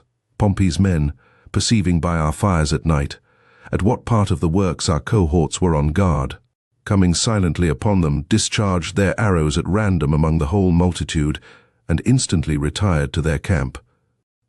As a remedy against which our men were taught by experience to light their fires in one place and keep guard in another. Note, the translator felt that some of the original text was missing at this point. Chapter 51. In the meantime, Publius Sylla, whom Caesar at his departure had left governor of his camp, came up with 2 legions to assist the cohort, upon whose arrival Pompey's forces were easily repulsed.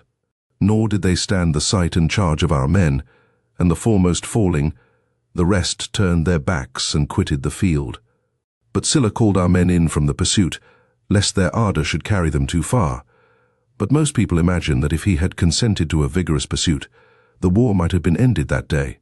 His conduct, however, does not appear to deserve censure, for the duties of a lieutenant general and of a commander-in-chief are very different. The one is bound to act entirely according to his instructions, the other to regulate his conduct without control as occasion requires. Sylla, being deputed by Caesar to take care of the camp, and having rescued his men, was satisfied with that, and did not desire to hazard a battle, although this circumstance might probably have had a successful issue. That he might not be thought to have assumed the part of the general. One circumstance laid the Pompeians under great difficulty in making good a retreat, for they had advanced from disadvantageous ground, and were posted on the top of a hill. If they attempted to retire down the steep, they dreaded the pursuit of our men from the rising ground, and there was but a short time till sunset. For in hopes of completing the business, they had protracted the battle almost till night. Taking therefore measures suited to their exigency, and to the shortness of the time, Pompey possessed himself of an eminence, at such a distance from our fort that no weapon discharged from an engine could reach him. Here he took up a position and fortified it, and kept all his forces there. Chapter 52. At the same time, there were engagements in 2 other places, for Pompey had attacked several forts at once in order to divide our forces that no relief might be sent from the neighboring posts. In one place, Volcatius Tullus sustained the charge of a legion with 3 cohorts, and beat them off the field. In another, the Germans, having sallied over our fortifications, slew several of the enemy, and retreated safe to our camp. Chapter 53. Thus 6 engagements having happened in one day, 3 at Dyrrachium and 3 at the fortifications, when a computation was made of the number of slain, we found that about 2,000 fell on Pompey's side, several of them volunteer veterans and centurions. Among them was Valerius, the son of Lucius Flaccus, who as praetor had formerly had the government of Asia, and 6 military standards were taken. Of our men, not more than 20 were missing in all the action. But in the fort, not a single soldier escaped without a wound, and in one cohort 4 centurions lost their eyes. And being desirous to produce testimony of the fatigue they underwent, and the danger they sustained, they counted to Caesar about 30,000 arrows which had been thrown into the fort, and in the shield of the centurion Sceva, which was brought to him, were found 230 holes. In reward for this man's services, both to himself and the public, Caesar presented to him 200,000 pieces of copper money, and declared him promoted from the 8th to the 1st centurion. For it appeared that the fort had been in a great measure saved by his exertions, and he afterward very amply rewarded the cohorts with double pay, corn, clothing, and other military honours. Chapter 54. Pompey, having made great additions to his works in the night, the following days built turrets, and having carried his works 15 feet high, faced that part of his camp with mantelets, and after an interval of 5 days, taking advantage of a second cloudy night, he barricaded all the gates of his camp to hinder a pursuit, and about midnight, quietly marched off his army and retreated to his old fortifications. Chapter 55. Aetolia, Acarnania, and Amphilochus, being reduced, as we have related, by Cassius Longinus and Calvisius Sabinus, Caesar thought he ought to attempt the conquest of Achaia, and to advance further into the country. Accordingly, he detached Fufius thither, and ordered Quintus Sabinus and Cassius to join him with their cohorts. Upon notice of their approach, Rutilius Lupus, who commanded in Achaia under Pompey, began to fortify the isthmus, to prevent Fufius from coming into Achaia. Caelinus recovered Delphi, Thebes, and Orchomenus by a voluntary submission of those states. Some he subdued by force, the rest he endeavoured to win over to Caesar's interest, by sending deputies round to them. In these things, principally, Fusius was employed. Chapter 56. Every day afterward, Caesar drew up his army on a level ground, and offered Pompey battle, and led his legions almost close to Pompey's camp. And his front line was at no greater distance from the rampart than that no weapon from their engines could reach it.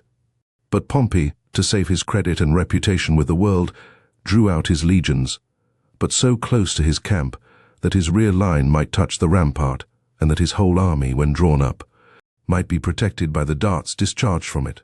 Chapter 57.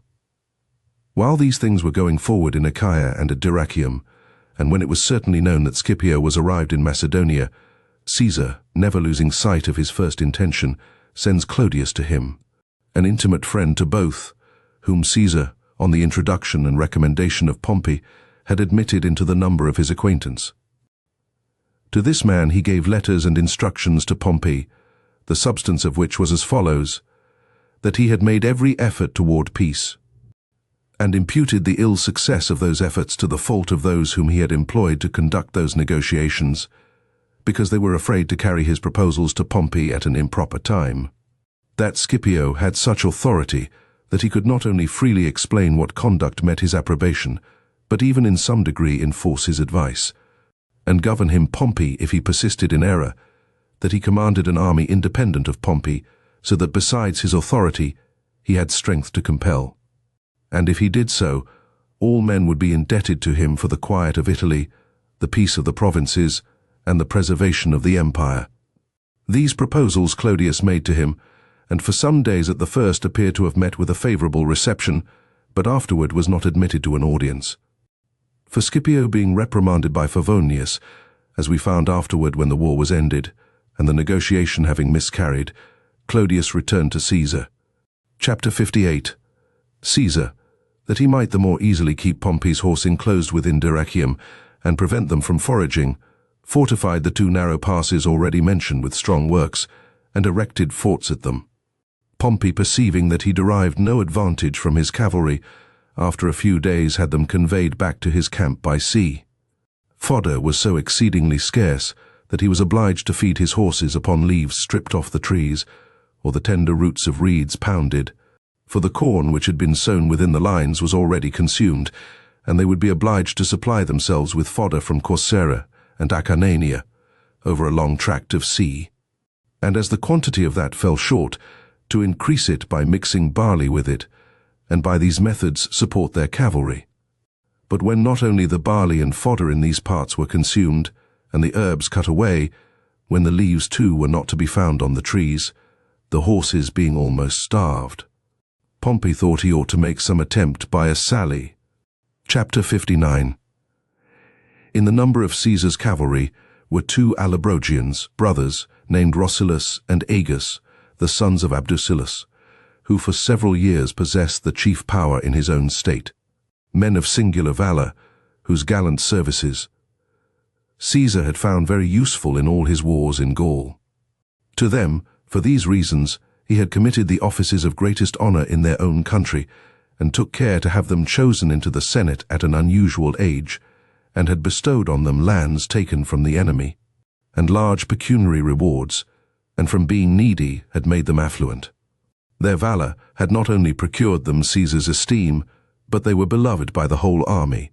But, presuming on Caesar's friendship, and elated with the arrogance natural to a foolish and barbarous people, they despised their countrymen, defrauded their cavalry of their pay, and applied all the plunder to their own use.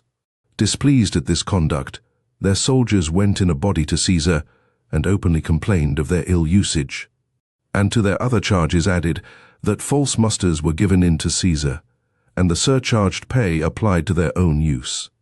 Chapter 60. Caesar, not thinking it a proper time to call them to account, and willing to pardon many faults on account of their valor, deferred the whole matter, and gave them a private rebuke, for having made a traffic of their troops, and advised them to expect everything from his friendship, and by his past favors to measure their future hopes. This, however, gave them great offense, and made them contemptible in the eyes of the whole army. Of this they became sensible, as well from the reproaches of others, as from the judgment of their own minds, and a consciousness of guilt, prompted then by shame, and perhaps imagining that they were not liberated from trial, but reserved to a future day, they resolved to break off from us, to put their fortune to a new hazard, and to make trial of new connections. And having conferred with a few of their clients, to whom they could venture to entrust so base an action, they first attempted to assassinate Caius Volusinus, general of the horse, as was discovered at the end of the war, that they might appear to have fled to Pompey after conferring an important service on him. But when that appeared too difficult to put in execution and no opportunity offered to accomplish it, they borrowed all the money they could, as if they designed to make satisfaction and restitution for what they had defrauded, and having purchased a great number of horses, they deserted to Pompey along with those whom they had engaged in their plot. Chapter 61. As they were persons nobly descended and of liberal education, and had come with a great retinue and several cattle, and were reckoned men of courage, and had been in great esteem with Caesar. And as it was a new and uncommon event, Pompey carried them round all his works, and made an ostentatious show of them, for till that day not a soldier, either horse or foot, had deserted from Caesar to Pompey, though there were desertions almost every day from Pompey to Caesar, but more commonly among the soldiers levied in Epirus and Aetolia, and in those countries which were in Caesar's possession. But the brothers, having been acquainted with all things, either what was incomplete in our works, or what appeared to the best judges of military matters to be deficient, the particular times, the distance of places, and the various attention of the guards according to the different temper and character of the officer who commanded the different posts, gave an exact account of all to Pompey. Chapter 62. Upon receiving this intelligence, Pompey, who had already formed the design of attempting a sally, as before mentioned, ordered the soldiers to make osier coverings for their helmets, and to provide fascines. These things being prepared, he embarked on board small boats and row galleys by night, a considerable number of light infantry and archers, with all their fascines, and immediately after midnight, he marched 60 cohorts drafted from the greater camp and the outposts, to that part of our works which extended toward the sea, and were at the furthest distance from Caesar's greater camp. To the same place he sent the ships, which he had freighted with the fascines and light-armed troops, and all the ships of war that lay at Dyrrachium. And to each he gave particular instructions.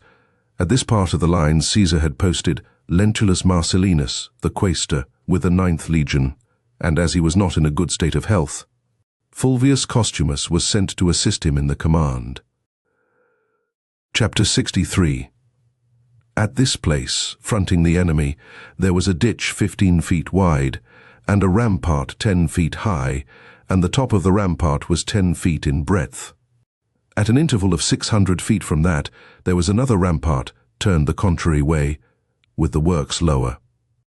For some days before, Caesar, apprehending that our men might be surrounded by sea, had made a double rampart there, that if he should be attacked on both sides he might have the means of defending himself.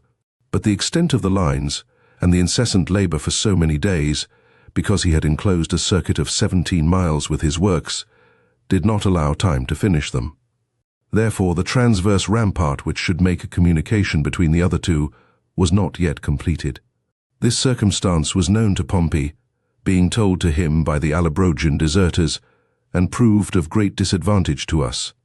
For when our cohorts of the 9th legion were on guard by the seaside, Pompey's army arrived suddenly by break of day, and their approach was a surprise to our men, and at the same time the soldiers that came by sea cast their darts on the front rampart, and the ditches were filled with fascines, and the legionary soldiers terrified those that defended the inner rampart by applying the scaling ladders, and by engines and weapons of all sorts, and a vast multitude of archers poured round upon them from every side. Besides, the coverings of osiers, which they had laid over their helmets, were a great security to them against the blows of stones, which were the only weapons that our soldiers had. And therefore, when our men were oppressed in every manner, and were scarcely able to make resistance, the defect in our works was observed, and Pompey's soldiers, landing between the two ramparts, where the work was unfinished, attacked our men in the rear, and having beat them from both sides of the fortification, obliged them to flee. Chapter 64. Marcellinus, being informed of this disorder, detached some cohorts to the relief of our men, who, seeing them flee from the camp, were neither able to persuade them to rally at their approach, nor themselves to sustain the enemy's charge. and in like manner, whatever additional assistance was sent was infected by the fears of the defeated and increased the terror and danger. For retreat was prevented by the multitude of the fugitives.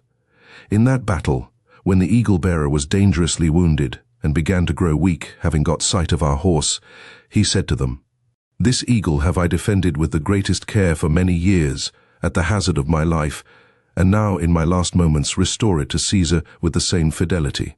Do not, I conjure you, suffer a dishonor to be sustained in the field, which never before happened to Caesar's army, but deliver it safe into his hands." By this accident the eagle was preserved, but all the centurions of the first cohorts were killed, except the principal. Chapter 65. And now the Pompeians, after great havoc of our troops, were approaching Marcellinus's camp, and had struck no small terror into the rest of the cohorts, when Marcus Antonius, who commanded the nearest fort, being informed of what had happened, was observed descending from the rising ground with 12 cohorts. His arrival checked the Pompeians, and encouraged our men to recover from their extreme affright. And shortly after, Caesar, having got notice by the smoke of all the forts, which was the usual signal on such occasions, drafted off some cohorts from the outposts and went to the scene of action. And having there learned the loss he had sustained, and perceiving that Pompey had forced our works, and had encamped along the coast, so that he was at liberty to forage, and had a communication with his shipping, he altered his plan for conducting the war, as his design had not succeeded, and ordered a strong encampment to be made near Pompey. Chapter 66. When this work was finished, Caesar's scouts observed that some cohorts, which to them appeared like a legion, were retired behind the wood, and were on their march to the old camp. The situation of the two camps was as follows. A few days before, when Caesar's 9th Legion had opposed a party of Pompey's troops and were endeavoring to enclose them, Caesar's troops formed a camp in that place.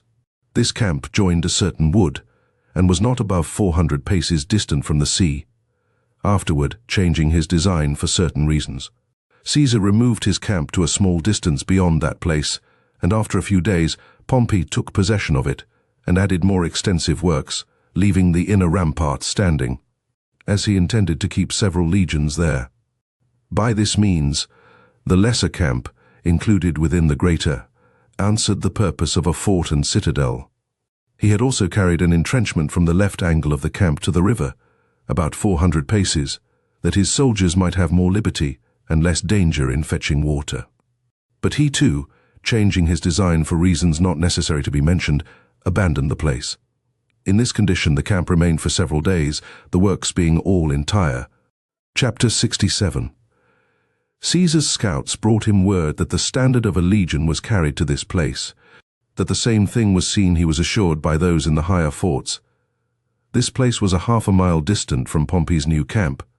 Caesar, hoping to surprise this legion, and anxious to repair the loss sustained that day, left 2 cohorts employed in the works to make an appearance of entrenching himself, and by a different route, as privately as he could, with his other cohorts amounting to 33, among which was the 9th Legion, which had lost so many centurions, and whose privates were greatly reduced in number. He marched in 2 lines against Pompey's legion and his lesser camp. Nor did this first opinion deceive him, for he reached the place before Pompey could have notice of it. And though the works were strong, yet having made the attack with the left wing which he commanded in person, he obliged the Pompeians to quit the rampart in disorder. A barricade had been raised before the gates, at which a short contest was maintained, our men endeavoring to force their way in, and the enemy to defend the camp. Titus Pulcio, by whose means we have related that Caius Antonius's army was betrayed, defending them with singular courage. But the valor of our men prevailed, and having cut down the barricade, they first forced the greater camp, and after that the fort which was enclosed within it. And as the legion on its repulse had retired to this, they slew several defending themselves there. Chapter 68. But fortune, who exerts a powerful influence as well in other matters, as especially in war, effects great changes from trifling causes, as happened at this time. For the cohorts on Caesar's right wing, through ignorance of the place, followed the direction of that rampart which ran along from the camp to the river, while they were in search of a gate, and imagined that it belonged to the camp. But when they found that it led to the river, and that nobody opposed them, they immediately climbed over the rampart and were followed by all our cavalry. Chapter 69. In the meantime, Pompey, by the great delay which this occasioned, being informed of what had happened, marched with the 5th Legion, which he called away from their work to support his party, and at the same time his cavalry were advancing up to ours, and an army in order of battle was seen at a distance by our men who had taken possession of the camp. And the face of affairs was suddenly changed, for Pompey's legion, encouraged by the hope of speedy support, attempted to make a stand at the Decuman gate and made a bold charge on our men.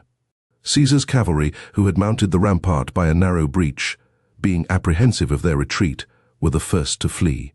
The right wing, which had been separated from the left, observing the terror of the cavalry, to prevent their being overpowered within the lines, were endeavoring to retreat by the same way as they burst in, and most of them, lest they should be engaged in the narrow passes, threw themselves down a rampart 10 feet high into the trenches, and the first being trodden to death, the rest procured their safety and escaped over their bodies.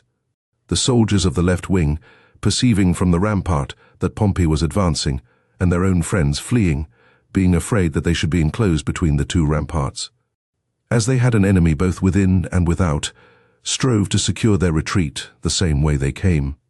All was disorder, consternation, and flight, insomuch that, when Caesar laid hold of the colours of those who were running away, and desired them to stand, some left their horses behind, and continued to run in the same manner. Others, through fear, even threw away their colours, nor did a single man face about. Chapter 70.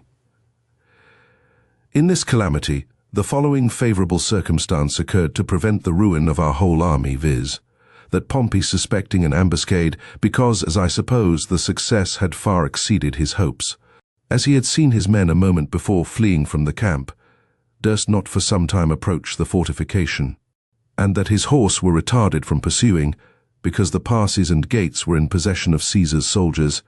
Thus a trifling circumstance proved of great importance to each party, for the rampart drawn from the camp to the river interrupted the progress and certainty of Caesar's victory after he had forged Pompey's camp.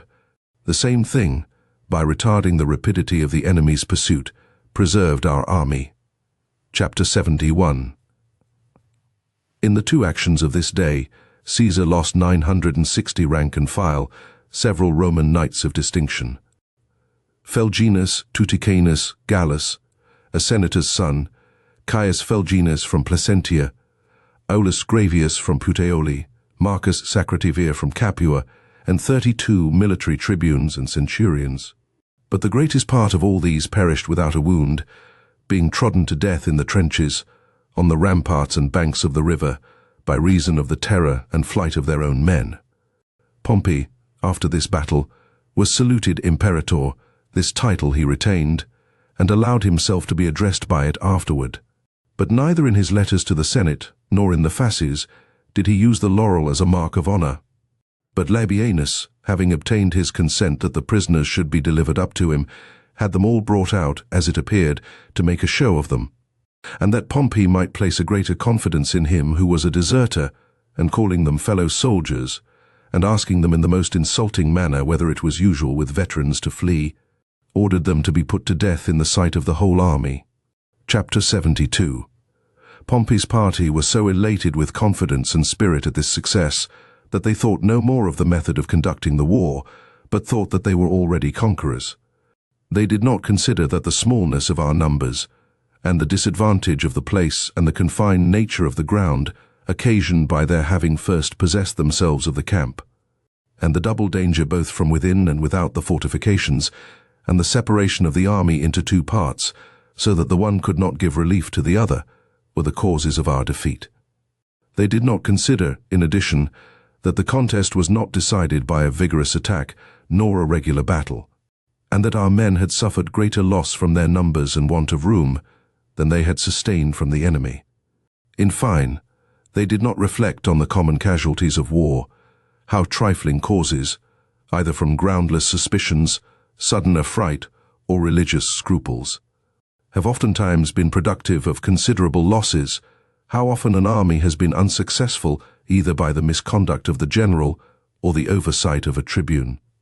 But as if they had proved victorious by their valor, and as if no change could ever take place, they published the success of the day throughout the world by reports and letters. Chapter 73.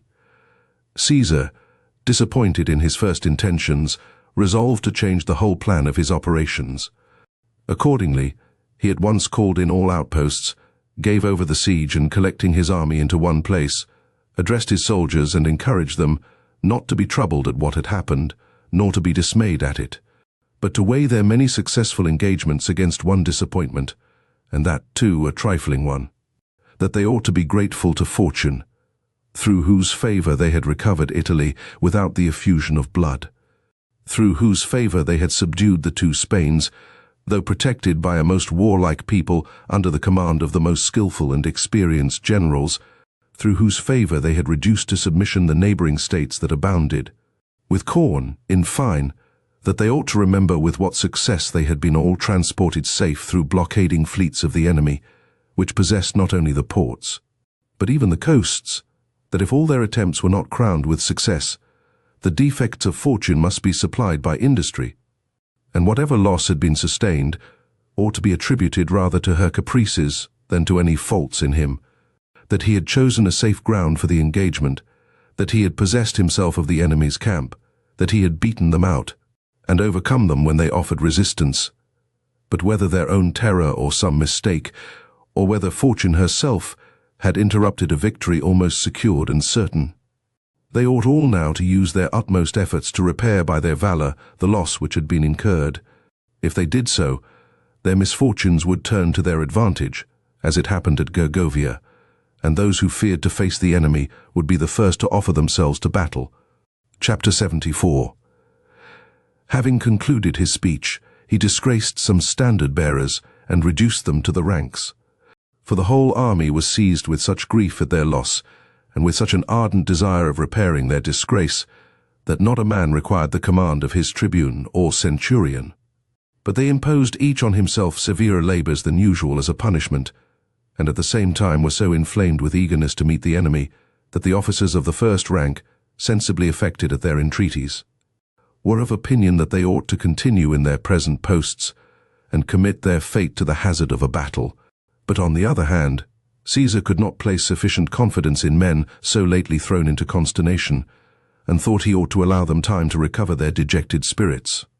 And having abandoned his works, he was apprehensive of being distressed for want of corn. Chapter 75. Accordingly, suffering no time to intervene but what was necessary for a proper attention to be paid to the sick and wounded, he sent on all his baggage privately in the beginning of the night from his camp to Apollonia, and ordered them not to halt till they had performed their journey, and he detached one legion with them as a convoy. This affair being concluded, having retained only 2 legions in his camp, he marched the rest of his army out at 3 o'clock in the morning by several gates, and sent them forward by the same route, and in a short space after, that the military practice might be preserved, and his march known as late as possible, he ordered the signal for decamping to be given, and setting out immediately and following the rear of his own army, he was soon out of sight of the camp. Nor did Pompey, as soon as he had notice of his design, make any delay to pursue him, but with a view to surprise them while encumbered with baggage on their march, and not yet recovered from their fright. He led his army out of his camp, and sent his cavalry on to retard our rear, but was not able to come up with them, because Caesar had got far before him, and marched without baggage. But when we reached the river Genusis, the banks being steep, their horse overtook our rear, and detained them by bringing them to action, to oppose whom Caesar sent his horse, and intermixed with them about 400 of his advanced light troops, who attacked their horse with such success, that having routed them all, and killed several, they returned without any loss to the main body. Chapter 76. Having performed the exact march which he had proposed that day, and having led his army over the river Genusis, Caesar posted himself in his old camp opposite Esperagium, and kept his soldiers close within the entrenchments, and ordered the horse, who had been sent out under pretence of foraging, to retire immediately into the camp, through the Decuman gate, Pompey in Chapter 77. The next day Caesar sent his baggage forward early in the night and marched off himself immediately after the fourth watch, that if he should be under the necessity of risking an engagement, he might meet a sudden attack with an army free from encumbrance. He did so for several days successively, by which means he was enabled to effect his march over the deepest rivers and through the most intricate roads without any loss. For Pompey, after the first day's delay, and the fatigue which he endured for some days in vain, though he exerted himself by forced marches, and was anxious to overtake us, who had got the start of him, on the fourth day desisted from the pursuit, and determined to follow other measures. Chapter 78. Caesar was obliged to go to Apollonia to lodge his wounded, pay his army, confirm his friends, and leave garrisons in the towns. But for these matters he allowed no more time than was necessary for a person in haste. And being apprehensive for Domitius, lest he should be surprised by Pompey's arrival, he hastened with all speed and earnestness to join him. For he planned the operations of the whole campaign on these principles, that if Pompey should march after him, he would be drawn off from the sea, and from those forces which he had provided in Dyrrhachium, and separated from his corn and magazines, and be obliged to carry on the war on equal terms. But if he crossed over into Italy, Caesar, having effected a junction with Domitius, would march through Illyricum to the relief of Italy. But if he endeavored to storm Apollonia and Oricum, and exclude him from the whole coast, he hoped by besieging Scipio to oblige him, of necessity, to come to his assistance. Accordingly, Caesar, dispatching couriers, writes to Domitius, and acquaints him with his wishes on the subject. And having stationed a garrison of 4 cohorts at Apollonia, 1 at Lissus, and 3 at Oricum, besides those who were sick of their wounds, he set forward on his march through Epirus and Acarnania. Pompey, also, guessing at Caesar's design, determined to hasten to Scipio, that if Caesar should march in that direction, he might be ready to relieve him, but that if Caesar should be unwilling to quit the sea coast and Corcyra, because he expected legions and cavalry from Italy, he himself might fall on Domitius with all his forces. Chapter 79. For these reasons each of them studied dispatch, that he might succor his friends, and not miss an opportunity of surprising his enemies. But Caesar's engagements at Apollonia had carried him aside from the direct road. Pompey had taken the short road to Macedonia through Candavia. To this was added another unexpected disadvantage, that Domitius, who for several days had been encamped opposite Scipio, had quitted that post for the sake of provisions, and had marched to Heraclea Sentica, a city subject to Candavia, so that fortune herself seemed to throw him in Pompey's way. Of this, Caesar was ignorant up to this time. Letters likewise being sent by Pompey through all the provinces and states, with an account of the action at Dyrrhachium, very much enlarged and exaggerated beyond the real facts, a rumor had been circulated, that Caesar had been defeated and forced to flee and had lost almost all his forces. These reports had made the roads dangerous, and drawn off some states from his alliance, whence it happened that the messengers dispatched by Caesar by several different roads to Domitius, and by Domitius to Caesar, were not able by any means to accomplish their journey. But the Allobroges, who were in the retinue of Egas and Rosilus, and who had deserted to Pompey, having met on the road a scouting party of Domitius, either from old acquaintance because they had served together in Gaul, or elated with vain glory, gave them an account of all that had happened, and informed them of Caesar's departure and Pompey's arrival.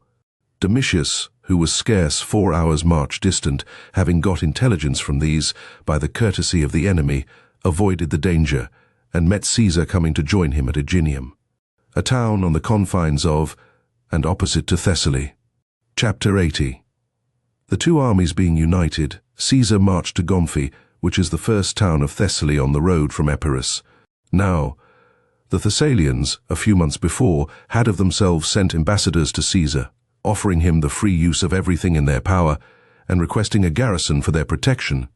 But the report, already spoken of the battle at Dyrrhachium, which it had exaggerated in many particulars, had arrived before him.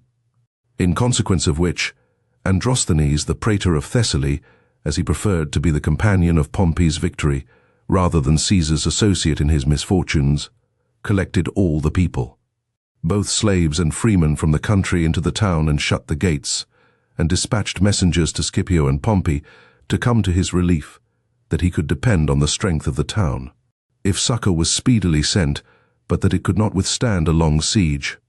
Scipio, as soon as he received advice of the departure of the armies from Dyrrachium, had marched with his legions to Larissa. Pompey was not yet arrived near Thessaly.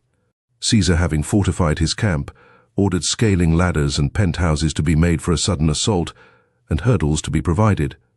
As soon as they were ready, he exhorted his soldiers and told them of what advantage it would be to assist them with all sorts of necessaries if they made themselves masters of a rich and plentiful town, and at the same time to strike terror into other states by the example of this, and to effect this with speed before auxiliaries could arrive.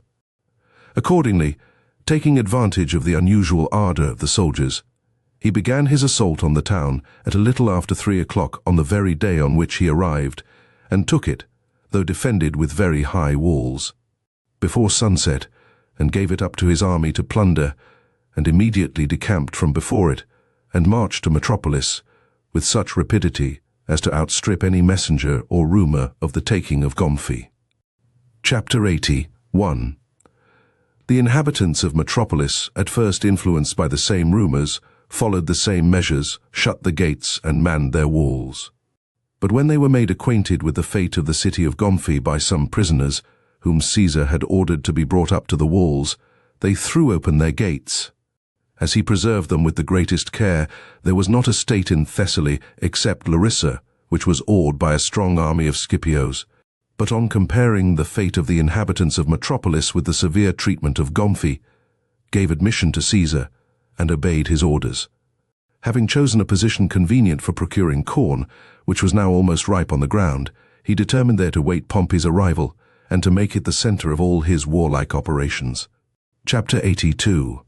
Pompey arrived in Thessaly a few days after, and having harangued the combined army, returned thanks to his own men, and exhorted Scipio's soldiers that as the victory was now secured, they should endeavor to merit a part of the rewards and booty.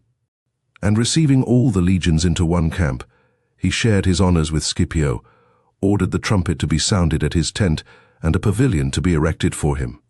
The forces of Pompey being thus augmented, and two such powerful armies united, their former expectations were confirmed, and their hopes of victory so much increased, that whatever time intervened was considered as so much delay to their return into Italy, and whenever Pompey acted with slowness and caution, they used to exclaim that it was the business only of a single day, but that he had a passion for power, and was delighted in having persons of consular and praetorian rank in the number of his slaves. And they now began to dispute openly about rewards and priesthoods, and disposed of the consulate for several years to come. Others put in their claims for the houses and properties of all who were in Caesar's camp, and in that council there was a warm debate whether Lucius Hirtius, who had been sent by Pompey against the Parthians, should be admitted a candidate for the praetorship in his absence at the next election, his friends imploring Pompey's honor to fulfill the engagements which he had made to him at his departure, that he might not seem deceived through his authority, while others, embarked in equal labor and danger, pleaded that no individual ought to have a preference before all the rest. Chapter 83. Already Domitius, Scipio, and Lentulus Spinther, in their daily quarrels about Caesar's priesthood, openly abused each other in the most scurrilous language. Lentulus urging the respect due to his age, Domitius boasting his interest in the city and his dignity, and Scipio presuming on his alliance with Pompey. Attius Rufus charged Lucius Afranius before Pompey with betraying the army in the action that happened in Spain, and Lucius Domitius declared in the council that it was his wish that, when the war should be ended, 3 billets should be given to all the senators who had taken part with them in the war, and that they should pass sentence on every single person who had stayed behind at Rome, or who had been within Pompey's garrisons, and had not contributed their assistance in the military operations, that by the first billet they should have power to acquit, by the second to pass sentence of death, and by the third to impose a pecuniary fine. In short, Pompey's whole army talked of nothing but the honors or sums of money which were to be their rewards, or of vengeance on their enemies, and never considered how they were to defeat their enemies, but in what manner they should use their victory.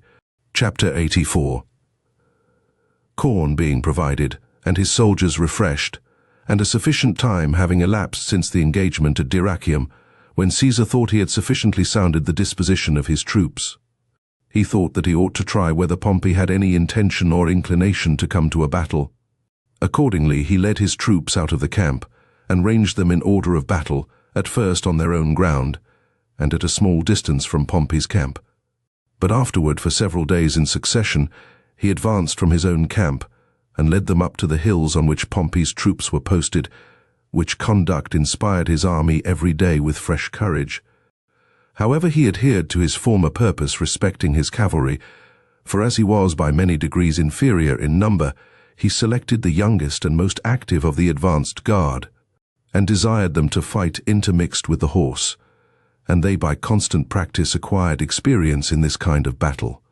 By these means it was brought to pass that 1,000 of his horse would dare even on open ground to stand against 7,000 of Pompey's, if occasion required, and would not be much terrified by their number.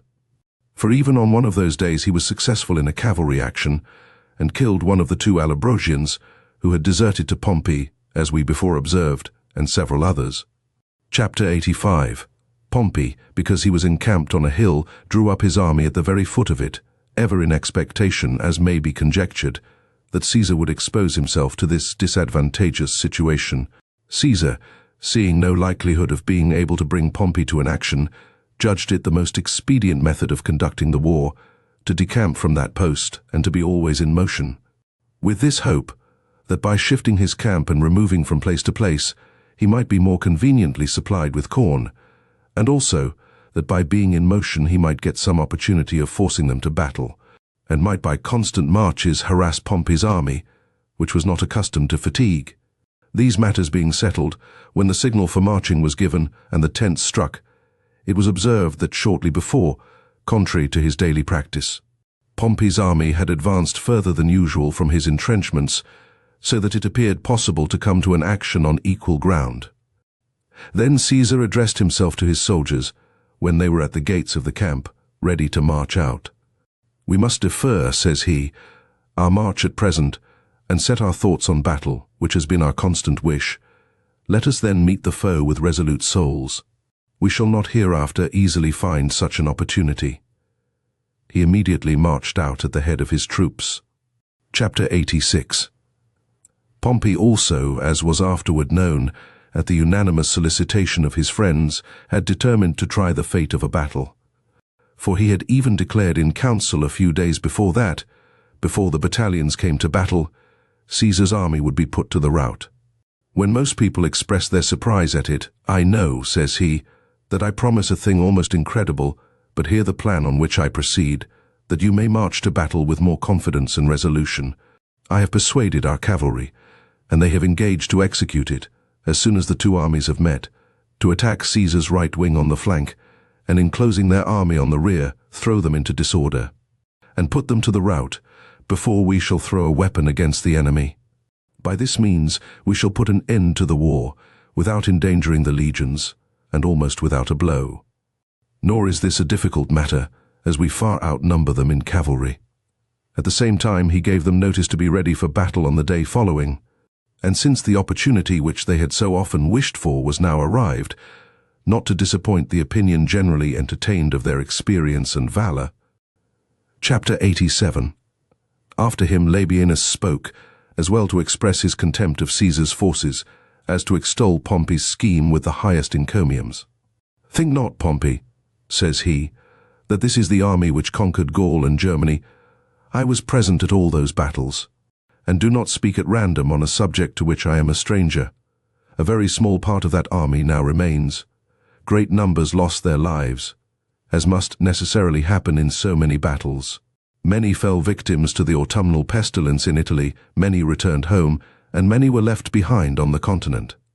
Have you not heard that the cohorts at Brundusium are composed of invalids? The forces which you now behold have been recruited by levies lately made in hither Spain, and the greater part from the colonies beyond the Po. Moreover, the flower of the forces perished in the 2 engagements at Dyrrachium. Having so said, he took an oath never to return to his camp unless victorious, and he encouraged the rest to do the like. Pompey applauded his proposal and took the same oath, nor did any person present hesitate to take it. After this had passed in the council, they broke up full of hopes and joy, and in imagination anticipated victory, because they thought that in a matter of such importance, no groundless assertion could be made by a general of such experience. Chapter 88. When Caesar had approached near Pompey's camp, he observed that his army was drawn up in the following manner. On the left wing were the 2 legions, delivered over by Caesar at the beginning of the disputes in compliance with the Senate's decree, one of which was called the first, the other the third. Here Pompey commanded in person. Scipio with the Syrian legions commanded the center. The Cilician legion, in conjunction with the Spanish cohorts, which we said were brought over by Afranius, were disposed on the right wing. These Pompey considered his steadiest troops. The rest he had interspersed between the center and the wing, and he had 110 complete cohorts. These amounted to 45,000 men. He had besides 2 cohorts of volunteers, who, having received favors from him in former wars, flocked to his standard. These were dispersed through his whole army. The 7 remaining cohorts he had disposed to protect his camp and the neighboring forts. His right wing was secured by a river with steep banks, for which reason he placed all his cavalry, archers and slingers on his left wing. Chapter 89. Caesar, observing his former custom, had placed the 10th Legion on the right, the 9th on the left, although it was very much weakened by the battles at Dyrrhachium. He placed the 8th Legion so close to the 9th as to almost make one of the 2, and ordered them to support one another. He drew up on the field 80 cohorts, making a total of 22,000 men. He left 2 cohorts to guard the camp. He gave the command of the left wing to Antonius, of the right to P. Sulla, and of the center to C.N. Domitius. He himself took his post opposite Pompey. At the same time, fearing, from the disposition of the enemy which we have previously mentioned, lest his right wing might be surrounded by their numerous cavalry, he rapidly drafted a single cohort from each of the legions composing the 3rd line, formed of them a 4th line, and opposed them to Pompey's cavalry, and acquainting them with his wishes, admonished them that the success of that day depended on their courage. At the same time he ordered the 3rd line, and the entire army not to charge without his command, that he would give the signal whenever he wished them to do so. Chapter 90. When he was exhorting his army to battle, according to the military custom, and spoke to them of the favors that they had constantly received from him, he took especial care to remind them that he could call his soldiers to witness the earnestness with which he had sought peace, the efforts that he had made by Vatinius to gain a conference with Labienus, and likewise by Claudius to treat with Scipio, in what manner he had exerted himself at Oricum to gain permission from Libo to send ambassadors, that he had been always reluctant to shed the blood of his soldiers, and did not wish to deprive the Republic of one or other of her armies. After delivering this speech he gave by a trumpet the signal to his soldiers, who were eagerly demanding it, and were very impatient for the onset. Chapter 91. There was in Caesar's army a volunteer of the name of Crastinus, who the year before had been 1st centurion of the 10th Legion, a man of pre-eminent bravery. He, when the signal was given, says, "Follow me, my old comrades, and display such exertions in behalf of your general as you have determined to do. This is our last battle, and when it shall be won, he will recover his dignity, and we our liberty." At the same time he looked back to Caesar and said, "General, I will act in such a manner today that you will feel grateful to me living or dead." After uttering these words he charged first on the right wing, and about 120 chosen volunteers of the same century followed. Chapter 92. There was so much space left between the 2 lines as sufficed for the onset of the hostile armies. But Pompey had ordered his soldiers to await Caesar's attack, and not to advance from their position or suffer their line to be put into disorder. And he is said to have done this by the advice of Caius Triarius, that the impetuosity of the charge of Caesar's soldiers might be checked, and their line broken, and that Pompey's troops remaining in their ranks might attack them while in disorder, and he thought that the javelins would fall with less force if the soldiers were kept in their ground, than if they met them in their course. At the same time, he trusted that Caesar's soldiers, after running over double the usual ground, would become weary and exhausted by the fatigue. But to me, Pompey seems to have acted without sufficient reason, for there is a certain impetuosity of spirit, and an alacrity implanted by nature in the hearts of all men, which is inflamed by a desire to meet the foe. This a general should endeavor not to repress, but to increase, nor was it a vain institution of our ancestors that the trumpets should sound on all sides, and a general shout be raised, by which they imagined that the enemy were struck with terror, and their own army inspired with courage. Chapter 93. But our men, when the signal was given, rushed forward with their javelins ready to be launched, but perceiving that Pompey's men did not run to meet their charge, having acquired experience by custom, and being practiced in former battles, they of their own accord repressed their speed, and halted almost midway, that they might not come up with the enemy when their strength was exhausted, and after a short respite, they again renewed their course, and threw their javelins, and instantly drew their swords, as Caesar had ordered them. Nor did Pompey's men fail in this crisis, for they received our javelins, stood our charge, and maintained their ranks, and having launched their javelins had recourse to their swords. At the same time, Pompey's horse, according to their orders, rushed out at once from his left wing, and his whole host of archers poured after them. Our cavalry did not withstand their charge, but gave ground a little, upon which Pompey's horse pressed them more vigorously, and began to file off in troops and flank our army. When Caesar perceived this, he gave the signal to his fourth line, which he had formed of the 6 cohorts. They instantly rushed forward, and charged Pompey's horse with such fury, that not a man of them stood, but all wheeling about, not only quitted their post, but galloped forward to seek a refuge in the highest mountains. By their retreat, the archers and slingers, being left destitute and defenseless, were all cut to pieces. The cohorts, pursuing their success, wheeled about upon Pompey's left wing, while his infantry still continued to make battle and attack them in the rear. Chapter 94. At the same time, Caesar ordered his third line to advance, which till then had not been engaged, but had kept their post. Thus, new and fresh troops having come to the assistance of the fatigued, and others having made an attack on their rear, Pompey's men were not able to maintain their ground, but all fled. Nor was Caesar deceived in his opinion that the victory, as he had declared in his speech to his soldiers, must have its beginning from those 6 cohorts, which he had placed as a fourth line to oppose the horse. For by them the cavalry were routed, by them the archers and slingers were cut to pieces, by them the left wing of Pompey's army was surrounded, and obliged to be the first to flee. But when Pompey saw his cavalry routed, and that part of his army on which he reposed his greatest hopes thrown into confusion, despairing of the rest, he quitted the field, and retreated straightway on horseback to his camp, and calling to the centurions, whom he had placed to guard the Praetorian gate, with a loud voice, that the soldiers might hear. "Secure the camp," says he, "defend it with diligence. If any danger should threaten it, I will visit the other gates, and encourage the guards of the camp."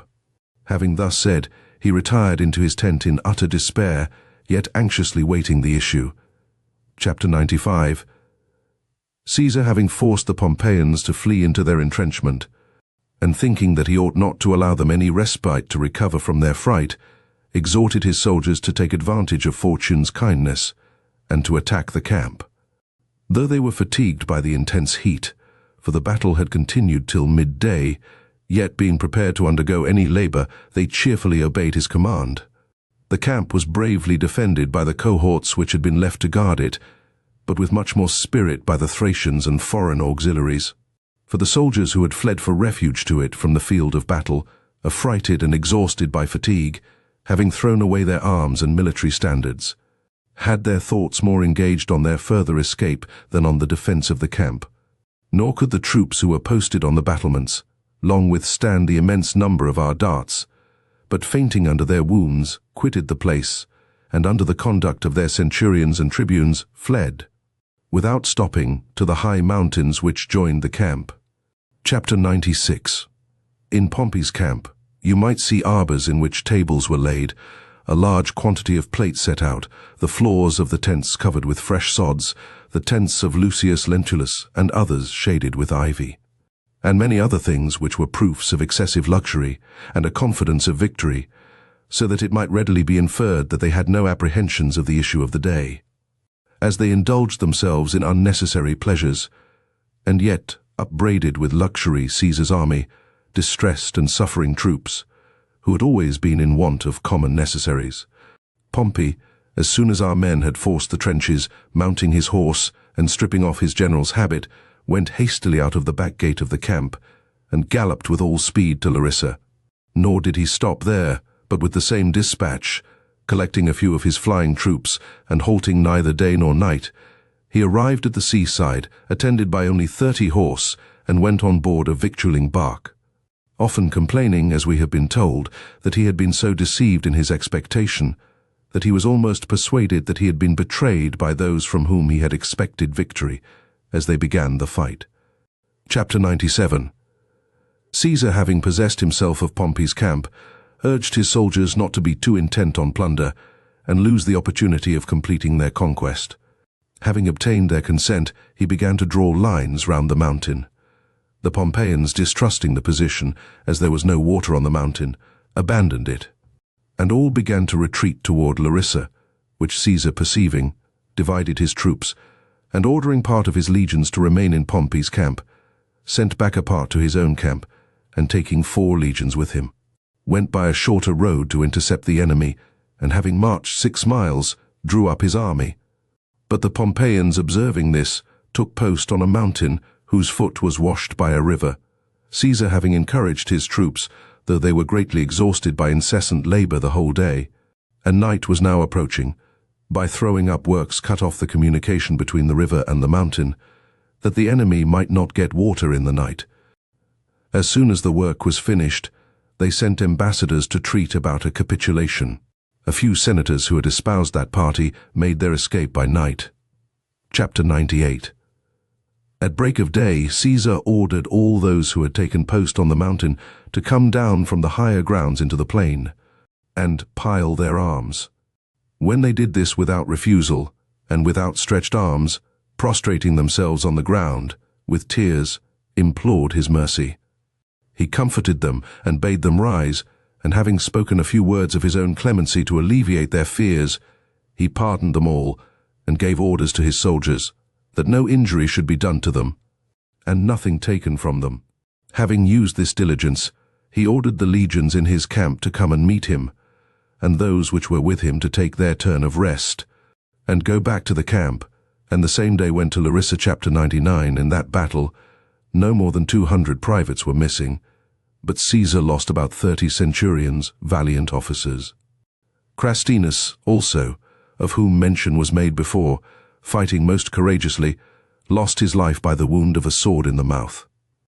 Nor was that false which he declared when marching to battle, for Caesar entertained the highest opinion of his behavior in that battle, and thought him highly deserving of his approbation.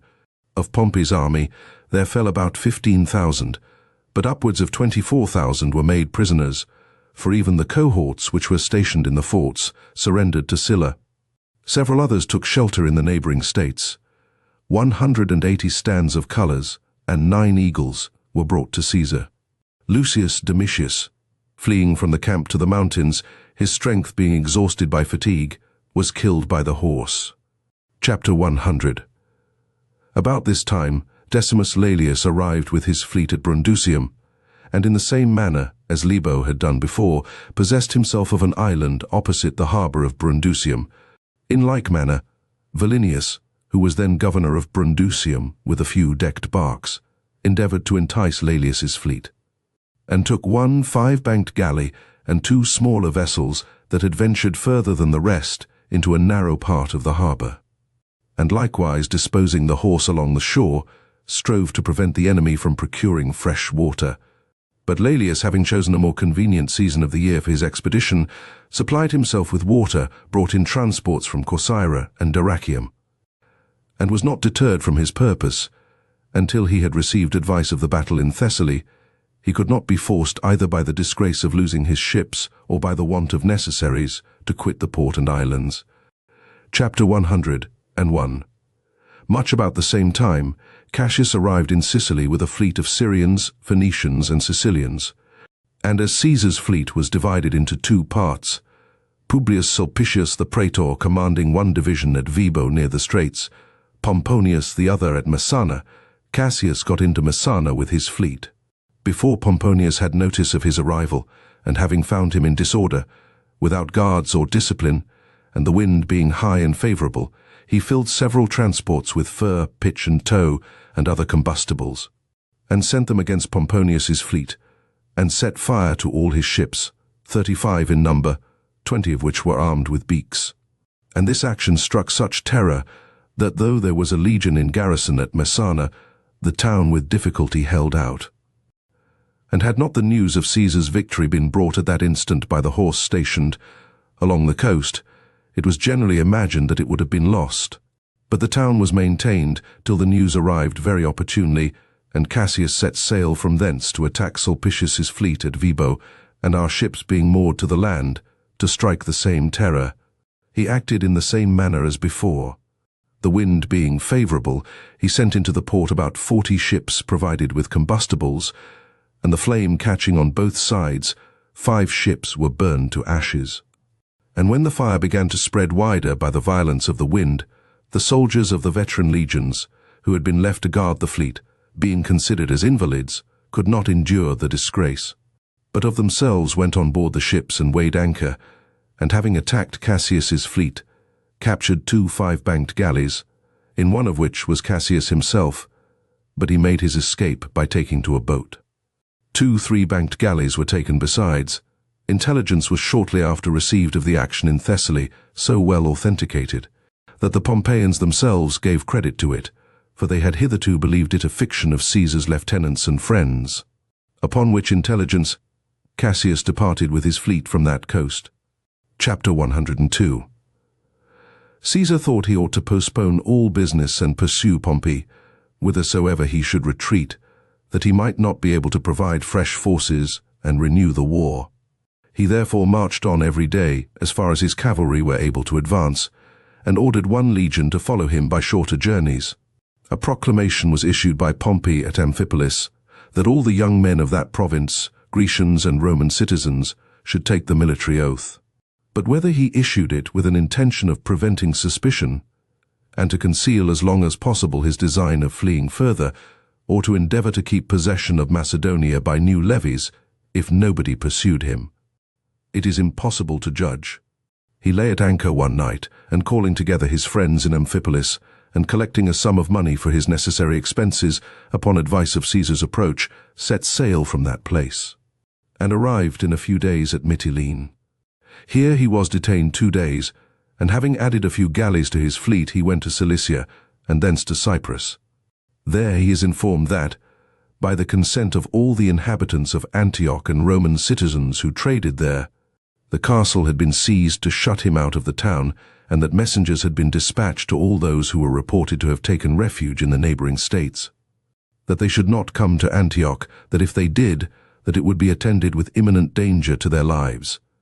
The same thing had happened to Lucius Lentulus, who had been consul the year before, and to Publius Lentulus, a consular senator, and to several others at Rhodes, who, having followed Pompey in his flight, and arrived at the island, were not admitted into the town or port, and having received a message to leave that neighborhood, set sail much against their will, for the rumor of Caesar's approach had now reached those states. Chapter 103. Pompey, being informed of these proceedings, laid aside his design of going to Syria, and having taken the public money from the farmers of the revenue, and borrowed more from some private friends, and having put on board his ships a large quantity of brass for military purposes, and 2,000 armed men, whom he partly selected from the slaves of the tax farmers, and partly collected from the merchants, and such persons as each of his friends thought fit on this occasion, he sailed for Pelusium. It happened that King Ptolemy, a minor, was there with a considerable army, engaged in war with his sister Cleopatra, whom a few months before, by the assistance of his relations and friends, he had expelled from the kingdom, and her camp lay at a small distance from his. To him, Pompey applied to be permitted to take refuge in Alexandria, and to be protected in his calamity by his powerful assistance, in consideration of the friendship and amity which had subsisted between his father and him. But Pompey's deputies, having executed their commission, began to converse with less restraint with the king's troops, and to advise them to act with friendship to Pompey, and not to think meanly of his bad fortune. In Ptolemy's army were several of Pompey's soldiers, of whom Gabinius had received the command in Syria, and had brought them over to Alexandria, and at the conclusion of the war had left with Ptolemy the father of the young king. Chapter 104. The king's friends, who were regents of the kingdom during the minority, being informed of these things, either induced by fear, as they afterward declared, lest Pompey should corrupt the king's army, and seize on Alexandria and Egypt, or despising his bad fortune, as in adversity friends commonly change to enemies, in public gave a favorable answer to his deputies, and desired him to come to the king, but secretly laid a plot against him, and dispatched Achillas, captain of the king's guards, a man of singular boldness, and Lucius Septimius, a military tribune, to assassinate him. Being kindly addressed by them, and deluded by an acquaintance with Septimius, because in the war with the pirates the latter had commanded a company under him, he embarked in a small boat with a few attendants, and was there murdered by Achillas and Septimius. In like manner, Lucius Lentulus was seized by the king's order, and put to death in prison. Chapter 105. When Caesar arrived in Asia, he found that Titus Ampius had attempted to remove the money from the temple of Diana at Ephesus, and for this purpose had convened all the senators in the province, that he might have them to attest the sum, but was interrupted by Caesar's arrival, and had made his escape. Thus, on 2 occasions, Caesar saved the money of Ephesus. It was also remarked at Elis, in the temple of Minerva, upon calculating and enumerating the days, that on the very day on which Caesar had gained his battle, the image of victory, which was placed before Minerva, and faced her statue, turned about toward the portal and entrance of the temple, and the same day at Antioch in Syria. Such a shout of an army and sound of trumpets was twice heard that the citizens ran in arms to the walls. The same thing happened at Ptolemais. A sound of drums too was heard at Pergamus, in the private and retired parts of the temple, into which none but the priests are allowed admission, and which the Greeks call Adita, the inaccessible, and likewise at Tralles, in the temple of Victory, in which there stood a statue consecrated to Caesar. A palm tree at that time was shown that had sprouted up from the pavement, through the joints of the stones, and shot up above the roof. Chapter 106. After a few days' delay in Asia, Caesar, having heard that Pompey had been seen in Cyprus, and conjecturing that he had directed his course into Egypt, on account of his connection with that kingdom, set out for Alexandria with 2 legions, one of which he ordered to follow him from Thessaly, the other he called in from Achaia, from Fufius, the lieutenant general, and with 800 horse, 10 ships of war from Rhodes, and a few from Asia. These legions amounted but to 3,200 men, the rest, disabled by wounds received in various battles, by fatigue and the length of their march, could not follow him. But Caesar, relying on the fame of his exploits, did not hesitate to set forward with a feeble force, and thought that he would be secure in any place. At Alexandria he was informed of the death of Pompey, and at his landing there heard a cry among the soldiers whom the king had left to garrison the town, and saw a crowd gathering toward him. Because the fasces were carried before him, for this the whole multitude thought an infringement of the king's dignity. Though this tumult was appeased, frequent disturbances were raised for several days successively by crowds of the populace, and a great many of his soldiers were killed in all parts of the city. Chapter 107. Having observed this, he ordered other legions to be brought to him from Asia, which he had made up out of Pompey's soldiers. For he was himself detained against his will by the Etesian winds, which are totally unfavorable to persons on a voyage from Alexandria. In the meantime, considering that the disputes of the princes belonged to the jurisdiction of the Roman people, and of him as consul, and that it was a duty more incumbent on him As in his former consulate a league had been made with Ptolemy the late king, under sanction both of a law and a decree of the Senate, he signified that it was his pleasure that King Ptolemy and his sister Cleopatra should disband their armies and decide their disputes in his presence by justice rather than by the sword. Chapter 108. A eunuch named Pothinus, the boy's tutor, was regent of the kingdom on account of his youthfulness. He at first began to complain among his friends and to express his indignation that the king should be summoned to plead his cause. But afterward, having prevailed on some of those whom he had made acquainted with his views to join him, he secretly called the army away from Pelusium to Alexandria and appointed Achilles, already spoken of, commander-in-chief of the forces. Him he encouraged and animated by promises both in his own and the king's name, and instructed him both by letters and messages how he should act. By the will of Ptolemy the father, the elder of his two sons and the more advanced in years of his two daughters were declared his heirs, and for the more effectual performance of his intention, in the same will he conjured the Roman people by all the gods, and by the league which he had entered into at Rome, to see his will executed. One of the copies of his will was conveyed to Rome by his ambassadors to be deposited in the treasury, but the public troubles preventing it, it was lodged with Pompey, another was left sealed up and kept at Alexandria. Chapter 109. While these things were debated before Caesar, and he was very anxious to settle the royal disputes as a common friend and arbitrator, news was brought on a sudden that the king's army and all his cavalry were on their march to Alexandria. Caesar's forces were by no means so strong that he could trust to them if he had occasion to hazard a battle without the town. His only resource was to keep within the town in the most convenient places and get information of Achilles' designs. However, he ordered his soldiers to repair to their arms and advised the king to send some of his friends who had the greatest influence as deputies to Achilles and to signify his royal pleasure. Dioscorides and Serapion, the persons sent by him, who had both been ambassadors at Rome and had been in great esteem with Ptolemy the father, went to Achilles. But as soon as they appeared in his presence without hearing them, or learning the occasion of their coming, he ordered them to be seized and put to death. One of them, after receiving a wound, was taken up and carried off by his attendants as dead. The other was killed on the spot. Upon this, Caesar took care to secure the king's person, both supposing that the king's name would have a great influence with his subjects, and to give the war the appearance of the scheme of a few desperate men, rather than of having been begun by the king's consent. Chapter 110. The forces under Achilles did not seem despicable, either for number, spirit, or military experience, for he had 20,000 men under arms. They consisted partly of Gabinius's soldiers, who were now become habituated to the licentious mode of living at Alexandria, and had forgotten the name and discipline of the Roman people, and had married wives there, by whom the greatest part of them had children. To these was added a collection of highwaymen and freebooters from Syria and the province of Cilicia and the adjacent countries.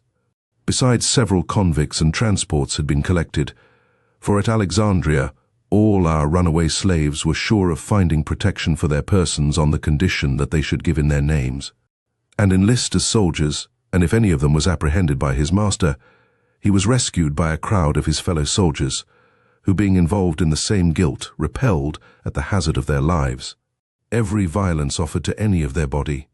These, by a prescriptive privilege of the Alexandrian army, used to demand the king's favorites to be put to death, pillage the properties of the rich to increase their pay, invest the king's palace, banish some from the kingdom, and recall others from exile.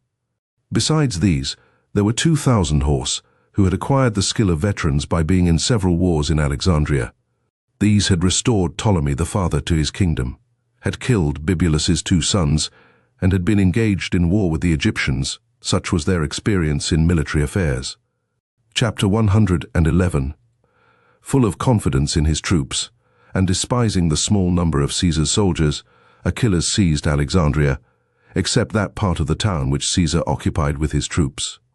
At first he attempted to force the palace, but Caesar had disposed his cohorts through the streets and repelled his attack. At the same time there was an action at the port, where the contest was maintained with the greatest obstinacy, for the forces were divided, and the fight maintained in several streets at once, and the enemy endeavored to seize with a strong party the ships of war, of which 50 had been sent to Pompey's assistance, but after the battle in Thessaly had returned home. They were all of either 3 or 5 banks of oars, well equipped and appointed with every necessary for a voyage. Besides these there were 22 vessels with decks, which were usually kept at Alexandria to guard the port. If they made themselves masters of these, Caesar being deprived of his fleet, they would have the command of the port and whole sea, and could prevent him from procuring provisions and auxiliaries. Accordingly, that spirit was displayed, which ought to be displayed when the one party saw that a speedy victory depended on the issue, and the other their safety. But Caesar gained the day, and set fire to all those ships, and to others which were in the docks, because he could not guard so many places with so small a force. And immediately he conveyed some troops to the Pharos by his ships. Chapter 112. The Pharos is a tower on an island of prodigious height, built with amazing works, and takes its name from the island. This island, lying over against Alexandria, forms a harbour, but on the upper side it is connected with the town by a narrow way 800 paces in length, made by piles sunk in the sea, and by a bridge. In this island some of the Egyptians have houses, and a village as large as a town, and whatever ships from any quarter, either through mistaking the channel or by the storm, have been driven from their course upon the coast. They constantly plunder like pirates, and without the consent of those who are masters of the Pharos, no vessels can enter the harbour on account of its narrowness. Caesar, being greatly alarmed on this account, while the enemy were engaged in battle, landed his soldiers, seized the Pharos, and placed a garrison in it. By this means he gained this point, that he could be supplied without danger with corn and auxiliaries, for he sent to all the neighbouring countries to demand supplies. In other parts of the town they fought so obstinately that they quitted the field with equal advantage, and neither were beaten in consequence of the narrowness of the passes. And a few being killed on both sides, Caesar secured the most necessary posts, and fortified them in the night. In this quarter of the town was a wing of the king's palace, in which Caesar was lodged on his first arrival, and a theatre adjoining the house which served as for citadel, and commanded an avenue to the ports and other docks.